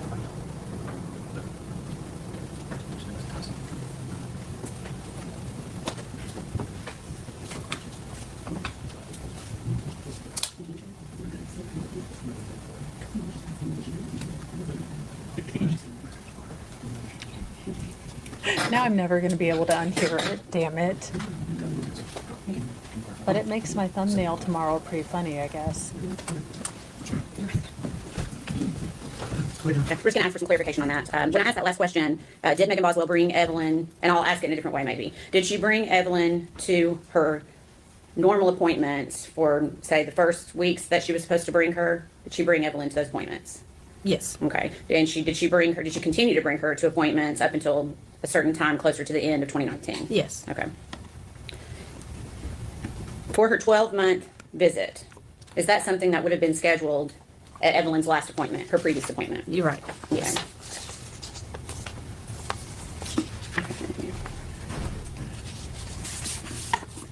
Okay, and okay.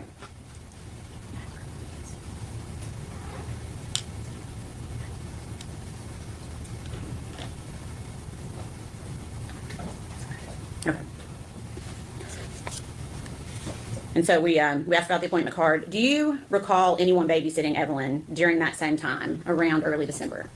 Yes. Okay, who babysat Evelyn? My aunt, Okay, and what was her name? Sue Whitson. Okay, and is that your mom's sister? Correct. Okay, and do you know when she babysat Evelyn? I don't know like the exact dates, but I do know that she kept her a few times. Okay, do you know what month that was In early December. Okay, and do you recall receiving a photograph? Yes. Okay, what was the photograph of? Evelyn's had a really bad diaper rash. Okay, and that's a photograph that you saw yourself? Yes. Of Evelyn, okay. Can you describe what it looked like? Really blistery, and you could kind of see like on the sides of her legs where she had been scratching, possibly some scratch marks. Okay, since you're working at a pediatrician's office, did you show that to anyone? I did show it to one of the nurses. I don't recall which nurse I had showed it to though. Okay, and you're not going to be able to say what they told you, but then what did you then tell your Aunt Sue about what she needed to do with Evelyn? Objection, I think we're getting far-fetched here. I'm not asking to elicit hearsay. I'm asking what she told. It does seem third hand. And also, this would then call her into, I would think, pseudo expert territory because she's giving her medical opinion, even if it's like double hearsay twice removed. I don't know.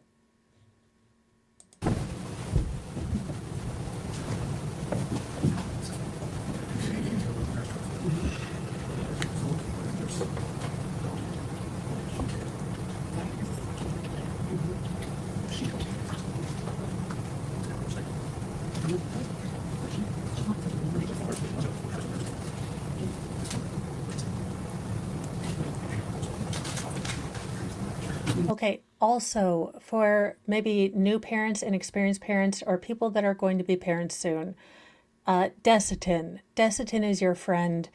Glom it on. It creates a moisture barrier between your baby's skin and the diaper.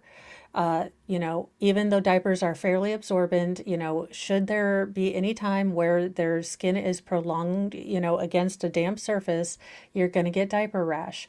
So Desitin, is really good. It creates a barrier. Boudreaux's. Now, I will tell you that the texture is gross. They do have little spatulas if you feel like using them. Honestly, I just kind of got over the whole textural thing and, slather it on. Give them some air. I know it's a little bit counterintuitive. Oh, there you go. That things are new since I've had children, since I popped out tiny humans. They come up with new things. It's unfair. But, again, just anything that's going to create that moisture barrier is going to be really good for diaper rash. And if you can tolerate it, it is slightly messy, but, get an old towel, get an old blanket, something soft, and you can let them air out a little bit. They, having diaper off, and giving them some time. Yes, it is potentially messy, but it also gives them some time to get some air and some, flow of air and not dampness on their little tushies. So, just if you're new, you don't need all the fancy glam stuff. Do not buy a baby butt wipe warmer. Those wipes will get cold before you get them halfway out the warmer. It is a waste. Do not buy it.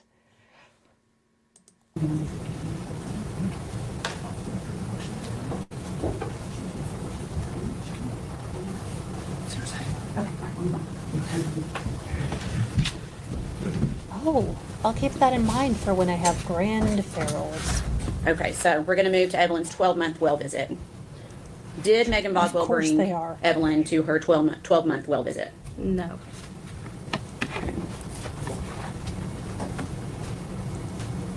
I'll keep that in mind too.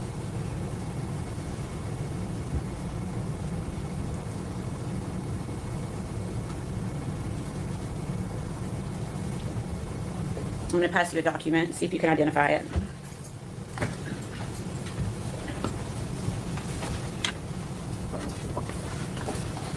Okay. Do you recognize that? Yes. Do you recognize the handwriting? Yes. Whose handwriting is that? That is mine. Okay, and do you recognize what that document is? Correct. Yes. And is that a fair and accurate representation of what it looked like when you produced that document? Yes. Okay. Your Honor, we'd be asked for that to be admitted as exhibit number 63. My bad.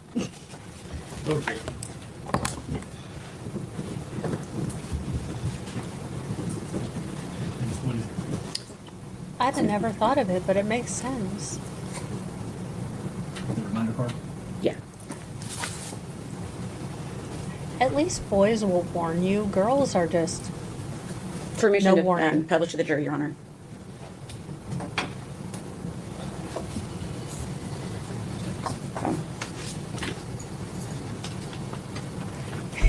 Okay. Okay. Can you see that okay? I got someone, my first boy, like my very first boy, and I thought I definitely need some of the Wii tents. For those of you not initiated into all the things you must need to have a smallish human person, they created, I think around the time I had my first boy, they're like these little cloth teepees, for lack of a better word, these cones of fabric that you could place over the little boy bits in, when you're changing a diaper, and so you wouldn't get caught in the eye. Now, honestly, after having those, you basically just throw a wipe over it. And, if it starts to look like it's going to attention, you throw that diaper on quick. It's just, well, for lack of a better term, it does look like a peen teepee. I mean, it really does. And you guys, okay, just to break the tension a little bit, I have to show you the most ridiculous baby thing I have ever seen. Now, I wanted to get one of these even though I don't have smallish children anymore.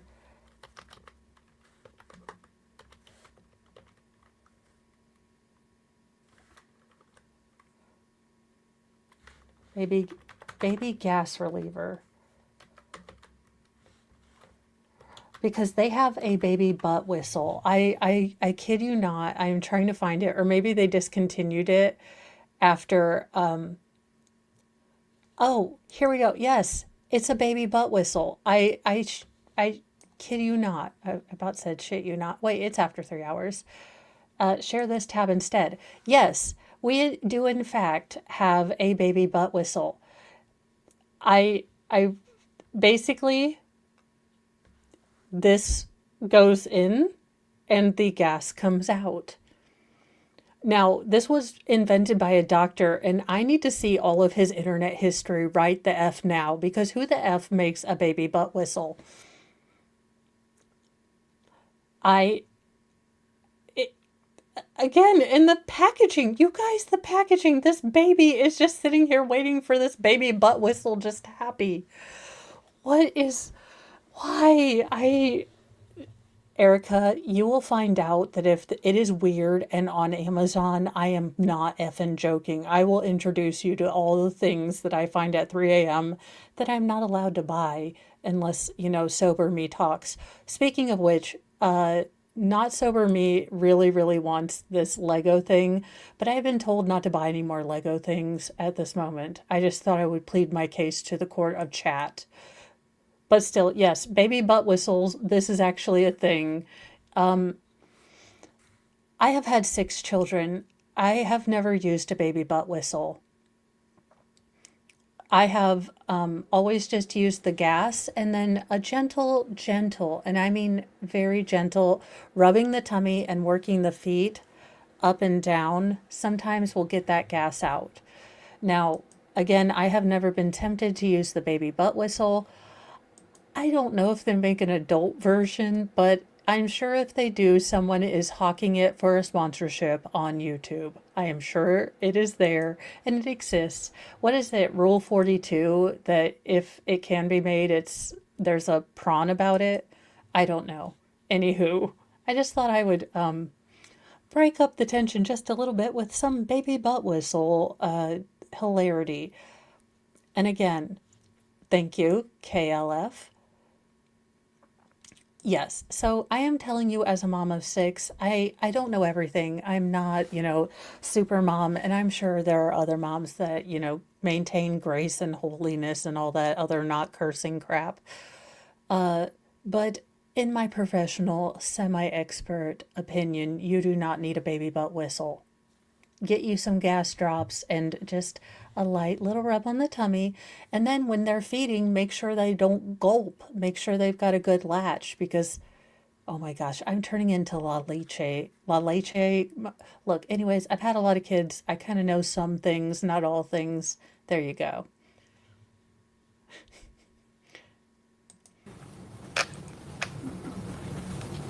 And is that the appointment card that you wrote on for Megan Boswell? Yes. And for the appointment of December 5th, 2019, is that correct? Yes. Okay.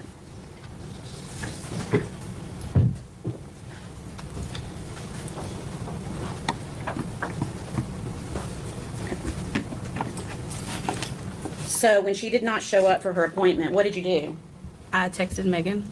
Okay. So you had her contact information? I did. Okay. Where she was part of the family, we did keep in contact. Okay. And how would you contact her? Through Facebook Messenger, mostly. Okay. And had you communicated with her before on Facebook, or was this the first Yes. time? No, I've communicated with her before. Okay. And is that how you reached out to her that day? Yes. Okay.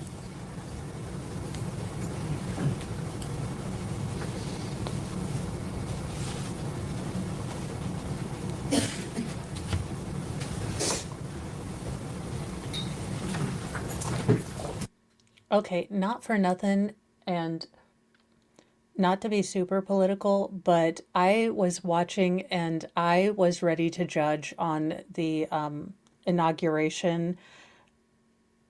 Okay, and here's my thing. Now, look, President Biden, fine. He wasn't the president I picked, but I, wanted him to do a good job.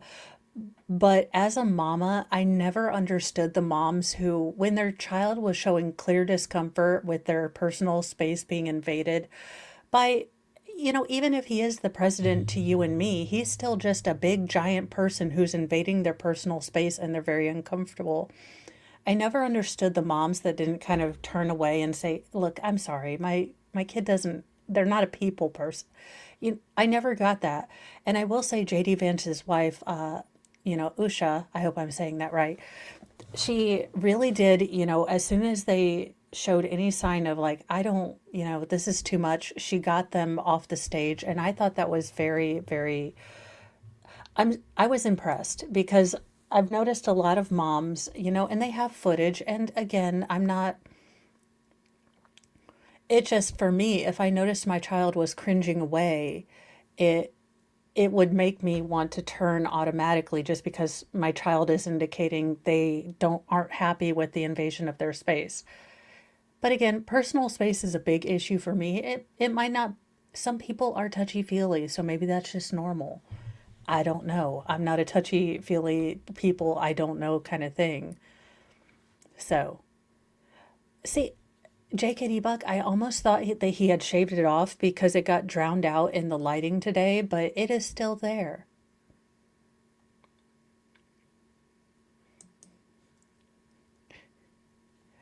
Oh, congratulations, Jim. I hope everything is going well. And from one mom who never took this advice, but I am encouraging the hell out of you to do it. Gracefully receive all the help that you are offered. Don't do that polite. I can take care of it. I'm drowning. I got the messy hair. I haven't showered in days. I do not know if I've even shaved my armpits in a year and a half. Don't do the, it's fine. I'm fine. It'll be fine. Take advantage and gracefully receive the help that you're getting. You're not, it it is a blessing to be able to help people, but I know how hard it is when you're kind of in mom mode to accept that help. So that would be my biggest advice. And if you can do it, which I could never do it, but sleep when little bit sleeps. I don't know, to be honest. I have no idea what I did I wish I could tell you guys. Maybe it's your focus on your computer. All right. Well, I try. Look, if I could go straight to Sophia, sassy, old, and I tell everyone how it is and nobody gives a crap because I'm old and sassy, and I'll just, if questioned, I'll just say, kitten, imagine, Sicily, 1937. I was there, there was a goat. You were there, you were huge, you were a giant with that back lump. But I love you, kid. I mean, if I could grow up to be Sophia, I swear to God, that is life goals personified. Daughter I love, who I live with, who I annoy the hell out of, but she loves me back. Kids I love too, you know. Wonderful job. It is kind of nice to know what you're getting into. I mean, you still are never prepared for like the sleepless nights, but it is kind of nice to know, okay, this is the chaos I can expect. And then you always manage to underestimate it.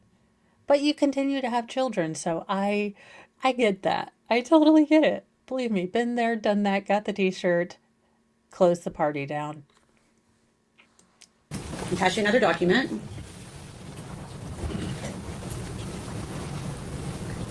And I'm going to ask if you recognize that.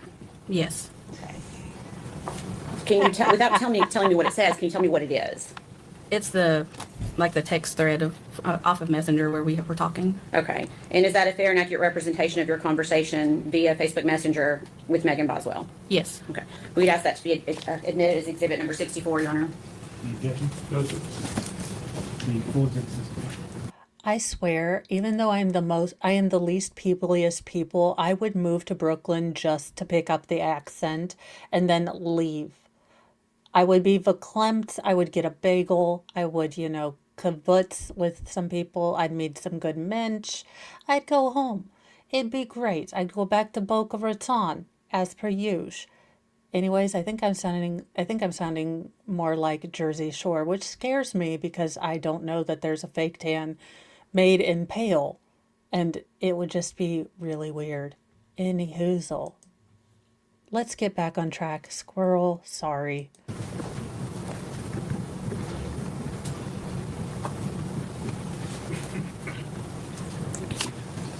Permission to publish?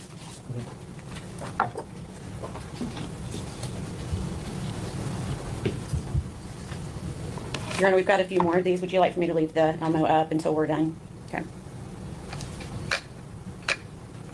Okay. Okay. So obviously that's your name on the left. Is that correct? Yes. And so then Megan Boswell's is in blue. Is that correct? Correct. Okay. And can you tell us what you said, the message that you sent to Megan that day?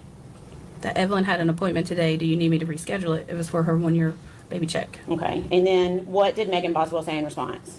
That she had thought it was the next day. Okay. And then I'm missing part of that. What did you say in response to her?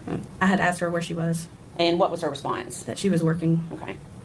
And I meant to ask you, the date is December 5th, 2019? Yes. Okay. And this would have been after her appointment, after she'd already missed the appointment? Right.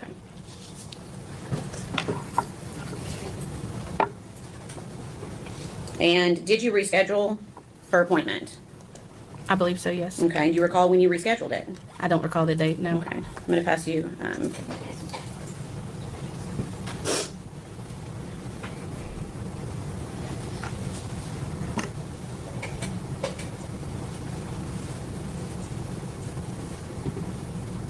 And I will say, and I don't know if they've switched this since I've had little itty-bitty children, but usually at each one of these sort of first year birth appointments and every well child visit, so that's annually after 1 year, the doctor's offices that I've had, you get a little sticker you can put in their baby books.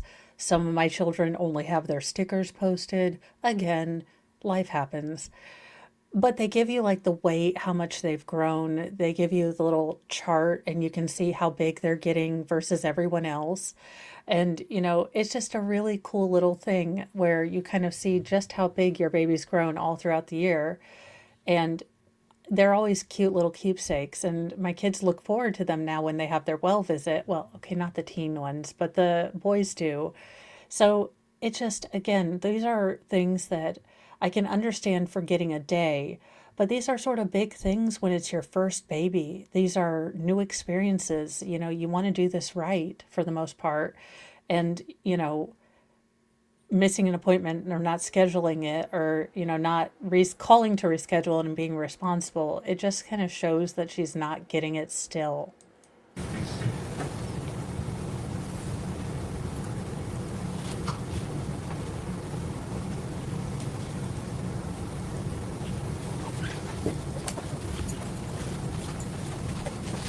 I'm gonna give you a second to read through that. I believe it's 2 pages.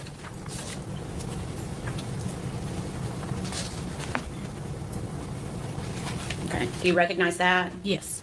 Is that a fair and accurate representation of an additional conversation that you had with the defendant? Yes. And how did you have that conversation? Through Facebook Messenger. And what is the date of that conversation? December 6th and December 11th. Okay. And does that December 6th date help refresh your memory on the date that her appointment was rescheduled for? Well, I did ask about the baby's appointment today, so I would say that I did reschedule it for the next day. Okay, so that would have been December 6th? Yes. Okay. Your Honor, we'd ask that be made exhibit number 65, please. Any objection? No, sir. And So okay, real world mama chat here. Megan doesn't realize how lucky she is that she could get in the next day to the same doctor, for continuity of care. Generally, pediatricians' offices are booked to capacity depending on this was right prior to the coof hitting. So for her to be able to get her friend to reschedule her the next day after she had already missed an appointment, not called to reschedule, she should be down on her knees thanking this woman for getting her a swift appointment with the same doctor. And no shame, for her not calling to reschedule like a normal adult human being, because the people at offices, they do block out this time, and when you don't show, that's just kind of time that they could have had someone who was really sick in there. But that's how the real world works, Megan. December 6th message. Actually, I think I'm going to go ahead and let her look at this one too and keep it together as 1, 6, and 11. Sorry. To keep it, this is one continuous.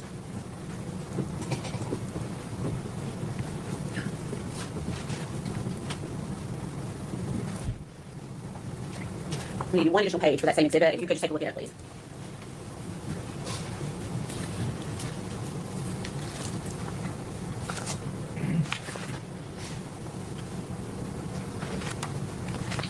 Okay. And do you recognize that as also being part of that conversation? Yes.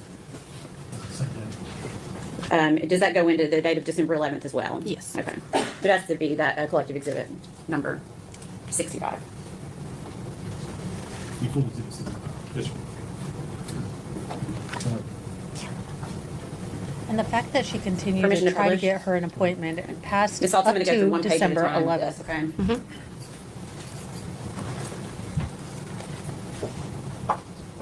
So again, this is the day after that first missed appointment. Is that right? Yes. Okay. And can you tell me the date of this conversation? December 6th, Okay, and what do 2019. you? I'm sorry. December 6th, 2019. And what do you ask the defendant, Megan Boswell? And what about the baby's appointment today? Okay, and what does Megan say to you? That she says I had to come in. I've been called in since 4:30 a.m. I'll have to reschedule it.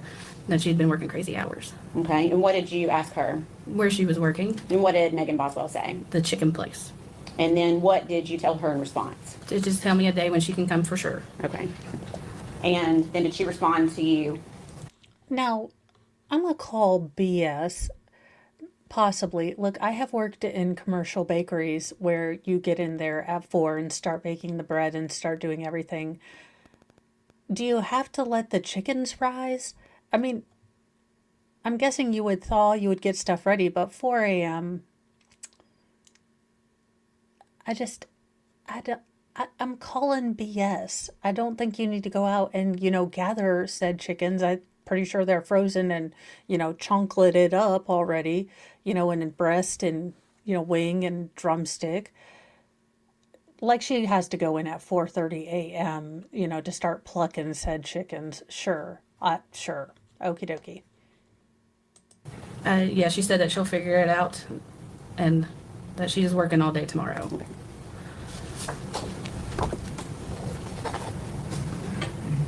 Is this a continuation of that same conversation? Yes. Okay. And then what do you say back in response to Megan Boswell? I told her it was okay. I just didn't want her to get too far behind on her shots. Okay. And does the next conversation start on December 11th? Yes. And is that started by Megan Boswell to Yes. you? Okay. What does Megan Boswell say to you? She's asking if her dad or Ashley can bring Evelyn for a doctor's appointment because she had been working really hard from 4:30 to 6:30. Okay. And does she say that she's staying past 6:30? Oh, yeah, it does say. And then she's staying after to clean, too. Okay. And what is your response to her? I told her that, yeah, it was fine, that they could bring her. Do I need to make Facts not in evidence. Megan Boswell doesn't seem to have ever lived in a town near semi-cleanly, so I doubt she knows the zip code of cleaning. I mean, that I'm throwing out there, but every place she lives has had just a glaze of nasty. So, given all evidence, thus far, I call to doubt. Your Honor, objecture, this chick doesn't know how to clean. I think if you showed her Lysol, it would react like holy water to the devil. She'd be like, the power of Lysol compels you. And, she'd just go into melt mode like the Wicked Witch. I mean, that's my headcanon, but again, facts not in evidence that this heifer knows how to clean. an appointment? And then what does Megan Boswell say to you? That when her dad wakes up, she'll ask him if he can. Okay. And the last page of this exhibit. Are we still on December 11th, 2019? Yes. And then what do you say in response to her? I asked her, is she sick or is it for the well child visit? Well, at the top, I think you responded to her first at the very top. Oh, Forget, we is that went was over on the slide? Okay, go ahead. So you say to her, is she sick or for her well child check? Yes. And what does she say to you? For her well child. Okay. And then what do you say back to her? I said, okay, I'll look through the schedule and see when I can get her in. Okay. Okay, no, this is not how any of this works. See, doctor's offices generally don't go by like whenever the hell you feel like waking up. Again, I don't know. Is this like some sort of warp in the time-space continuum where people don't know what date or time anything happened? And in doctor's offices, you can just like call them when you feel like you want to wake up at the crack of noon and your kid kind of needs an appointment and they'll just find you.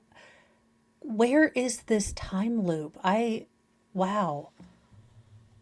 For the love of all that is Cheetos and Fritos, what is going on here? Again, anyone from the state of Tennessee, lurker or chatter, feel free to come to the front of the congregation of the Church of Mo and explainarate what it is that makes calendar so scary. Again, as a person who should not be throwing stones, because since I have gotten hurt, my, ability to even comprehend what date it is in question. So again, she, with like a super glass house, should not probably be throwing stones now that I think about it. But as given immunity as the conductress of the Petty Express, I exonerate myself with the powers that it invested in me by me. There you go. And welcome, Mr. Coop.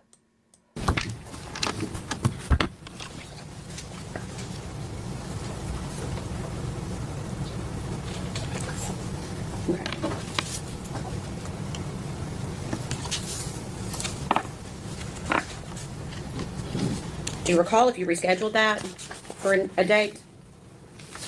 I want to say that I did, but I don't remember an exact date. Okay.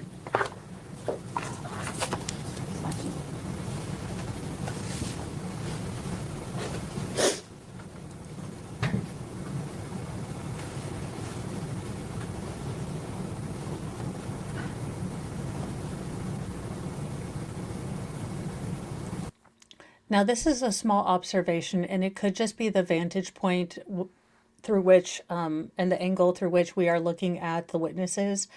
But I have noticed that none of the witnesses, as far as I can recall, and I might have, have looked at Megan unless they were made to identify her. It was very noticeable with her father. It's noticeable with Casey here. But again, it's telling that no one that she had even associations with loosely wants to look at her. At least that's just something I've noticed. Oh, and Mr. Coop, absolutely I will tell you that this is a case that involves CA or a child passing, so this is not an easy case. This is the case of Tennessee versus Megan Boswell. The state of Tennessee claims that, according to all evidence that they have gone through, December 6th of 2019 was the last date that anyone outside of Megan Boswell saw 13-month-old baby Evelyn Boswell alive. Now, after this time, no one actually sees her. Megan starts telling stories that she is with her baby's father, but put a pin in that. Ethan, he is down and trying to better himself in the beginning stages of his military career, so basic training and advanced training. She starts telling people that, baby Evelyn is with Ethan. Now, anyone who is even tangentially related to a service member can tell you that no, you cannot take your children to basic training or advanced individual training. You cannot hide them in the barracks. You cannot, just put them in your rucksack. That is not how this works. So then she would say that her mother had the baby and was watching her while she was starting to work long hours with the gentleman, Preston Hunter, who, owned the chicken shack, general, like a fairly well-to-do man in their town, started giving her attention. And wouldn't you know it, baby Evelyn is nowhere to be around. You know, Megan, during this time where no one can find baby Evelyn, moves out of the trailer that her family provided her, moves in, excuse me, with, he's called Preston and he's called Hunter. Those are both his names. But she moves in with Chicken Shack Guy. And, still people can't find the baby. Finally, on February 18th, Megan Boswell's father, Tommy Boswell Sr., decides to go through on the ultimatum that if he hadn't found, Evelyn by this time, he was going to involve the authorities. The authorities get involved. Megan continues to tell, just ridiculous stories, again implicating Ethan, the father of the baby, to the point where his command, had to get him out of, his training, search his area, and make sure that he did not have this child, tucked away somewhere with, someone near the camp or near the fort, anything, just making sure this baby was not down in Louisiana. They exhaust that lead. Megan then says the baby is with her mother. And then she pulls a Skeleton Brothers and says, okay, now the mother has given this baby to, some shadowy figure that's benevolent and going to give her a better life.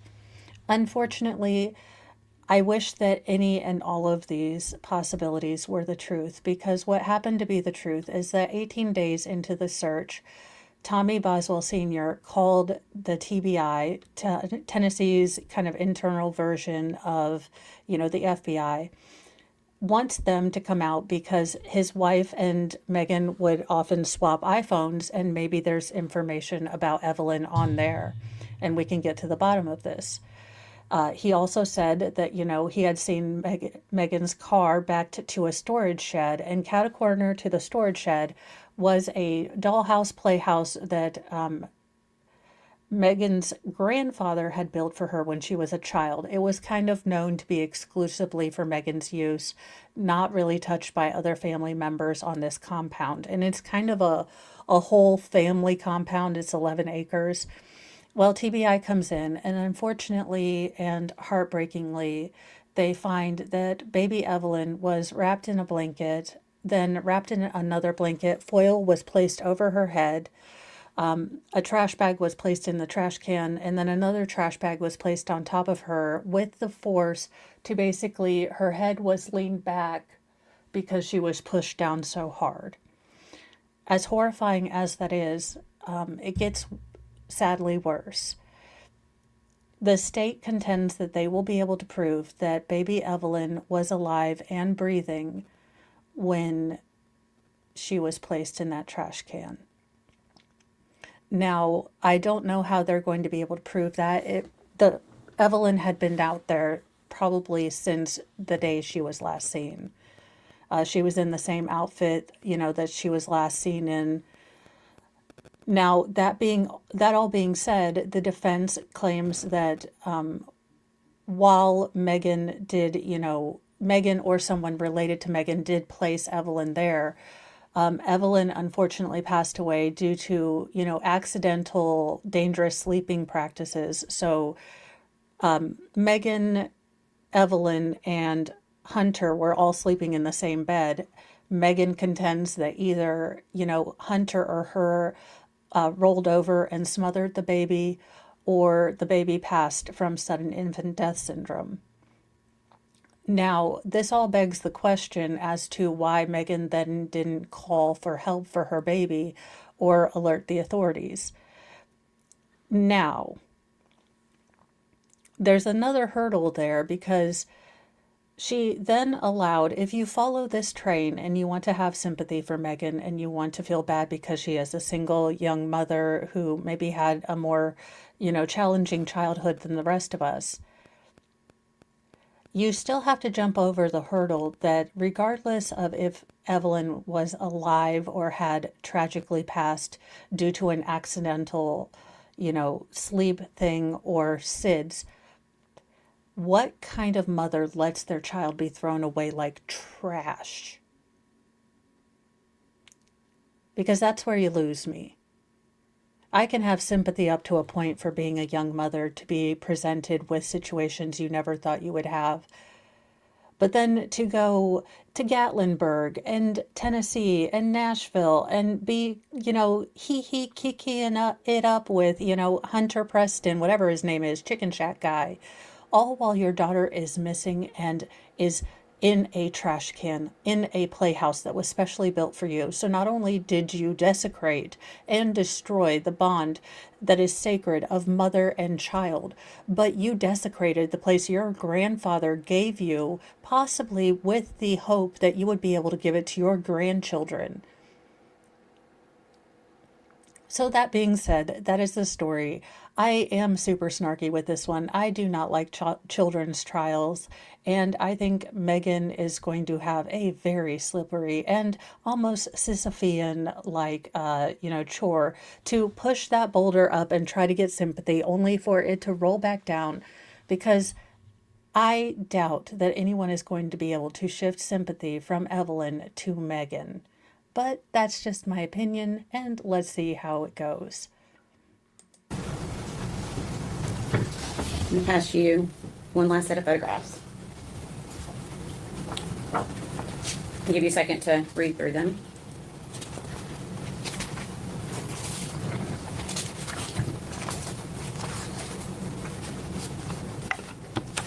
Okay, and are you able to identify that? Yes. Do you recognize it? Yes. Okay, what is it? It's more of a text thread off Facebook Messenger. Okay, what is the date of that December conversation? 13th Okay. of 2019. Okay, and is that also a fair and accurate representation of your conversation via Facebook Messenger with Megan Boswell? Yes. Your Honor, we'd ask that be made exhibit number 66. Okay. Before exhibit 66. What was the date again? December 13th, 2019, Your Honor.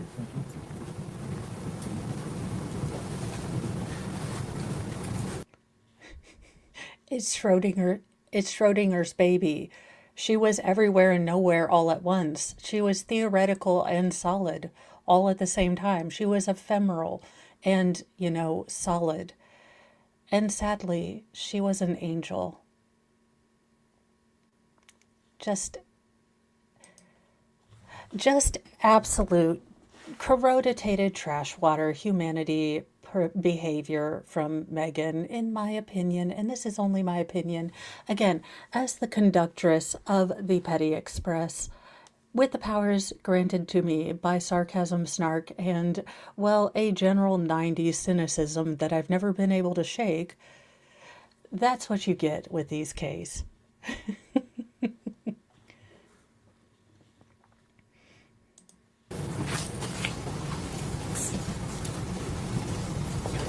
Permission to publish. Again, I'm going to show it to you one page at a time.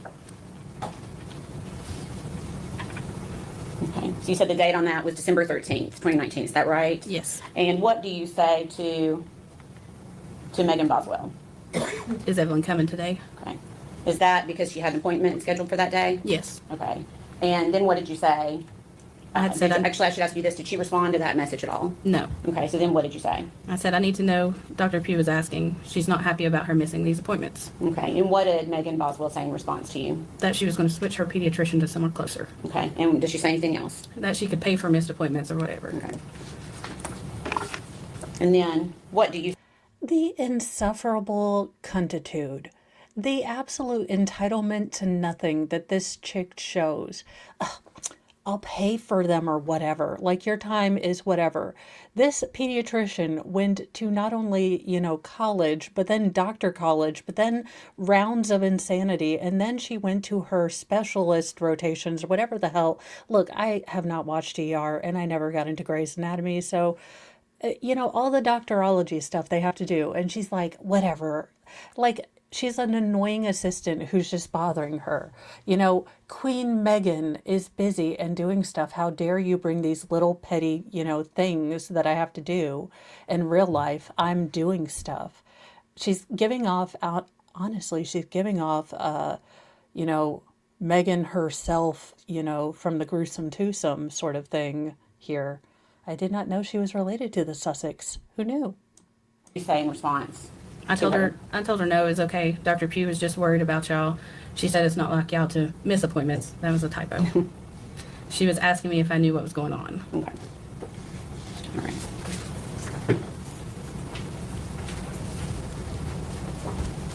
And again, probably this doctor is making notes of a change of behavior, a change of life status. Again, as a mandatory reporter, there might be a point at which if you miss too many, necessary well-child development appointments, that they have to involve DCHS or whatever it's called in your particular state, Child Protective Services. So again, this sort of radical change in a behavior quite quick is a warning sign that probably mandated reporters are told to look for and to follow up with.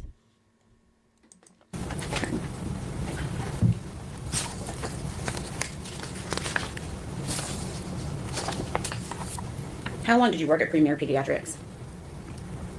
Probably a little over 4 years. Okay. And during that time, I'm assuming like children would switch pediatricians. Correct. Is that a fair statement? Yes.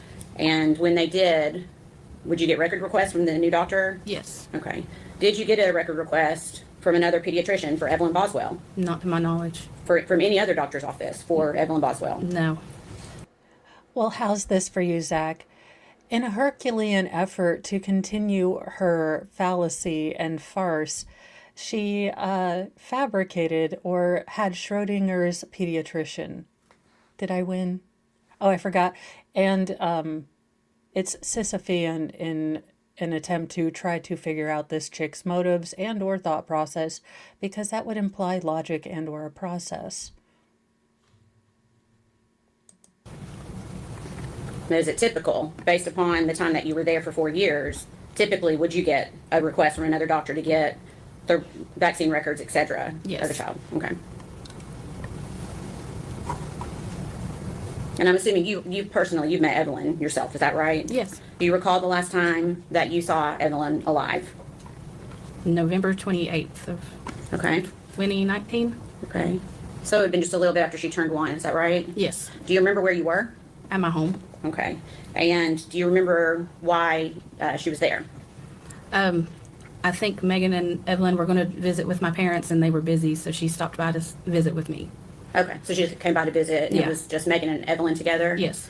Did Evelyn appear healthy that day? Yeah. Any concerns that you had for her? No. Was she mobile yet? Yeah. Was she walking? Toddling around. I think Okay. she was still holding on to stuff, but she was getting around. Okay. All right. Okay. Please answer any questions that Mr. Scott has for you. Now, I want you to imagine a toddler walking around, even in the house that she shared with Chicken Shack Guy. There were open dresser drawers. There were things all over the ground. A 13 to 15-month-old who's probably toddling around, cruising, everything goes in their mouth or up their nose or in their ear, because I don't know why, but they just do. That is what they do. None of that house showed that a child was even remotely there. And if that was the state of the house or the trailer that she had, I can't imagine a child toddling around on that filth. I'm sorry, Mr. Horner. It's okay. Ms. Salts, right? Yes. My name's Tim. Praise Jeebus, tiny baby Jesus, and all the holy saints that I can't remember, and Bertha, that we do not have to deal with irritating as snot defense attorney. Dear Lord in heaven, please do not let this man have resting douche attitude energy. Amen. You're welcome. One, I'm one of Megan's attorneys. I just want to ask you a couple quick questions to make sure I understood your testimony. And that is, since Evelyn's birth, up until roughly right at the 12-month mark, Megan was bringing Evelyn in as recommended for these wellness checkups. Correct. It would be a fair statement to say that she did that up until, well, Ms. Madison could ask you right at the infancy or the onset of December. Correct. So a year. Yeah. And during that year period, you said you'd worked in a pediatrician's office for about 4 years. Mm-hmm. It would be normal or customary that if, when you're examining a child and you saw signs of abuse or neglect, you'd have a duty to report that, wouldn't you? Yes. And that's a statutory duty that's imposed upon. Okay, here's the thing. She probably enjoyed the attention she got for having a baby. Megan is very Megan's focused. And when you do have a newborn, you know, you get stopped in stores. It's the, oh, is he cute? Oh. You get a lot of attention. You get a lot of help. You get a lot of, you know, kind of support at first. And then the baby starts having its own personality. It is no longer a lumpy potato that you can sit down and it basically stays where you put it. It becomes a moving, walking safety hazard finder. And, you know, you have to actually get up. You have to engage. You have to, you know, put down your phone. You can't go out. You've got a child who gets sick. It's a runny nose. It's an ear infection. All these things. If I'm reading Megan right, she sees these as personal affronts to her. Evelyn is not being a normal baby. She is specifically acting out for her. She is not exploring her, you know, environment and, you know, learning through touch and sound and going through stuff. She is bothering Megan's stuff. She is making it so Megan can't, you know, go out with other people. It is so beyond comprehension that she doesn't get that. Again, yes, if you change your child's pediatrician, you want a quick continuity of care. You don't want to be in that limbo if your child gets sick and you don't have a pediatrician. So generally, you already have a new pediatrician appointment scheduled before you even, you know, tell your doctor that you're going, or you usually give them a warning like, I'm going to need records, we're moving, and usually they'll set you up with how you do that and how you pay for those. None of this makes sense. None of this shows me a woman I should have sympathy for. She is blowing off people who are, you know, going out of their way, trying to continue to get her appointments, trying to care for her and her daughter. And she treats them like annoying assistants who don't know their places. It is beyond fascinating to watch someone so oblivious to life. On physicians and doctors to do. Correct.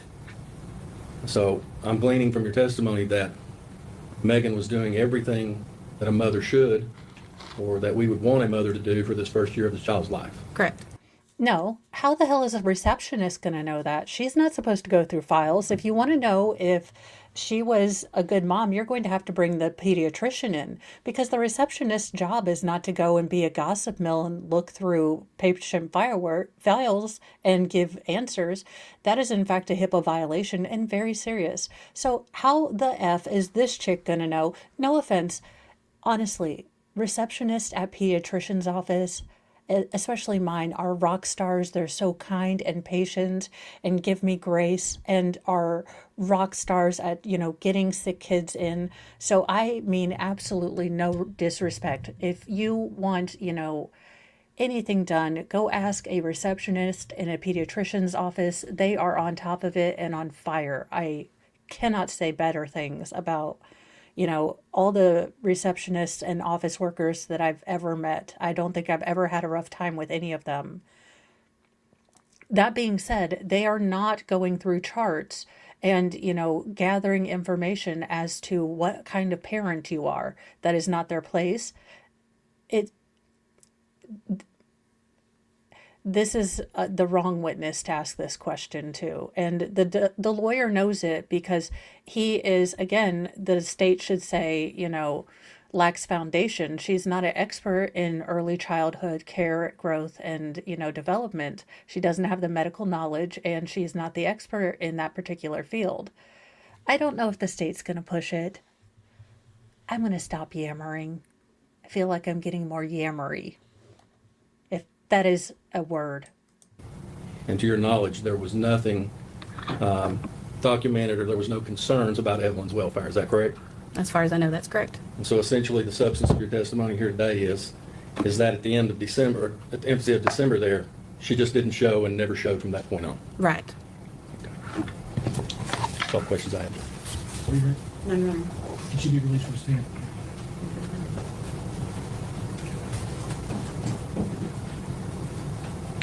Yes, Your Honor. She can be released. All right. Ms. Sauce, thank you for your testimony today. And you can be released from the stand. Thank you. Aha. And State's called Dr. Barbara Pugh. all right, we have the doctor coming in, Dr. Barbara Pugh.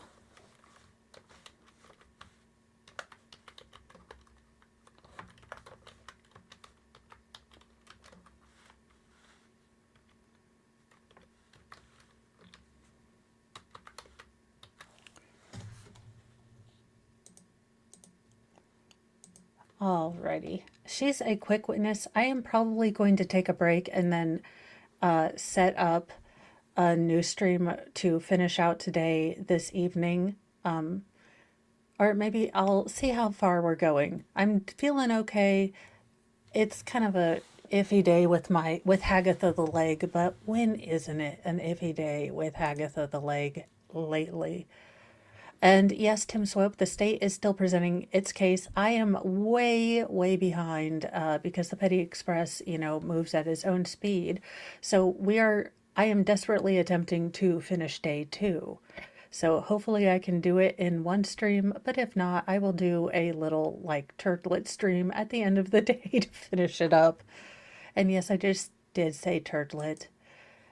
Again, as you guys know, as the pain goes up, the filter goes down. And who would have thunk I had a filter to begin with? Who knew?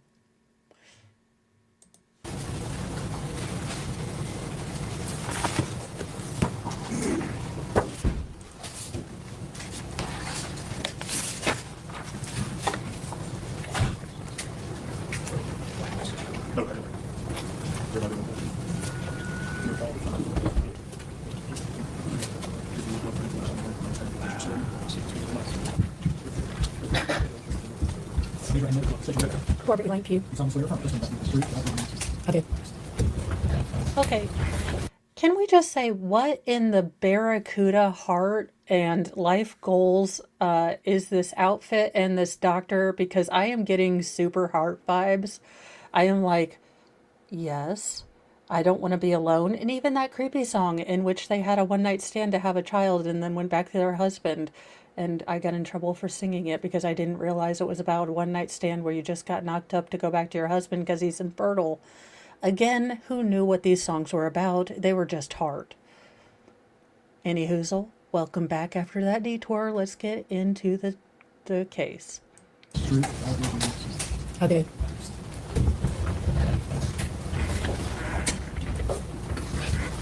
Good afternoon. Hello. Dr. Pugh, if you would scoot up real close to that microphone there so we can pick you up. Okay. There you go. That's better. All right. Your full name, please. Barbara Elaine Pugh. All right. And where are you employed, Ms. Pugh?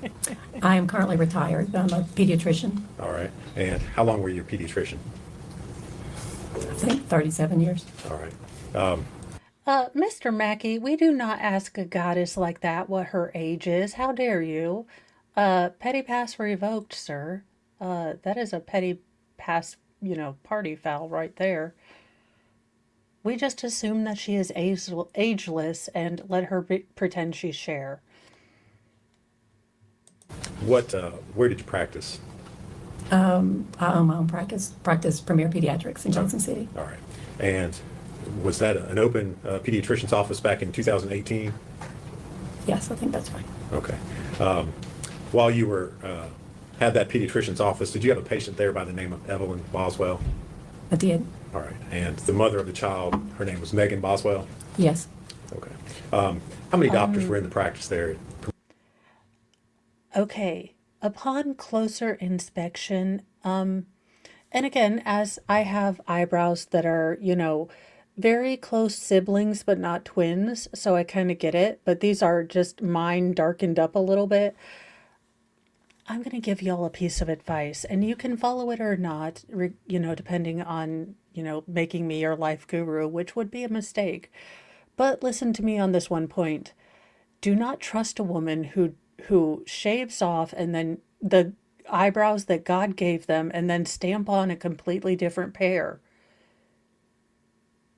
It's just it is a warning sign, and I'm letting you know in the girl code that, again, if she shaves off her eyebrows and stamps on a completely different pair, it is a warning sign. We're not like frogs, we don't have different colors, but those are warning signs. Public service announcement done. U.S. government, I'd like my cut of whatever waste money you found. You're welcome. From your pediatrician? At that time, we had a physician assistant and another doctor, another pediatrician. So how did that work when you had a patient there at the office? Also, y'all, I didn't know they still sold frosted blue eyeshadow. I need that for a bit, so if you ever find frosted blue eyeshadow, send me a picture on Twitter because I just need it for... Look, I'm not saying I have something planned, but I'm gonna need it. One doctor, was that assigned to a specific patient, or was it just kind of on a... Well, they could rotation request basis? who they wanted to see, but most often they saw the same one for the physicals, usually. Okay. And did you see Evelyn shortly after she was born there in your office? My partner at the time, Dr. Trojan, saw her for the very first time at 8 days of age. All right. And would you all have reviewed her birth records from the hospital as part of your usual protocol in taking her on as a new patient? Yes, and that was in the chart when Dr. Trojan got the information. All right. And you had an opportunity to review Evelyn's chart? Yes. Okay. Did you note any concerns as far as her birth, pregnancy, anything like that prior to her coming on as a patient there at your office? Well, the mother was a teen mother, and in pediatrics we consider that of concern. So she was 17 at the time. The baby had group B strep. Well, mama was group B strep positive, so the baby got Zodex for a couple of days, but she went home at 2 days. She was small for gestational age, like 5 Thank you pounds, so much. 6 ounces, I think it was. So she was small, but other than that, she was doing well. All right. And did you... And honestly, the pediatrician will come in and see you in the hospital when they do their rounds. Generally, you pick a pediatrician prior to your baby being born. So they'll come in and, they'll check the baby. If it's a boy and you choose to have, the bris, you can get that done without a moil, though it doesn't count. So they do know the baby, and they do get some general kind of information about the mom. How is your pregnancy? Did you have any issues? Things like that. So it wouldn't be common for... Some people do interview pediatricians when they're pregnant. I never did. Again, I kind of went by word of mouth, and, all the moms who were established said one particular pediatrician. And I am so anti-peopling. I was just like, okay, we got it. Again, those eyebrows would have scared the hell out of me. She looks like a Skeksis from the Dark Crystal, and I hate that because she has lovely hair. Ma'am, okay. Hear me out. I know you're married to these stamps. Hear me out. Soften just a little bit. Soften. You have beautiful facial structure. Go to Sephora where it's loud and noisy, and they will have a gentleman usually who has beautiful, beautiful eyeshadow, and he will show you exactly how to do the little, no more wire hangers thing, but just a little softer. Because right now I'm wanting to throw out all of my hangers, even the nice plastic ones. Did you all see her on a regular basis there at your office? Yes, she came for her physicals 2 weeks or 16 days is how she was, but she came for the second visit, and then 2, 4, 6, and 9 months. And again, you said you had an opportunity to review her records. Anything stand out to you as far as health concerns during that first year? No, I mean, the last time we saw her was for a sick visit. She was about 10 and a half months old. So that was the last visit in October of 2019. But her 2, 4, 6, 9 months visit, in 2 weeks, she was doing well. Okay. She had a few little odds and ends, but they're normal. Okay. No, Developing normal like a. yes, a she was newborn growing well, and her developmental skills were very well. She was actually advanced at 9 months, talking some, and she was doing well. Okay, so meeting normal milestones, nothing that, Yes. as a pediatrician, would give you any sort of concern? No, she was doing well. Okay. You aware that she had a visit scheduled for December the 5th, 2019? That probably would have been her 12, it should have been her 12-month checkup. All right. And you learned that she failed to make that visit, is that correct? Yes, I think she had more than one. I think it may have been rescheduled, but I'm not sure. But she did have, because the front office takes care of that. But she did not come anymore after 10 and a half months. All right. And obviously, as a pediatrician, it's important for you to see a child regularly during the early parts of her Yes. life, correct? Yes, Okay. we have a, Okay. So did that concern you when she did not show back up for her year visit? well, yes, but in pediatrics, it's, sometimes people move, they change, so you don't always know as the doctor, you may not know why they don't show up. But all you can do is call and try to find out and follow up. Okay. All right. So you said the last time you saw Evelyn was in October of 2019. Well, actually, Dr. Trozen saw her that day for a sick visit. The last time your office saw her? Yes. Okay. All right. Does your office maintain medical records as a normal course of treating patients Yes, there? when I sold my practice to, when they made the charge of maintained with Dr. Justin Jones with Ballot Health. Okay. He's a pediatrician. All right. Okay. Dr. Pugh, I'm going to hand you some records and ask you to take a look at them, see if you can identify them.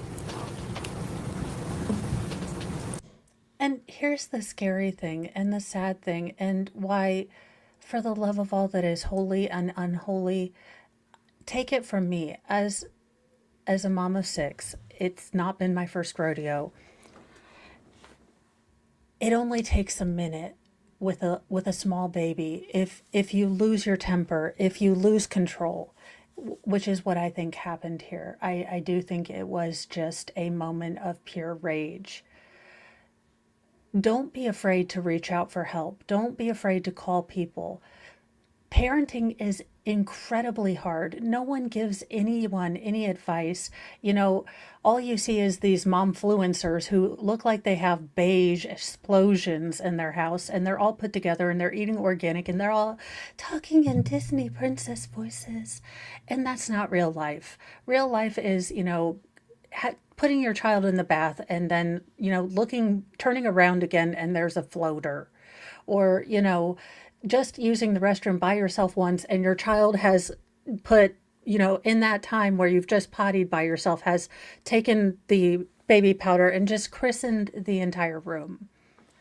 That's what parenthood is. And it's okay to take a time out with your kids. Tell them, Mommy's really frustrated right now. Take a time out.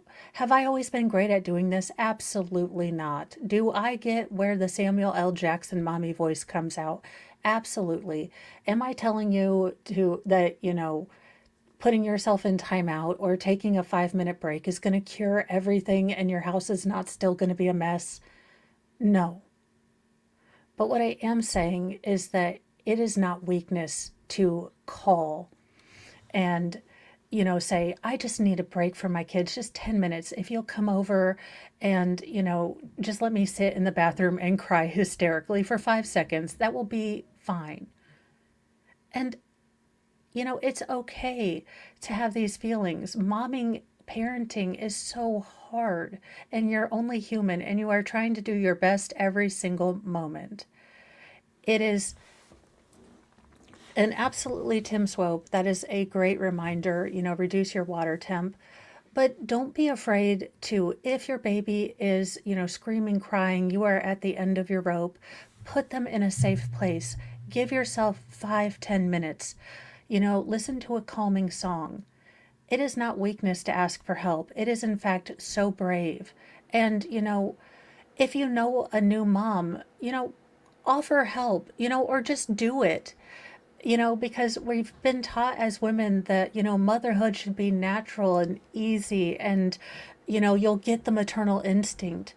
It is the hardest job you're ever going to have from people who are the greatest and most frustrating coworkers you will ever meet, who, generally give you a you stink or you're mean on your job performance. It's not easy. Reach out for help. It is, when I was first a mom, I thought it was a sign that I was a bad mom, that I was overwhelmed. And, I was ashamed to ask for help.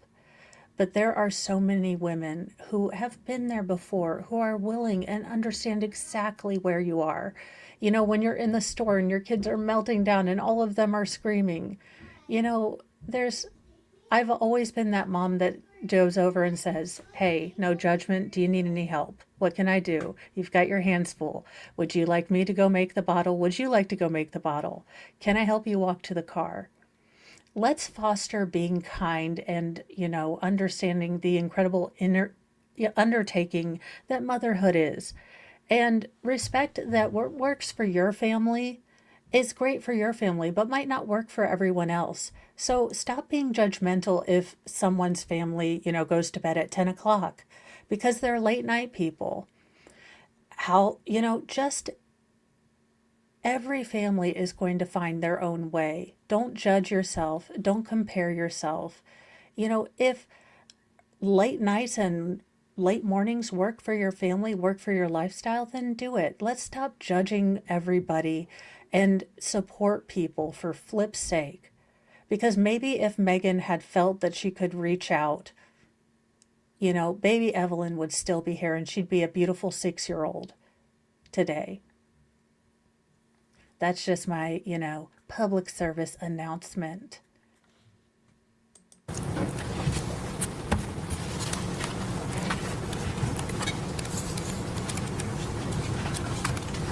Yes, And what are those? those are the charts from my office. Okay. And is that a true and accurate copy of the medical records of Evelyn Boswell Yes. that were maintained by your office? Yes. All right. Judge, I would move to make that exhibit 67, please.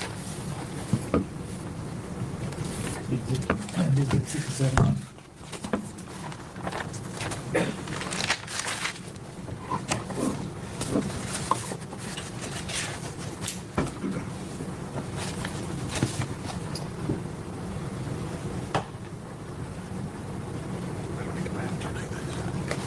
Thank you, Dr. Peters. You would answer any questions I believe Mr. Horn might have for you. They're so polite. Like, if you would kindly answer the questions this douchebag So is going to ask All you. but the first visit you saw Evelyn. Is that my Not understanding? the first and the last visit, I didn't see Okay, her. last. But you would have had access, to when you did treat her, you would have access to all of her medical records. Yes, they would be in the chart. And as a pediatrician in the state of Tennessee, would it be fair, is it your understanding of the law that if a pediatrician's examining a child and they suspect abuse or neglect or something that's affecting the welfare of that child, they have an obligation to report it? Yes. And to your knowledge, to the records that were made in regards to Evelyn, was there anything in there that would cause, warrant, or impose a duty to report anything to law enforcement to require to investigate that? No, or I would have taken care of it. I imagine you would. Your medical license is important to you. So, fair statement to say that All right, well, I gave him a chance and it seems like he's sarcastic. Well, we're going to add little stuff in. Now, what he is implying is yes, most doctors, most pediatricians, teachers, I believe police officers, anyone who interacts with vulnerable people is what is called a mandated. Do you have a pen? Yeah, sweetie, here. Thanks.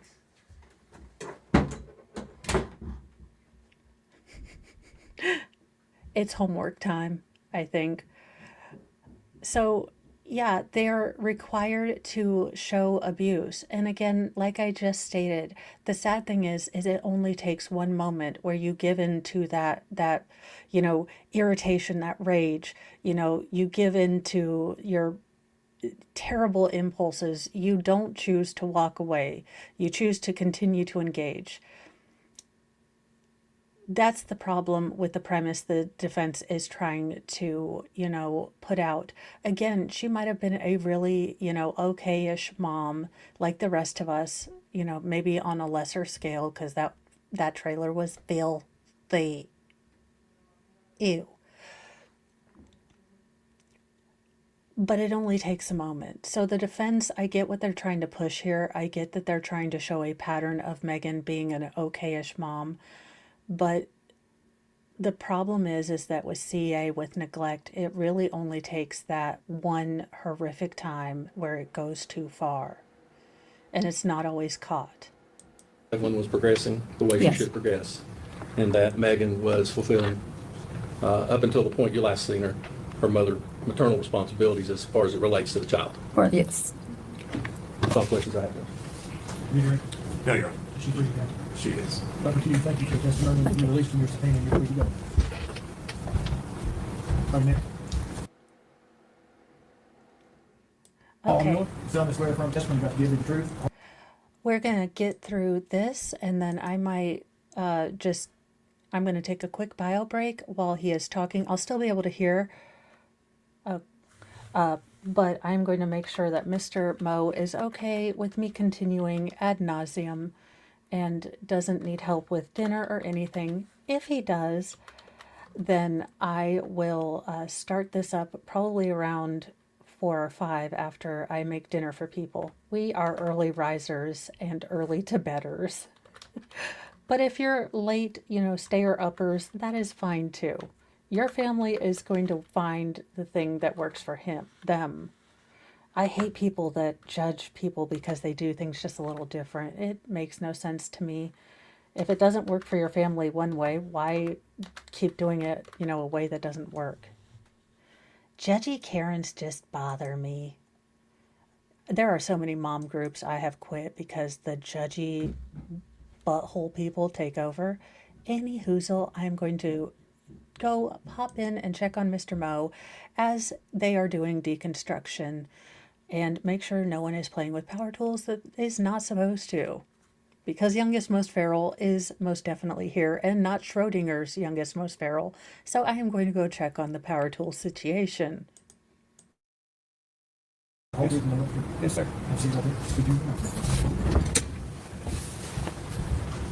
Good afternoon, Mr. Miller. Good afternoon. If you would scoot up real close to that mic so we can pick you up, okay?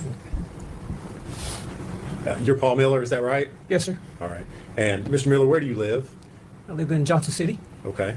Now, at one point in time, you were married to Ethan Perry's grandmother, is that correct? Yes, sir.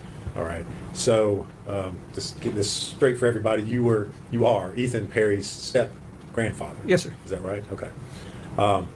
And at one point in time, you believed that Ethan was the biological father of Evelyn Boswell. Is that Yes, correct? Okay. Did Ethan ever live with you?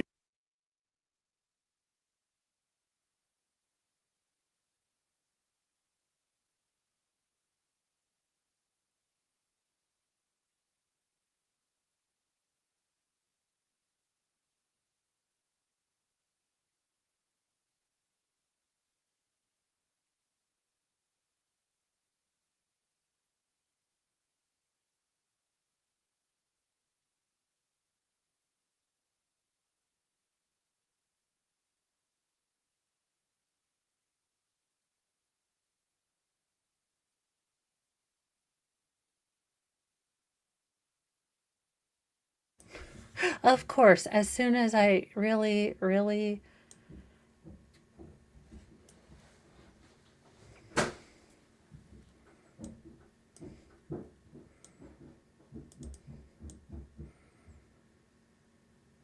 This cursor is.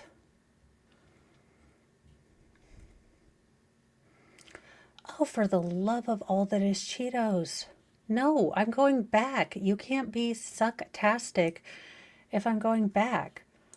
Paul Miller, solemnly swear affirm testimony about to give you the truth. Yes. Yes, sir. Speaking. Good afternoon, Mr. Miller. Good afternoon. If you would scoot up real close to that mic so we can pick you up, okay? You're Paul Miller, is that right? Yes, sir. All right. And Mr. Miller, where do you live? I live in Johnson City. Okay. Now, at one point in time, you were married to Ethan Perry's grandmother. Is that correct? Yes, sir. All right. So, just getting this straight for everybody, you are Ethan Perry's step grandfather. Yes, sir. Is that right? Okay. And at one point in time, you believed that Ethan was the biological father of Evelyn Boswell. Is that Yes, correct? Okay. Did Ethan ever live with you? for the love of all that is Frito Lays. Frequently. Did you continue to follow Megan and follow what was going on with I baby did. Evelyn? I did. Okay. How often would Megan post pictures and stuff like that on Facebook? Frequently. We apologize. They are now recording this through a state-of-the-art 1984 Casio Speak and Spell. So we apologize, but this is the technology we have. All right. Did you ever get to meet Evelyn and Megan? I did. Shortly before Halloween in 2000, I guess it was 19, I'd called her and we set up a meeting. Told her I would like to meet her. And so she met me and my wife at the Cracker Barrel. And we got to meet her. Okay. Something that was important to you. You get to see your granddaughter, right? It was a great granddaughter. Right. Yeah. Great granddaughter. Sorry. Yeah. Yes. All right. And you said this was late October 2019? Bless their hearts. You know, they tried that little golf, thing, and no one could win it, or at least I can't. I think you can't be chaotic, goodish, neutral / chaotic still, and win that. I know there's a mathematical way to win that little, diamond pyramid golf tee thing. I do think you have to be part magic and part wizard, but I never win. To be fair, I'm sure my husband has showed me like 84 times, and that would require me to pay attention longer than 35 seconds. So I am doomed. Okay. Did you see Ethan at any point in time that year? Not before that. I didn't see him until right before Christmas. Okay. And what happened right before Christmas? I had tried to get Megan to bring Evelyn to the house. I wanted her to give her a gift and get to see her. And so I'd set that up with her. And then I found out Ethan was in also. And anyway, ended up getting them both to come. I didn't know if they were going to come at the same time, but they did. They came in the same time in the same car. All right. And you said this was late October 2019? Okay. Did you see Ethan at any point in time that year? Not before that. I didn't see him until right before Christmas. Okay. Good. Yes, sir. So other than up until December then, you had no cause or no reason to believe that Evelyn was in danger or wasn't being cared for? Correct. That's all the questions we have. You be released. You can't check this. Mr. Miller, thank you for your testimony. You're released from your subpoena, sir, and Thank you. Excuse me, probably wise for the defense not to ask anything. Again, what a cruel and manipulative and just plain deceitful. Again, to offer the hope of a great grandchild, to play and manipulate with that relationship, again, using baby Evelyn as a pawn to try to get material things, and to keep Evelyn away from people who obviously loved her and wanted to be a part of her life. I mean, how do you steal that away from the baby? And again, I say this as a person who had her head up her own behind for a couple months with one of my children and their father.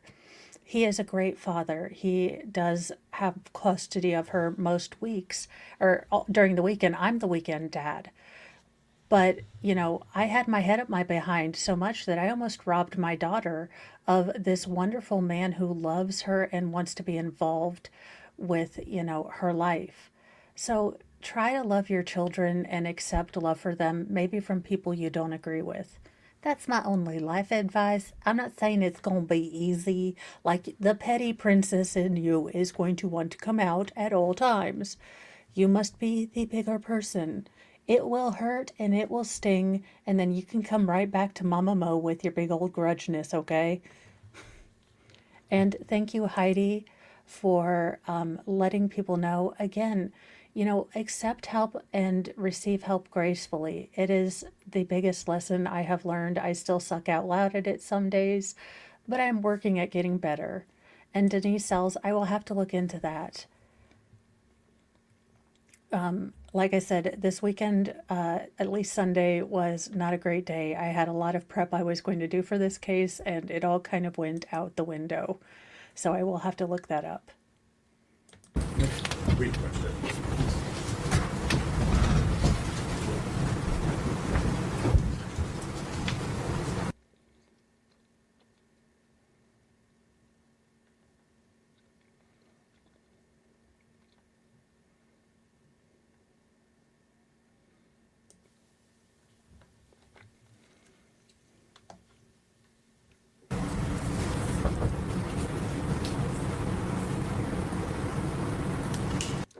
You know, part of it was, you know, she was his only child at the time. He was married to a lovely woman who has just, as much as my daughter disagrees, has opened up her heart to, you know, my daughter and taken her in as just a wonderful bonus mom. So, yeah, it can work out if you kind of take the whole yourself thing out of it. It's hard, believe me. Like I said, I am the, you know, conductress of the Petty Express. So my internal monologue is savage AF sometimes. But do I share the savage with the world? No, because does it do anything to help my babies? No. And does it rob them?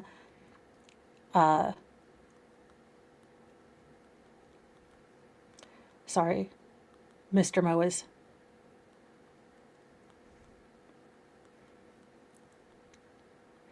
I'm trying to tell him how to air fry something, although I don't know why because it comes with air fry instructions. But apparently, reading the instructions requires a uterus. I don't know. Who knows?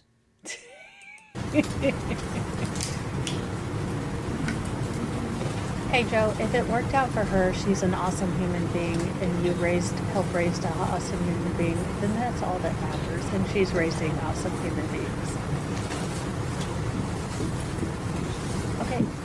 Is it just me, y'all, or does his laptop remind you of Legally Blonde when Reese Witherspoon is in the bookshop and she's buying one of those colored Mac books or whatever they were?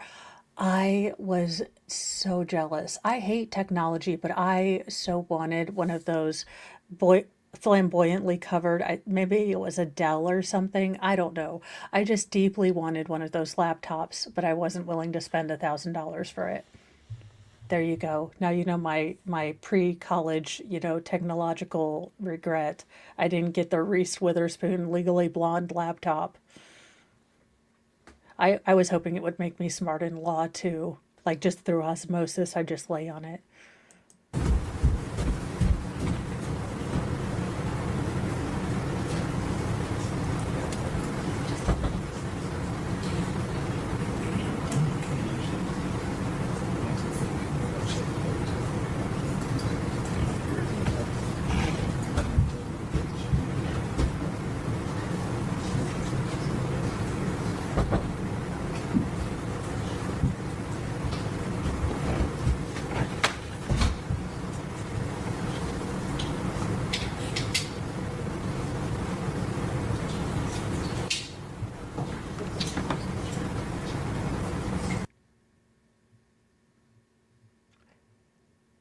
Stephen Lawrence. You solemnly swear affirm testimony about to give the truth, the whole truth, and nothing but the truth, sir? Yes, sir. Good afternoon, Mr. Lawrence. Good afternoon. You are Stephen Lawrence, is that correct? Yes, sir. Mr. Lawrence, do you know the defendant, Megan Boswell? I do. And how is it that you know her? She was friends with my little sister. And who's your little sister? Her name was Madison Broom. Okay. Did you know her through high school, or how were they friends? I believe it was high school. Okay.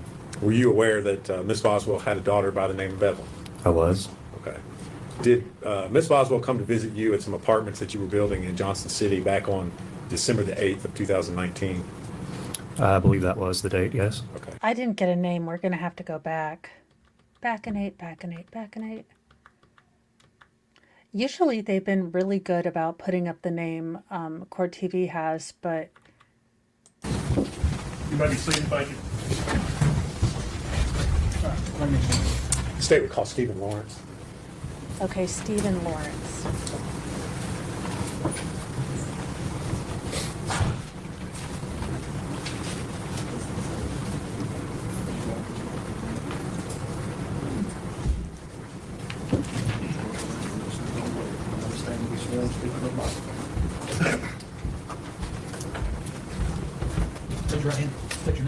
Stephen Lawrence. You solemnly swear affirm testimony you're about to give me the truth, the whole truth, and nothing but the truth, sir? Yes, sir. Proceed. Good afternoon, Mr. Lawrence. Good afternoon. You are Stephen Lawrence, is that correct? Yes, sir. Mr. Lawrence, do you know the defendant, Megan Boswell? I do. And how is it that you know her? She was friends with my little sister. And who's your little sister? Her name was Madison Broom. Okay. Did you know her through high school, or how were they friends? I believe it was high school. Okay. Were you aware that Miss Boswell had a daughter by the name of Evelyn? I was. Okay.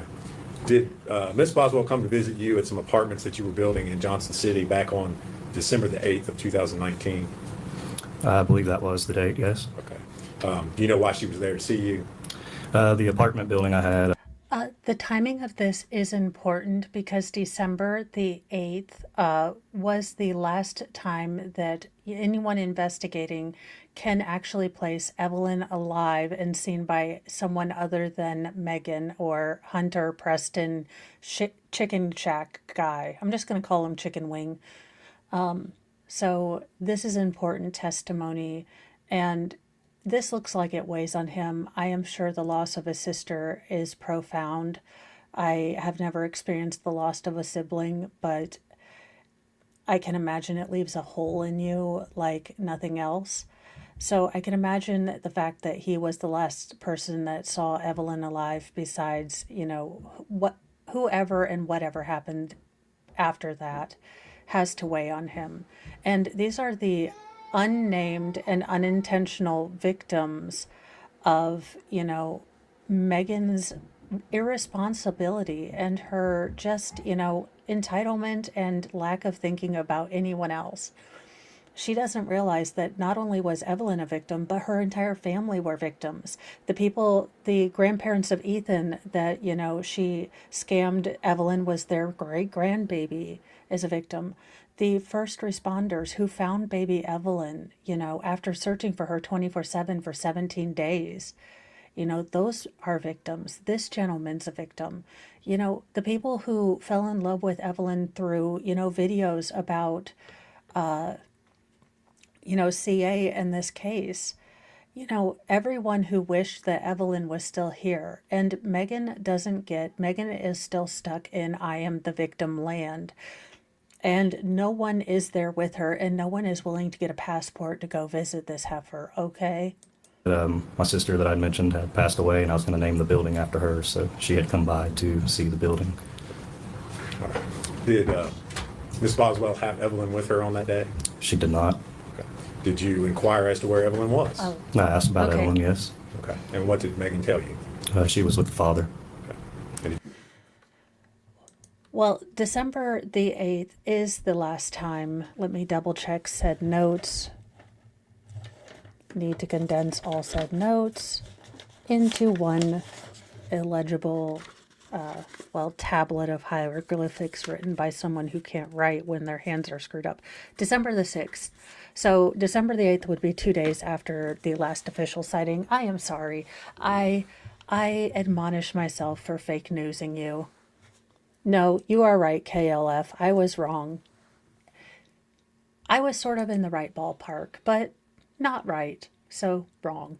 Did you know, was that Ethan Perry, or who did she tell you? Ethan was the father, I believe, at the time. Okay. All right. Now, on February the 25th of 2020, were you contacted by Megan? I don't remember the dates to be exact, but I was contacted after the visit, yes. I believe that was about the time frame, yes. All right. Was this during the time frame in which Evelyn was reported missing? Going off memory, yes. Okay. And why did she contact you? She was pretty much seeking some help in general. Okay. What did you do after she called you? I obviously was wanting to help assist in finding Evelyn. I said if we can find Evelyn, then I'd try to help in any way I could. Brought her up to the Solon County Sheriff's Office and tried to have her speak with detectives and whatnot to get answers. Okay. Did you go pick her up, or? I did. Okay. Where did you pick her up? I was in. She was staying with my mom at the time. I believe it was in Bluntville. Okay. All right. And so you picked her up. You brought her up here. You said up to the sheriff's office. Correct. Okay.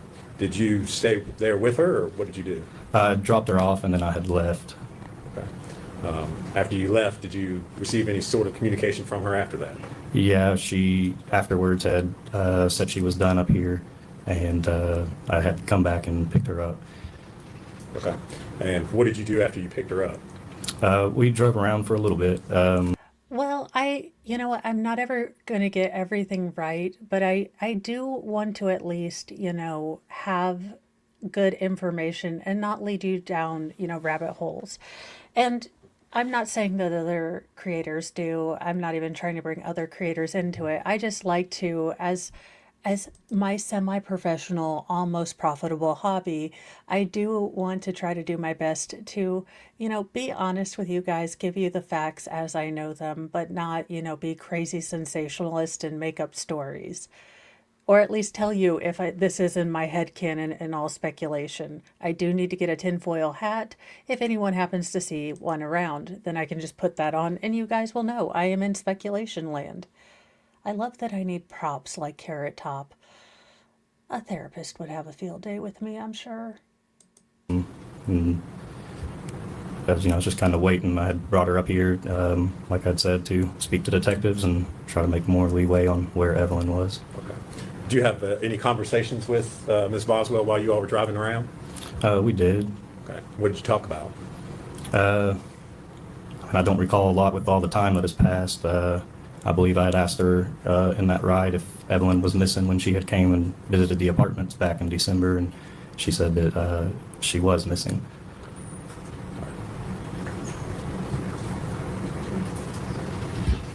Thank you, Mr. Lawrence. If you would, answer any questions Mr. Scott may have for you. Just a minute, Judge.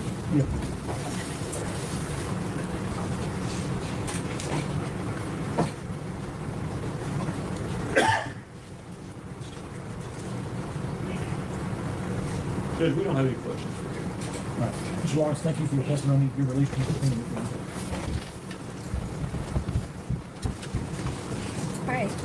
Pretty damning, but again, this shows Megan bringing, extraneous people into this investigation, adding more, people to talk to, things that the investigators have to kind of check out. So more red herrings that she's adding and bringing this poor man who already lost his sister into this case and, essentially lying to him, but also making him, part of this case and another lead that the investigators have to, we know now, hindsight being 2020, waste time on. It's just incredible entitlement and disregard for other people that Megan continues to show through her actions. And again, I've always been an actions speak so much louder than words kind of person. Say called Audrey Gibbs. All right, Audrey Gibbs.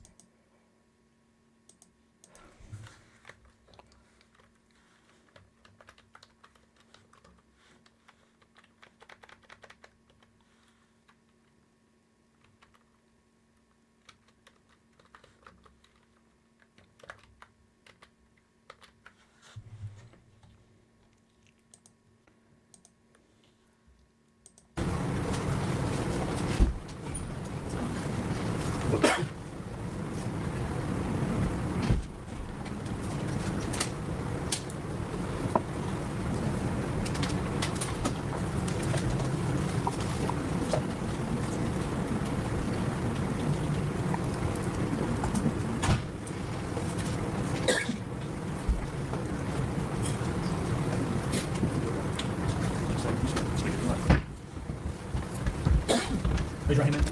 Raise your name. My name is Audrey Gibbs. You solemnly swear affirm testimony about you. Oh, sorry. We're Sorry. going to get off chipmunk mode. Hi. Hi, how are you? Wait a minute, wait a good, minute, wait a better. minute. We are going to have to backanate because, do I catch Renaissance Fair / lumberjack in this outfit? I love that I was busy trying to write a response to something, but her outfit and her hair just distracted me. Welcome to adult onset ADHD. Although I think I was perfectly normal until my children got a hold of me, and then I could never have a single thought at one time ever. So they gave me ADHD. That's my story, and I'm sticking to it. Raise your right hand, ma'am. State your name. My name is Audrey Gibbs. You solemnly swear or affirm testimony you're about to give you the truth, the whole truth, and nothing but the truth. Yeah. Sorry. You're fine. Hi. Hi, how are you? Been better. Okay. Just breathe. You'll be fine. You need a minute?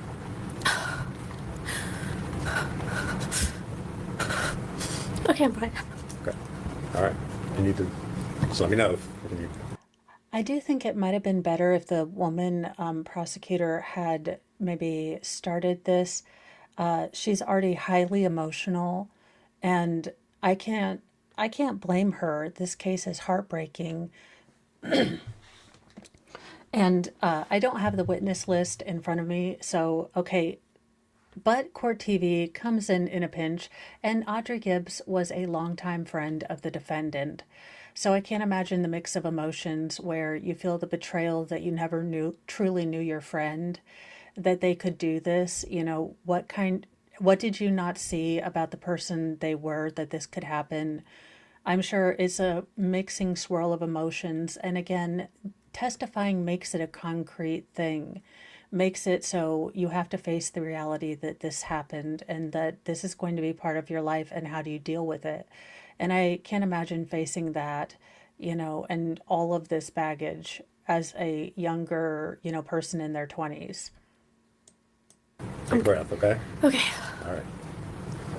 If you would state your name for the record, please. Yes, it's Audrey Gibbs. And Miss Gibbs, where do you live? I live in Kingsburg, Tennessee. All right. Do you know the defendant, Megan Boswell? Yes. And how is it that you know Miss Boswell? We met in 7th grade. You known her since then? Yeah. How long ago was that? It's been quite a minute. Over 10 years here. Okay. Did you also attend high school with her? Freshman year, yeah. Okay. And where was that? That was at Central. Here in Blumville? Yeah. Okay. Did you know Miss Boswell's daughter, Evelyn? Yes. Okay. Were you friends with Miss Boswell after Evelyn was born? Yes. Did you ever see her or visit with her? Quite often, yes. Okay. When you say quite often, how often are we? How frequently are we talking? Almost every day. You know, in 2019, we hung out a lot. Megan was one of my closest friends then. We would sometimes take trips together, and, you know, Evelyn was always there with us. Okay. So that would have been right after Evelyn was born, is that Yeah. right? How old was Evelyn at the time? I think, you know, I mean, we hung out the whole time. I mean, in the summer, I believe she would be like, you know, 7 months, 8 months, 9 months, something like that. I can't remember her exact age during that time. I just know, yeah. Okay. You were seeing her Quite often. very frequently during that time? Yeah. What were your observations as far as Megan and her being a parent to Evelyn? You know, for the most part, it was all right. There was no complaints there, but there were some things like that I noticed. Like sometimes it would be a long time before she would change her diaper, and it'd be like, hey, do you need to change her diaper or anything like that? There was also one time with the car seat. I had noticed that she hadn't buckled her in, and I just mentioned, hey, you know, you better buckle in Evelyn and stuff. It's not safe for you to ride around. You could get in a car accident. She could get hurt. And just those two things I noticed. But other than that, not really much else. Okay. She appeared to care for Evelyn? Yeah, Love yeah, her? yeah, definitely. Good mom? Yeah. Okay. Did you ever babysit for Megan? No. We would hang out together. We would, you know, either go to the park, or one time we went to the aquarium in Pigeon Forge. We would always just do like family friendly things. You know, one time we also tie-dyed together with Evelyn. I made like a onesie for my daughter that day because it was before she was born. At some point in time, do you leave the Tri-Cities area? Yes. So after my baby shower, I did move to Knoxville with my the father of my child to live with his family at just Knoxville. Okay. Do you remember when that was? Yes, it would have been early November. Of 2019? Yes. Okay. All right. And how incredibly, I mean, so they had babies together. They had, you know, every time she holds her daughter, I'm sure she imagines Evelyn, you know, again, Audrey Gibbs, thank you for the strength and courage you showed by testifying against your friend, by giving Evelyn a voice. You know, Megan might have been a really good mom, but it only takes that 1 second. And unfortunately, Megan seems to have a pattern of ditching or not taking care of things that don't matter to her. And I'm sure it breaks your heart every time, you know, you think about the future that was supposed to be with you and Megan's kids growing up and being besties, because you're besties. And, you have to grieve that potential future that started forming. And it's so weird to grieve an idea in a future that never comes. But take that time and let yourself heal. The grief club sucks all the donkey balls. It does. It just sucks out loud and in living color. But your life does grow around it. It really does. I mean, it's a bitch. It's going to hit you sometimes just directly in the left hit out of nowhere. Excuse my French. But the price for all that pain is that you get to eventually remember the really good parts, and it doesn't hurt as much. Now, I don't know if you're going to take 17 years like I did to process, but I would process sooner rather than later take it from a friend who tried just ignoring it, because apparently you can't ignore it forever, even though I still say I did a great job. And I could have ignored it for 17 more years, but apparently not. No, no, no.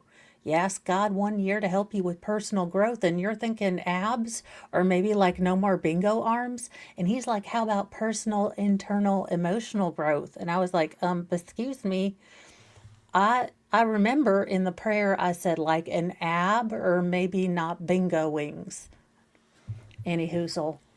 Still working on that emotional growth thing because apparently that's necessary. It's kind of a silly question, but did you have your child? Yes. Okay. And when was that? That was December 9th, 2019. Oh, Not gonna Lord, forget that she had her day. baby just as. All right. Did Megan come to see you while you were in the hospital? Yes, she did, with my other best friend, Bailey. Okay. What's Bailey's last name? Bailey Hawkins. Okay. So the two of them, you were in Knoxville, correct? Yes. Okay. And so the two of them came together to see you while you were still in the hospital? Yes, it was right after I'd given birth. Okay. Did Megan have Evelyn with her that day? No, she didn't. Okay. Which would have been the first time I saw her without Evelyn ever. You trailed off a little bit there at the end. Did you say ever? Oh, yeah, that would be the first time that I would ever see her without Evelyn, because every time otherwise we hung out together with Evelyn always. Okay. This is so incredibly heartbreaking. I'm sure she remembers, and she probably, like, forensically has tried to go back in her memory and see if she noticed anything different with Megan. I just can't imagine. And the crassness, the absolute unmitigated gall. I mean, good night, Nurse Fritos and Cheetos. This chick allegedly, not adjudicatedly yet, futuristically though, Sarah Boone wise, discarded her child in the trash, and then goes to see her friend's baby and probably do the new mom thing. There is a new baby smell. They all smell wonderful. They look like little small Winston Churchills, and they're just cute and cuddly, and okay. I need to be around no babies. My ovaries are done. We have closed them down for business. But whenever I get near a new baby, I forget all the tiredness and the toddlerness and the, fighting over pants. And I'm like, oh, but a new baby. And I could name it 7. And we would go around the world causing chaos. It's probably not the right reason to have a child. Anywho, let's get back onto this. Sorry, squirrels are invading. She always had Evelyn with her? Yeah. Okay. Did you notice anything unusual about Megan that day? Yes. So I was just trying to tell my birthing story because, I kind of had a little bit of a traumatic one. So I was just, telling her and Bailey about that. And Megan's behavior that day was just a little weird. She just kind of had like a weird look in her eyes. And then she just kept saying over and over to me, like, I love you. And just like, I love you, I love you, I love you. And it was just over and over until I would acknowledge that. And, eventually I had to say, like, I love you too. But, I was trying to tell a story. Okay. So that was not her normal behavior? No. Not the normal way y'all would interact? No, normally, we'd have just like a regular old conversation back and forth. Okay. Did you ask her where Evelyn was? Yes, I did. I asked her where Evelyn was, and I can't remember who she said she was with, but I just thought that was kind of strange at the time because, normally she couldn't find a babysitter. It's hard for her too. If you are going to lie, please make it believable. If you are going to crime, please remember that your victims are real people, have full and wonderful lives and people that care for them. So they're not just going to disappear and no one's going to notice, you absolute muppet. And this woman, again, I can't imagine the bravery it takes to, betray a 10-year friendship, even though it was betrayed first by Megan with her alleged actions. And you can tell she's not comfortable. This is not her milieu. This is not her wheelhouse. She, you know, is here to be a voice for Evelyn. And I applaud that. I also really like her plaid shirt and want to steal it. After her visit, did you communicate or stay in touch with her? Yes, Okay. And how was it that you communicated with Megan? mainly through Instagram. Did Megan talk at all about Evelyn? Well, she wouldn't directly bring her up, but I would ask, about Evelyn, and if Kyrie could meet Evelyn because, they were supposed to be besties. Okay. And who's Kyrie? That's my daughter. Okay. See, there, again, another victim of Megan just, screwing everyone else, and whatever Megan wants, Megan gets. And I know I am being super shady. I, am totally upfront with the fact that I think Megan, squandered one of the greatest gifts you can ever get, which is to be a parent. And there are so many people that spend, fortunes upon fortunes, and still the answer is no. And people who, try to adopt and spend all the time just to be told no because arbitrary reason X, Y, and Z. And we have all these children languishing in the system, and parents who wouldn't mind, kids with maybe needing more help or needing extra care. Honestly, look, Mr. President, Mr. Doge Man, all you people that are doing efficiency things, please take a look at the child services sector, because it is FUBAR beyond belief, not fit for purpose, and goodness gracious, we owe it to our nation's children to do better and not let bureaucracy unalive children because they get missed through the cracks by uninterested or overworked people. So how about we make that better? How about we work about that efficiency? Because doggone it, of all the things that need officiated, we could get children taken care of first. End of rant. All right. So you said you talked about Evelyn. Yeah. Did Megan ever bring her up or talk about her, show any pictures? She didn't show pictures, but she would answer, my questions. If I asked about Evelyn, she would just say, she's good, but, she's not with me. She said one time that that Evelyn was with Ethan. Well, actually, that's really the only thing she told me was just that Evelyn was with Ethan. Okay. And you said that this was after your visit on December the 9th. So Yes. do you remember conversations back in January of 2020? Would you have had conversations with her on Instagram at that point in time? Yes. All right.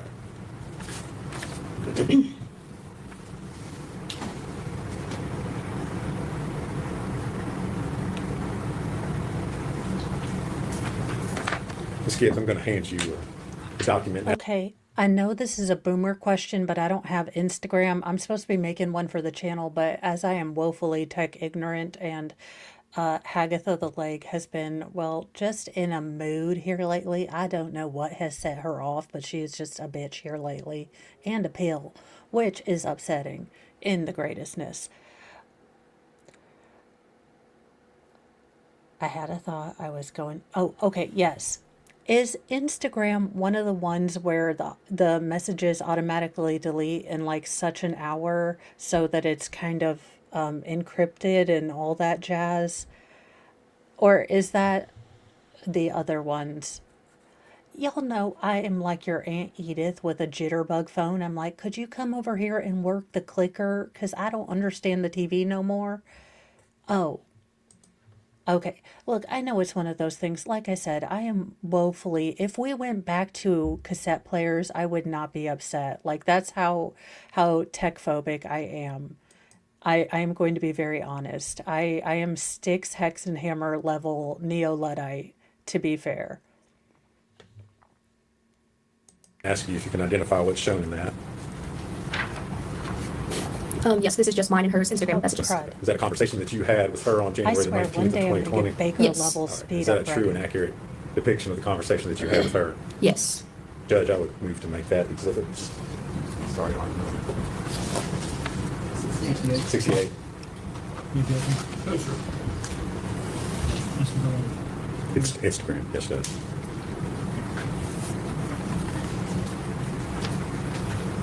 And I'm going to ask to publish that to the jury.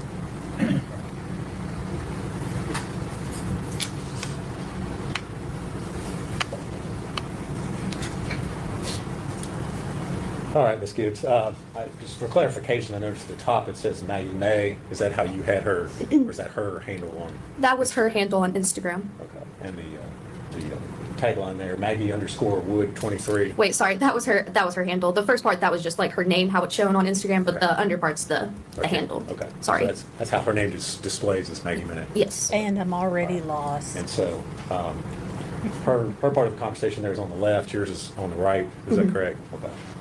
So, on January the 19th, 2020, you got a message from her, WYB. Can you tell us what that stands for those of us who may not know? Yes, that means what you doing. Okay. And did you respond to that? Yes. And again, you used This is slang term, sorry. NMWDU, what does that stand for? That means not much. What about you? Okay. And what else? Can I just add, I weep for humanity, and I hope when the cockroaches and Twinkies take over, they have a better education system. I am a grammar and spelling outlaw, but that is even atrocious to me. I give up. Humanity is lost. I would like a reset to the Matrix, please. Thank you. Because that is just stupid enough to be real life. Did you ask her? I just said, how's Evelyn? To which she would reply, good. And then, I mentioned you should bring her up here to meet Kyrie, just because, that was one of my biggest things. I just really wanted them to get together. Okay. And what did she respond to your comment about that? Yes, she then said, I don't have her right now. Ethan's got her, but we could come tonight if you want us to. Which I was at my aunt's at the time, so that's why I said tonight wouldn't be good. When's the next time you could come? And then she said probably not for another couple weeks, which at that time I would be out of Kingsport because I lived in Knoxville at the time. Okay. So you were just up here visiting? Family, yes. Okay. And friends. Okay.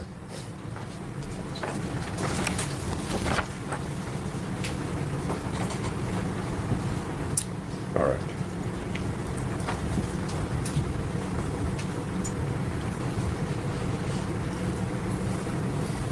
And this right here is some mama bear action, because not only is she speaking for Evelyn, but I believe in my heart she is speaking for her daughter, her baby, who got robbed of a possible beautiful lifelong friendship because of Megan's actions, allegedly, and not adjudicatedly, futuristically, though in the vein of Sarah Boone. May she cover all her cracks in gold or whatever.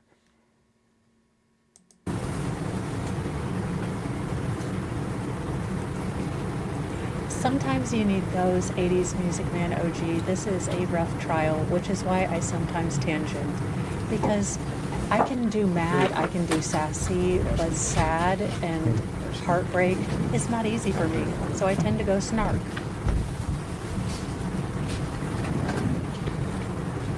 Actually, I think Emily D. Baker said that once, like, I can live in snark and angry, but sad and heartbreak are not my favorite places to live, so I will definitely scooch right on back over to, like, wrath and, smite.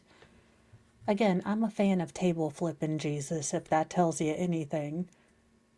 Probably need to work on my unresolved rage, but then what would I do with my life?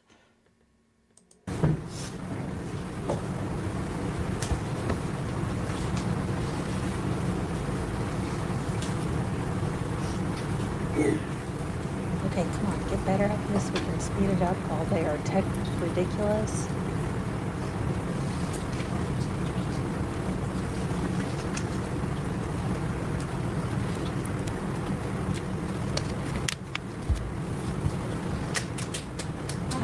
on a holy mission. We are finishing today. I swear to goodness, we're going to do it. Now, tomorrow will probably have to be broken up because today was ambitious. So we will get this trial done as we get it done. Also, can we say absolute fun with the metallic sort of magenta that she has in her hair. Super fun color. Love it, love it. Take time as a mom to take care of yourself. Self-care is just as important as baby care. Remembering that you are a person before you're a mom. Just even for long enough to go to the grocery store by yourself is sometimes what you need.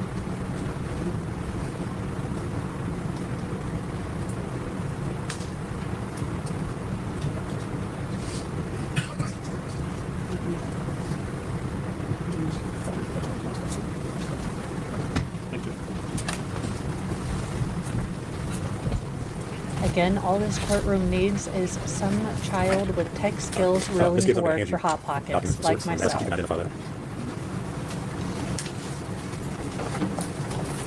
Yes, this is another conversation between me and her on Instagram. All right. Was that a conversation that you all had back on January 24th into the 25th of 2020? Yes, and also the 26th. Okay.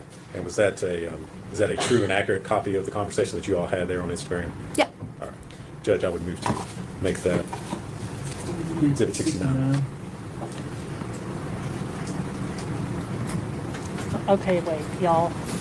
Hold the phone. Speaking of trash television and my addiction to said train wrecks, per Facebook, apparently Marie Brown got married. Congratulations, Cody is a douche. Robin, you got him. Yay. You get to keep him in the 5 hairs he has on top of his head. Congratulations. Yes, I am a snarky behind. But Sister Wives was destroyed by Cody Brown. Changed my mind. And excuse me, apparently we have a pack and herd of elephants. I am up in Mr. Moe's room, and this is where all the children tend to congregate. I really am going to get myself a panic room one of these days. Now, as a serious question for chat, and this is only semi-sarcastic, but do they actually make anything even akin to the, hallway security system in the first Resident Evil? Now, I don't want my lasers set to cube and kebab. I'd like them to stun and incapacitate. But if that is possibly on the market, let me know, and I will grift to get it. I am not kidding. Anyway, personal detour over because this is going to be some rough testimony, at least for me, because I can so easily put myself into the heartbreak that she is feeling not only for Evelyn, but for her daughter. This is a rough witness, as you can see by my just beyond normal tangenting. Come on, Mo. You're a semi-professional with a semi-profitable hobby. Come on now. Let's be even. See, Baker doesn't do this. He doesn't tangent. I need to get more like Baker. Then has to publish it to the jury.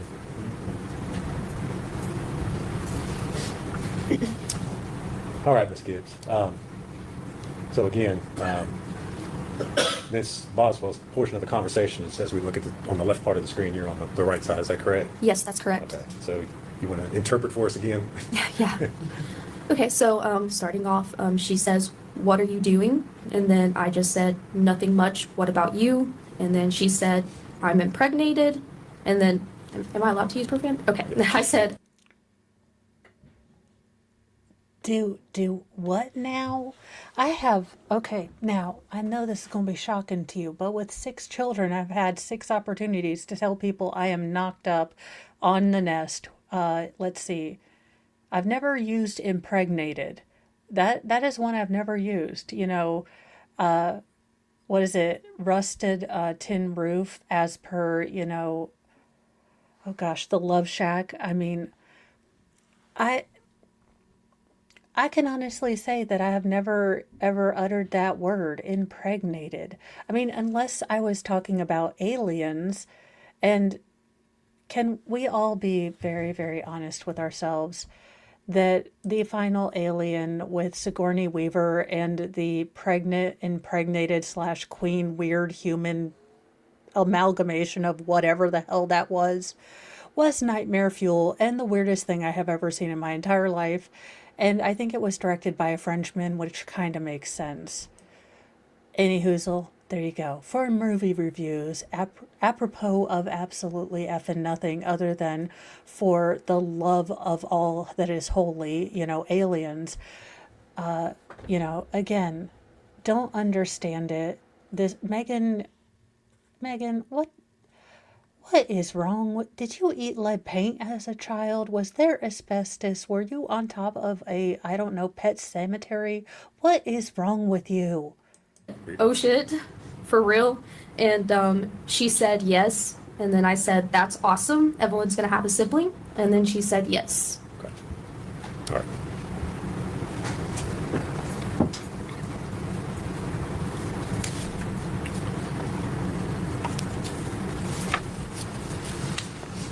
Did you continue to have communication with Miss Boswell after that? I mean, it would have still been kind of spotty, here and there. Just messaging when I could because I was like, a new time mom for the first time and just kind of, going through the newborn stage. But, I think I messaged her one more time, well, a couple more times. And then the last message I remember sending her was basically like when everything came out and I was like, how are you? This is pretty intense. Okay.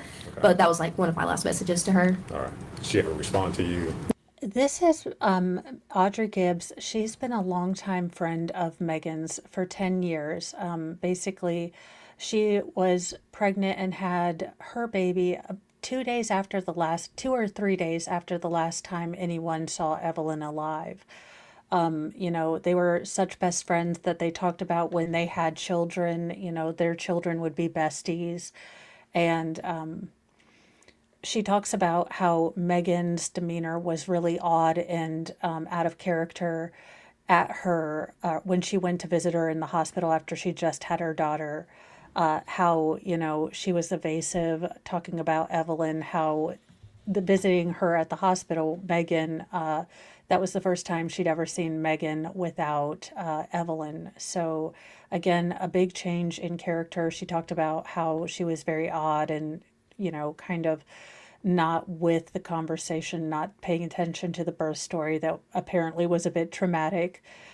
So again, this just kind of gives you a feel of how different Megan was acting in the days shortly after, no one really knew that Evelyn was missing, but, she started going places without her. Welcome, Squid Raiders. Thank you for joining us, and welcome to your VIP seat on the Petty Express. We are here for snark, wit, and heart, but we usually add more snark and salt rather than heart, but there you go. And thank you, Squid Pro Quo. Hope you're having a great day, and Squidlet is doing well. No. At that point in time, okay. Miss Gibbs, when was the last time that you saw Evelyn? It would have been my baby shower. Okay. And when was your baby shower? It would have been October 31st. 2019? Yes, sorry. Okay, no, that's fine. Okay. And then you left after that and went to? Yes. All right. Thank you very much. If you would answer any questions Mr. Scott has for you. Okay. No question. Ms. Gibbs, thank you for your testimony. Your release from this opinion and history. Again, probably very smart for the defense to not question this witness. Again, you can tell that she has dealt with a lot of betrayal because of the facts surrounding this case and Megan's probable, if not possible, allegedly, involvement in her daughter's demise. For those of you that are just joining us from Squid Pro Quo, I do want to warn you, this is a case about a beautiful baby girl, Evelyn, who was 13 months old when she was not seen ever again. Unfortunately, after 3 months, one of the family members of Megan decided to involve, authorities, TBI, FBI, and local authorities, converged to try to find baby Evelyn. They worked their hearts out 24/7 for 17 days. And on the 18th day, Megan's father, Evelyn's grandfather, had been talking to his then woman friend, and they kind of got to talking and realized that Megan and her often switched iPhones, and there might be evidence on that iPhone of where Evelyn was. Megan was telling so many different stories and, trying to shift blame. Eventually, when they were on the father's property, he did say that, Megan had dropped off some things fairly recently in a shed and gave them permission to search the shed and nearby areas for anything. Now, I believe that they had been tipped off, or Megan had finally come clean after many, many times of telling untruths and admitted that baby Evelyn, according to her, was smothered or possibly passed away of sudden infant death syndrome. And because she was a young mother, maybe didn't have the best home life, she didn't know what to do next. In a state of panic, she decided to cover up the baby. In Megan's story, she handed her off to her new boyfriend. I call him Chicken Shack Guy, Hunter Preston. He has 2 different names, so I just call him Chicken Shack Guy. Now, she alleges that Chicken Shack Guy took Evelyn, the trash can, and all of her baby things and put them in the shed. Now, this is possible. However, to get onto the family compound property where baby Evelyn was found, you need a key fob. It is fairly heavily, if not, let's say, hillbilly guarded with security. So there is some security, and it's not likely that Hunter, Ethan, or Chicken Shack Guy could have gone there by himself to drop these things off. That being said, we are in the state's case. We are on day 2. The Petty Express had to stop for a, Hagatha the Leg detour. So we are back and trying to get caught up. But as the jury is sequestered, they are having Saturday court. So we are way behind. But the Petty Express goes on its own time scale. Do remember your own mental health. You're the protector of that. This is a rough case. There is no shame if you want to do replay crew or, pause this and go watch a kitten video or do a squirrel tangent thing. This is a hard case. So, you are the only one that can protect your mental health. So please do that. Make sure you do that. And yes, Chicken Shack Guy said he never once met Evelyn. Again, there are hints of Casey Anthony in this case. There are hints of the Skelton brothers. There are hints of, Susan Smith in this case. All of the evidence does generally just point to Megan, but the state does have to prove their case, and the defense is, at least asking questions and being vigorous and pointing out, points and citing case law. So being, good defense attorneys. Thank you. Absolutely, completely understand. No shame. You protect you. State would call Bailey Hawkins.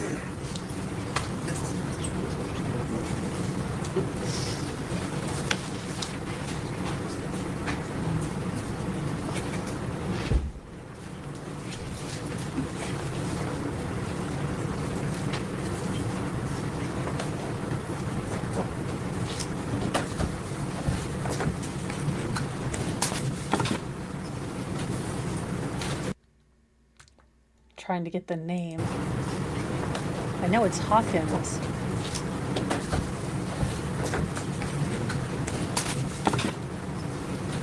And I think it's Kaylee, but I don't want to guesstimate on someone's name. Oh, thank you.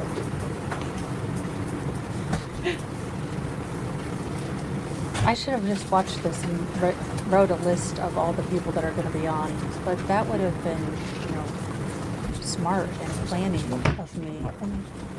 And against my general chaos scroll persona.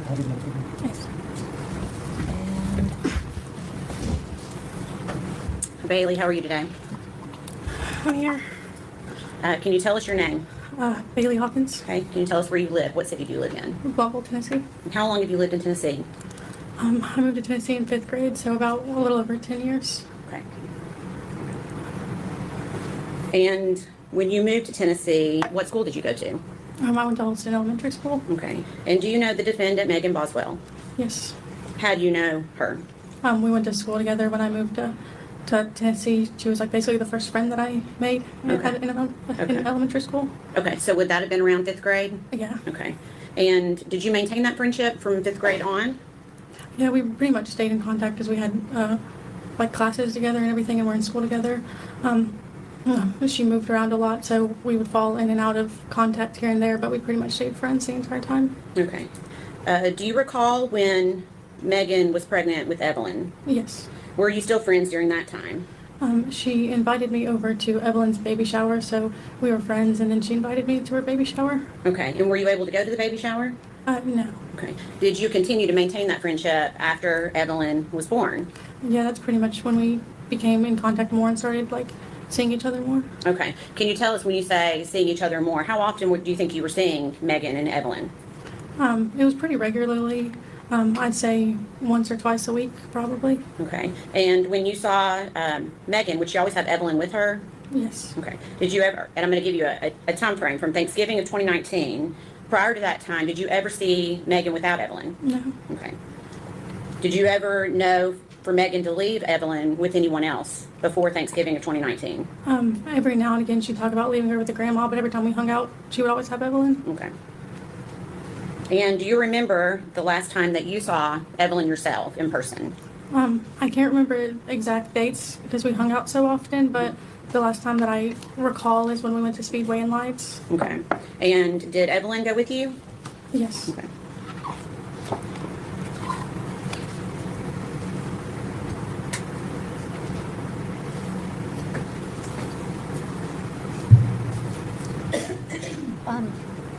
He probably has been called in current time trial.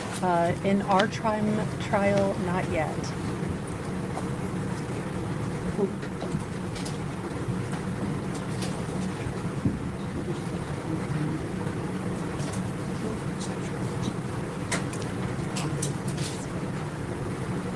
I love it when I have a hands aren't working day. You may approach.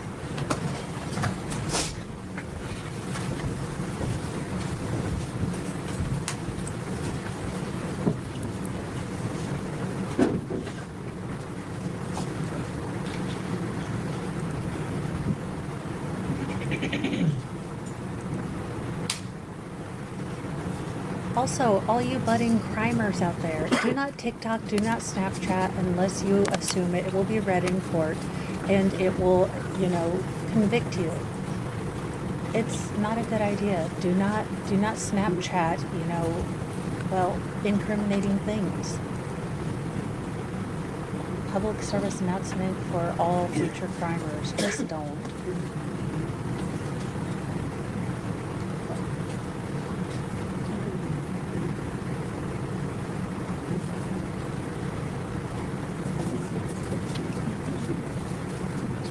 Now, here's the problem with the long hair that kind of drowns her out. It does give her a very, ring look, La Llorona, very, pitiable. It does it makes her look younger, but it also makes her look somewhat messy, somewhat unkempt.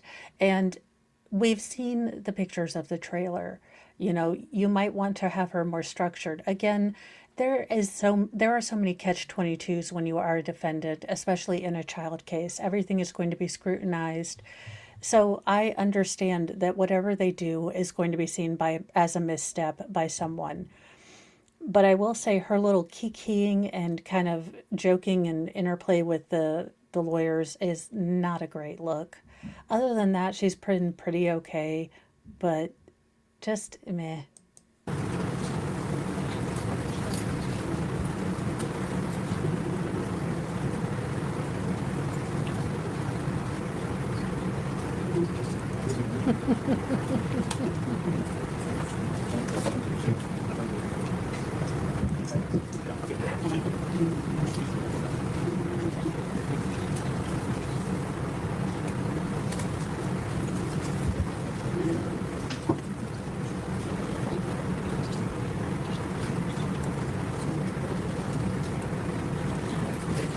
Take care, Mo, and chat from Anne Catherine Boyson.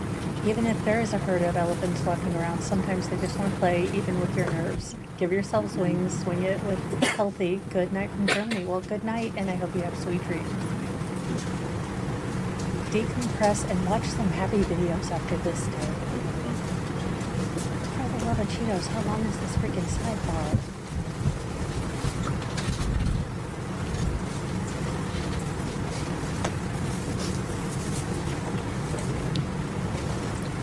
Okay, Bailey, you just stated that you recalled going to Speedway and Lights with Evelyn and Megan. Is that right? Yes. And do you recall how many times you went? We went twice. Okay. And were Megan and Evelyn there both times? Mhm. Okay. And you said you don't recall the date? They were in November. Okay. Mhm. Definitely November. Yeah. Okay. Do you recall when Megan started her new job? That was in December. I want to say it was beginning of December. Okay. And do you know where she was starting to work? 100 T's Chicken Shack. Okay. And are you flippin' flapjack kidding me? This chicken, new dude, Chicken Shack, you know, what is it? Hunter Buttfuck? Oops, sorry. Well, there goes the swear jar. I'm going to put my kids through college and medical school. Anywho, so she only knew Douchey McHunterface for like 1 month, and she's willing to drop everything and, you know, go full Susan Smith. Are you kidding me? Like, I get it. I get, you know, wanting to live a better life, to have material things. I get it. But, you know, you work hard and everyone starts. She only knew him for 4 flippin' flapjack days. Nope. I cannot. I am done. Again, if adjudicated guilty, throw this heifer under the jail, allegedly in Minecraft, and save us all the time, okay? I don't even want to wait for, you know, our, well, favorite third-party intervener and, you know, sovereign citizen to receive Gen Pop justice accordingly. Just under the jail, please. Allegedly in Minecraft. Don't hate me, YouTube. Look, I think the general populace is on my side, though. And did you ask her, did she tell you who was going to be watching Evelyn during the time that she was working at the Chicken Shack? Her grandma. Okay. And did you have knowledge as to what kind of hours that she was working at the Chicken Shack? It seems like she was pretty much always there. It was like from like open to close, Okay. long hours. Okay.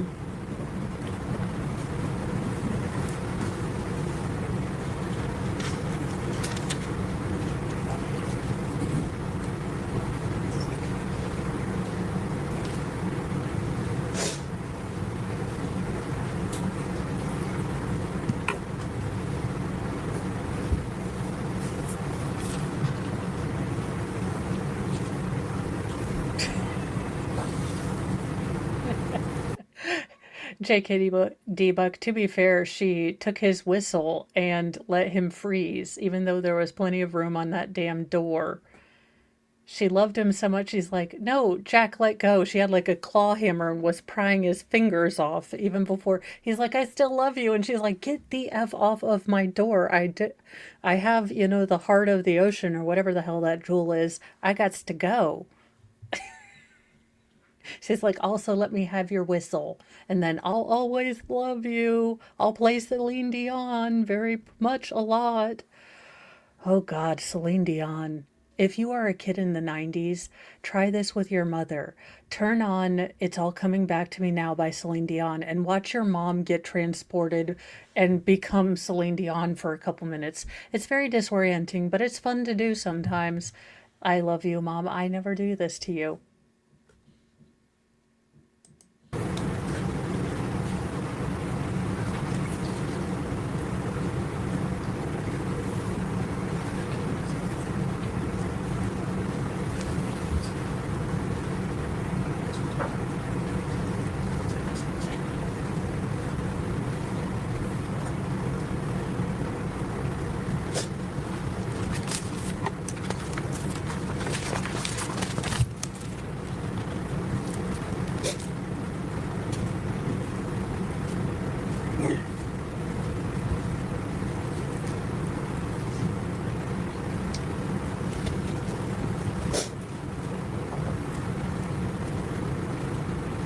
Again, just PSA for anyone who needs this. This is how you distract an old school. Bailey, I'm going to 90s pass you a mom. document. You can't try to keep it in order.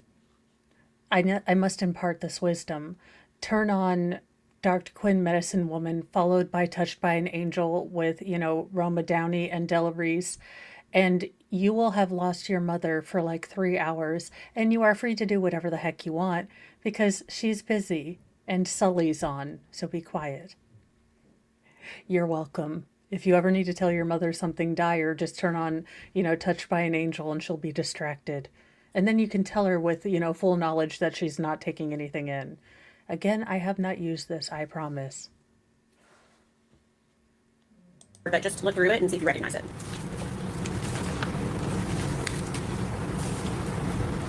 She is a friend. They have been friends since 5th grade. Bailey and Megan.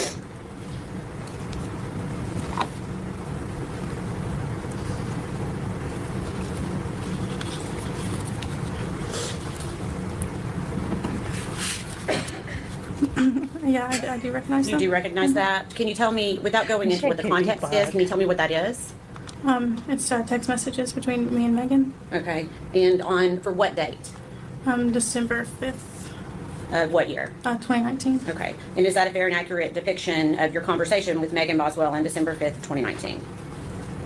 Yeah. Okay, Your Honor, we'd ask that be admitted as the next exhibit, number 69? She's upset. Again, I'm sorry, 70. it's such a deep betrayal and it makes you question your own judgment. That's the tragic thing about these people that use you, that, feel entitled or do something, maybe not to this extent, but maybe they use you and then ghost you when you're no longer useful. It makes you really question your own judgment. It's kind of sad that we sometimes internalize and what did we do? Did we attract this person? What sign did I give? It's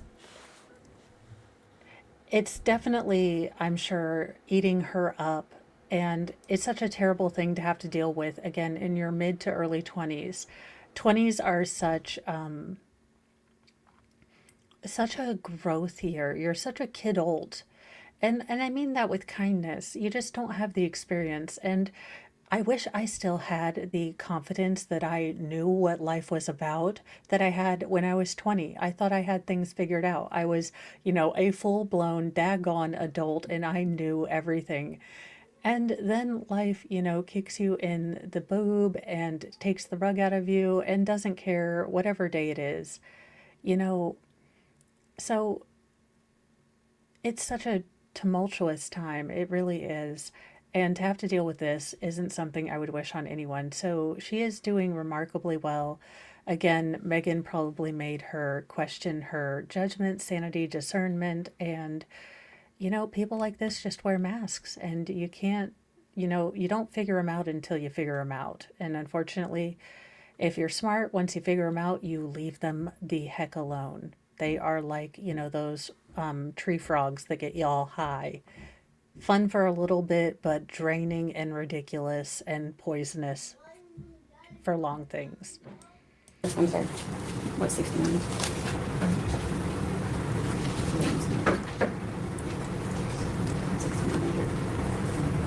This will probably be my last witness for the day. I am going to see who I can send you to, but Hagatha the leg is making it known that she is about done so. Sorry about that. Who I can send you to after Permission to publish, Your Honor.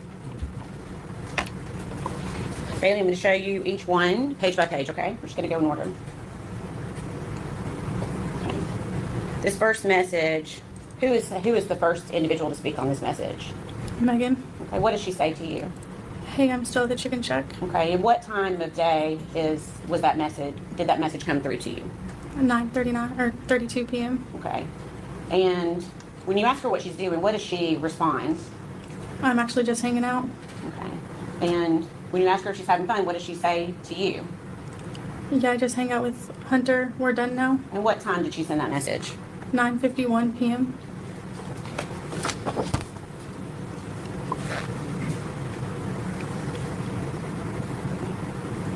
So now at 10:29 p.m., what does Megan say to you? It's kind of blurry a little bit. I genuinely enjoy hanging out with him. Okay. And when you respond to her, what does she say in response at 10:30 p.m.? Like, I don't mind work at all. I've been at work all day. Yeah, no, I really like being around him. Okay. And then when you say, that's awesome, I'm glad you like your job, what does she say in response to you? I left and came back after they closed just to see him. Okay.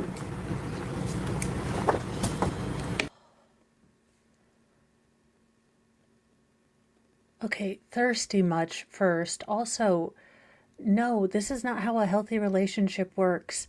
No, adults can take time to get to know each other. They don't glom on, straight off and like, let's move in, let's do this. You don't know if this person farts, snores in their sleep. You don't know if they pick their boogers and put them in their hair, or if you're Megan, do one of these things instead of reaching for a tissue.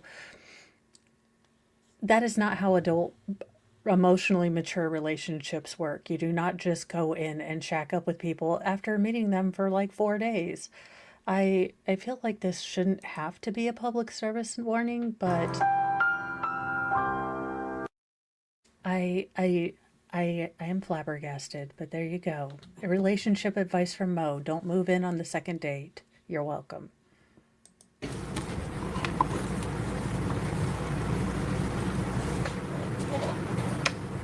Trying to make this not. Is that right?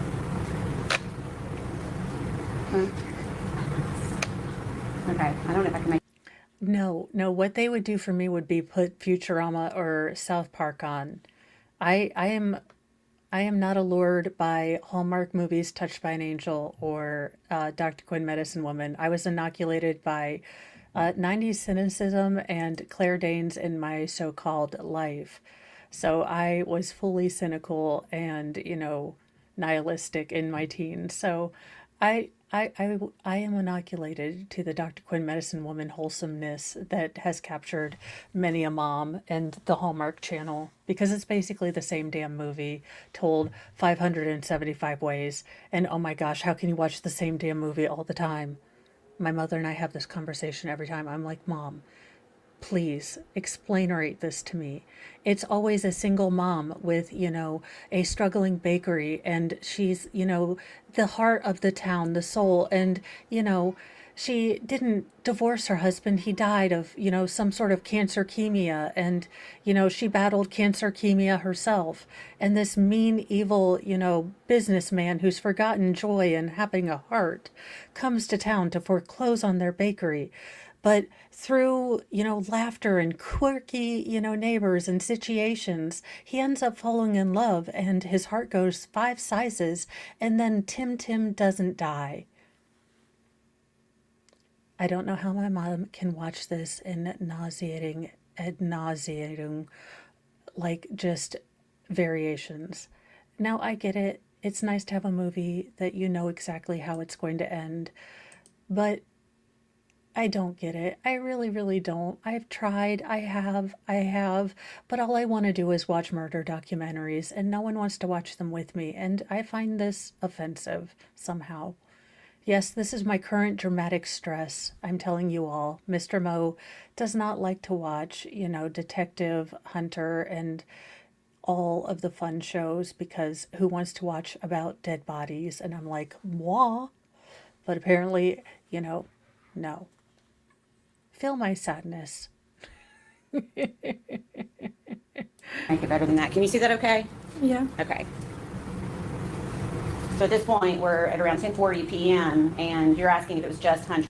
Don't give me ideas. I swear, if I had the ability to animate, I would make so many mock Hallmark South Park style shows. It would be terrible. My mom would never speak to me again. Hallmark is sacred in my mom's house. It is. It's Hallmark and football, and if we want variety, the Andy Griffith Show. So I can say all these things here because my mom does not watch my streams, but I will keep, I will not take Hallmark in vain at my mom's house. And what does Megan say in response? His dad was in the back with him, and I chilled up front. Okay. And then what does she say in response, or regarding Hunter and his dad? Him and his dad went to go to church with them on Sunday. Okay. And then what do you suggest to her in response to that? I say you could bring Evelyn. Okay. And what does Megan say? I used to take her to church with Caleb. His dad was like, you can come to church with us Sunday. And Hunter was like, yeah.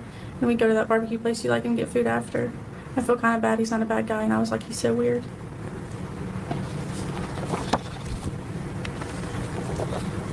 And on this message, let's see if we can see it okay, is she continuing to talk about Hunter? Yeah, she says, yes, his dad likes me a lot. I'm the only person on overtime. Okay. When you respond about getting hours at work, what does she say in response to you? Literally this morning, I wasn't supposed to go in until 10, and I went in at 6. Hunter called me and was like, do you want me to come in? I'm here. And I was like, sure. I'm going to the shack at 4:30 in the morning to help him open. I've not had a male friend I've actually enjoyed just like hanging out with in so long. Okay. Megan, here, come to Mama Mo. Now, assuming you get out of prison, I mean, if you're adjudicated guilty, look, I'm not liking the odds in your favor. It's kind of like Hunger Games, and I don't see the odds ever being in your favor. But just a tip in case you do get out of, El Prisión in your, childbearing years, which I hope to God no. But you do not lose your mind over a man. You are a mom first. Your baby depends on you first. You are her first and only support. It is okay to find love, but your first responsibility is to your baby. And you don't even know who this guy is, and you're going to let him around your baby? Oh, sweet tiny giblets in ham sauce. What is going on here? Also, yeah, I don't refer to like the guy I'm boinking as a male friend, but okay. Also, she got suspiciously, and I do mean suspectively, impregnated, her words, not mine, fairly quickly with Chicken Shack guy. I guess a little nugget was on its way quite quickly. So the overtime was with a tip or just the tip? Giggity. Yep, I need to end this soon. I am going into all the tangents. And has she indicated to you that during all these hours that she's working that her grandmother is keeping Evelyn?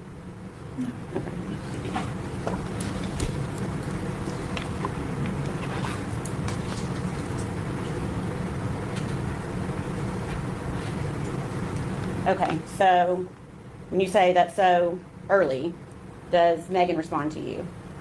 Says even if he does attempt to hit on me, sometimes I brush it off. It's fine. I'm just so genuinely content. I literally don't even mind. That's when he's gonna get there. Is that bad? Okay, and then you say, let's hope he gets the hint. What did you mean by that at that point? I guess. If you know. Yeah. Megan, did you try the bend and snap? I mean, just, ugh. Like, all I'm thinking is just hot hillbilly, like, prawn, like the chicken is in the fryer and going, and you've got 8 minutes to get it done. Just hot, greasy love and ick. I feel like I need Purell right now. I don't know why, but I'm just imagining like all that grease and the chicken smell. And if you've ever worked in fast food, the smell gets into your hair and everything, and you just smell like a fry-later. And I'm just not seeing that as an aphrodisiac, y'all. Maybe, I will say I have tried to be more healthy and use the air fryer. So maybe I have forgotten, the love that occurs when those 8 special spices, meet the pressure fryer and you get it fresh out the basket and it's near burn your mouth. I mean, I don't know, but what in the actual fudge? I mean, love in the gravy and mashed potatoes. Just ew. I hope they stayed away from the tato wedges, which are the best thing from the Chicken Shack, if you ask me. But, yeah, I'm again gonna just say that's a pass for me. If you're trying to romance Mo for a brother husband position as soon as I sell Mr. Bo on it, I'm gonna say that fry-later grease is not a turn on. Now, answering your text messages and picking up my, married Grubhub order is also approved. But, if you're busy doing other stuff, that is acknowledged because you're doing a lot. I don't know. Okay. Sorry. It's okay. What does she say in response to you? Like, not even an, oh, I like him, content. I'm just content and happy around him. That sounds weird, but I am. And then what do you say in response? But if you don't mind and have someone watch Evelyn, then definitely go for it. No, there will be no love amongst the chicken wings and thighs. The same conversation is still continuing, is that right? Yeah. Okay. So we're at 10:57 p.m. now, is that right? Okay. Are you okay? Okay. And then what does Megan say? I was so fucking cranky when I came in, I won't lie. And it was like I felt better immediately being around him. My grandma was like, you just want to date him. And I was like, no, woman.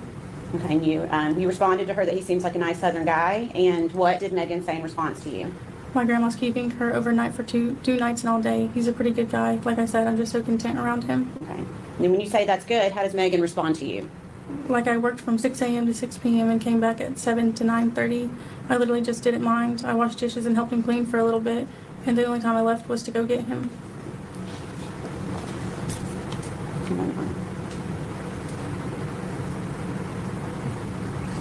Okay, last one for this. Actually, there's two.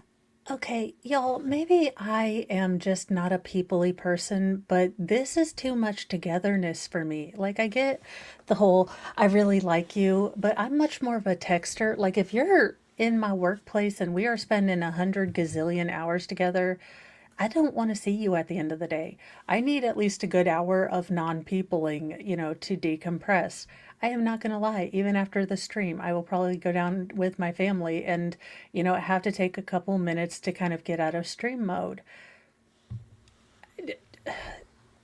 Look, this is not normal. This is not relationship goals. Do not do this.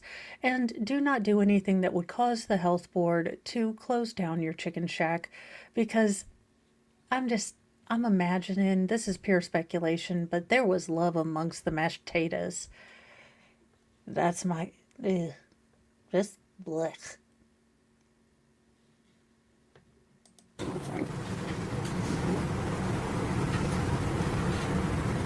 When you tell her we all need good people to be around, what does she say in response to you? Yeah, he just makes me happy. I don't know. I enjoy our friendship a lot. And you respond, and then how does she respond to you? I didn't even care though. It didn't feel that long. And the last page of this conversation, starting about 10:59 p.m. What does Megan say to you at that time? It's 11 and I have to go. I have to be back at work at 4:30 and I'm watching TikToks. I'll be there from 4:30 a.m. until like 8 at night or later. Okay, and you said OMG, and how did she respond? I don't even mind whatsoever. Okay. At any time during that conversation, did she ever indicate that Evelyn was with her? She said that Evelyn was with her grandma.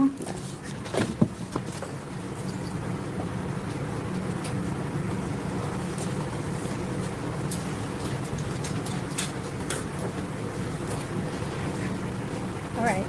Guys, I am getting to the point where Hagatha the Leg is saying, we are done. I am going to write down this timestamp. We will finish this little bit probably in the morning and then go on to day 3. Again, sorry about the delay. I had intended on Sunday being our big catch-up day, but this, semi-cold ice storm front, or one of the first in the many of Snowmageddons coming through, just did not do anything for my leg. So I am going to let you guys go. I am sending you to the lawyer. Apparently there's been some more shenanigans, or just motions, but I like to call them shenanigans, in the Karen Reed case. So he is going to fill you in on that. Be sure to let him know I sent you. I am going to go downstairs and see what I can forage for dinner to make for the wild ferals. I hope you guys all have a great evening, morning, or wherever you are in the time continuum. Have a great day, and I will see you guys in the morning for Mornings with Mo, with all of the newsy news you never knew you always needed. The, headlines, true crime, and the absurd, all in 1 hour show at 8 a.m. Definitely going to be working on a podcast. Not even quite sure what the difference is, but we'll be working on putting something on Spotify.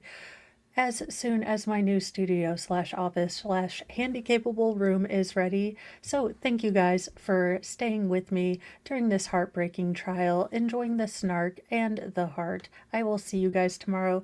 Thank you so much and see you in a little bit. Bye, you guys.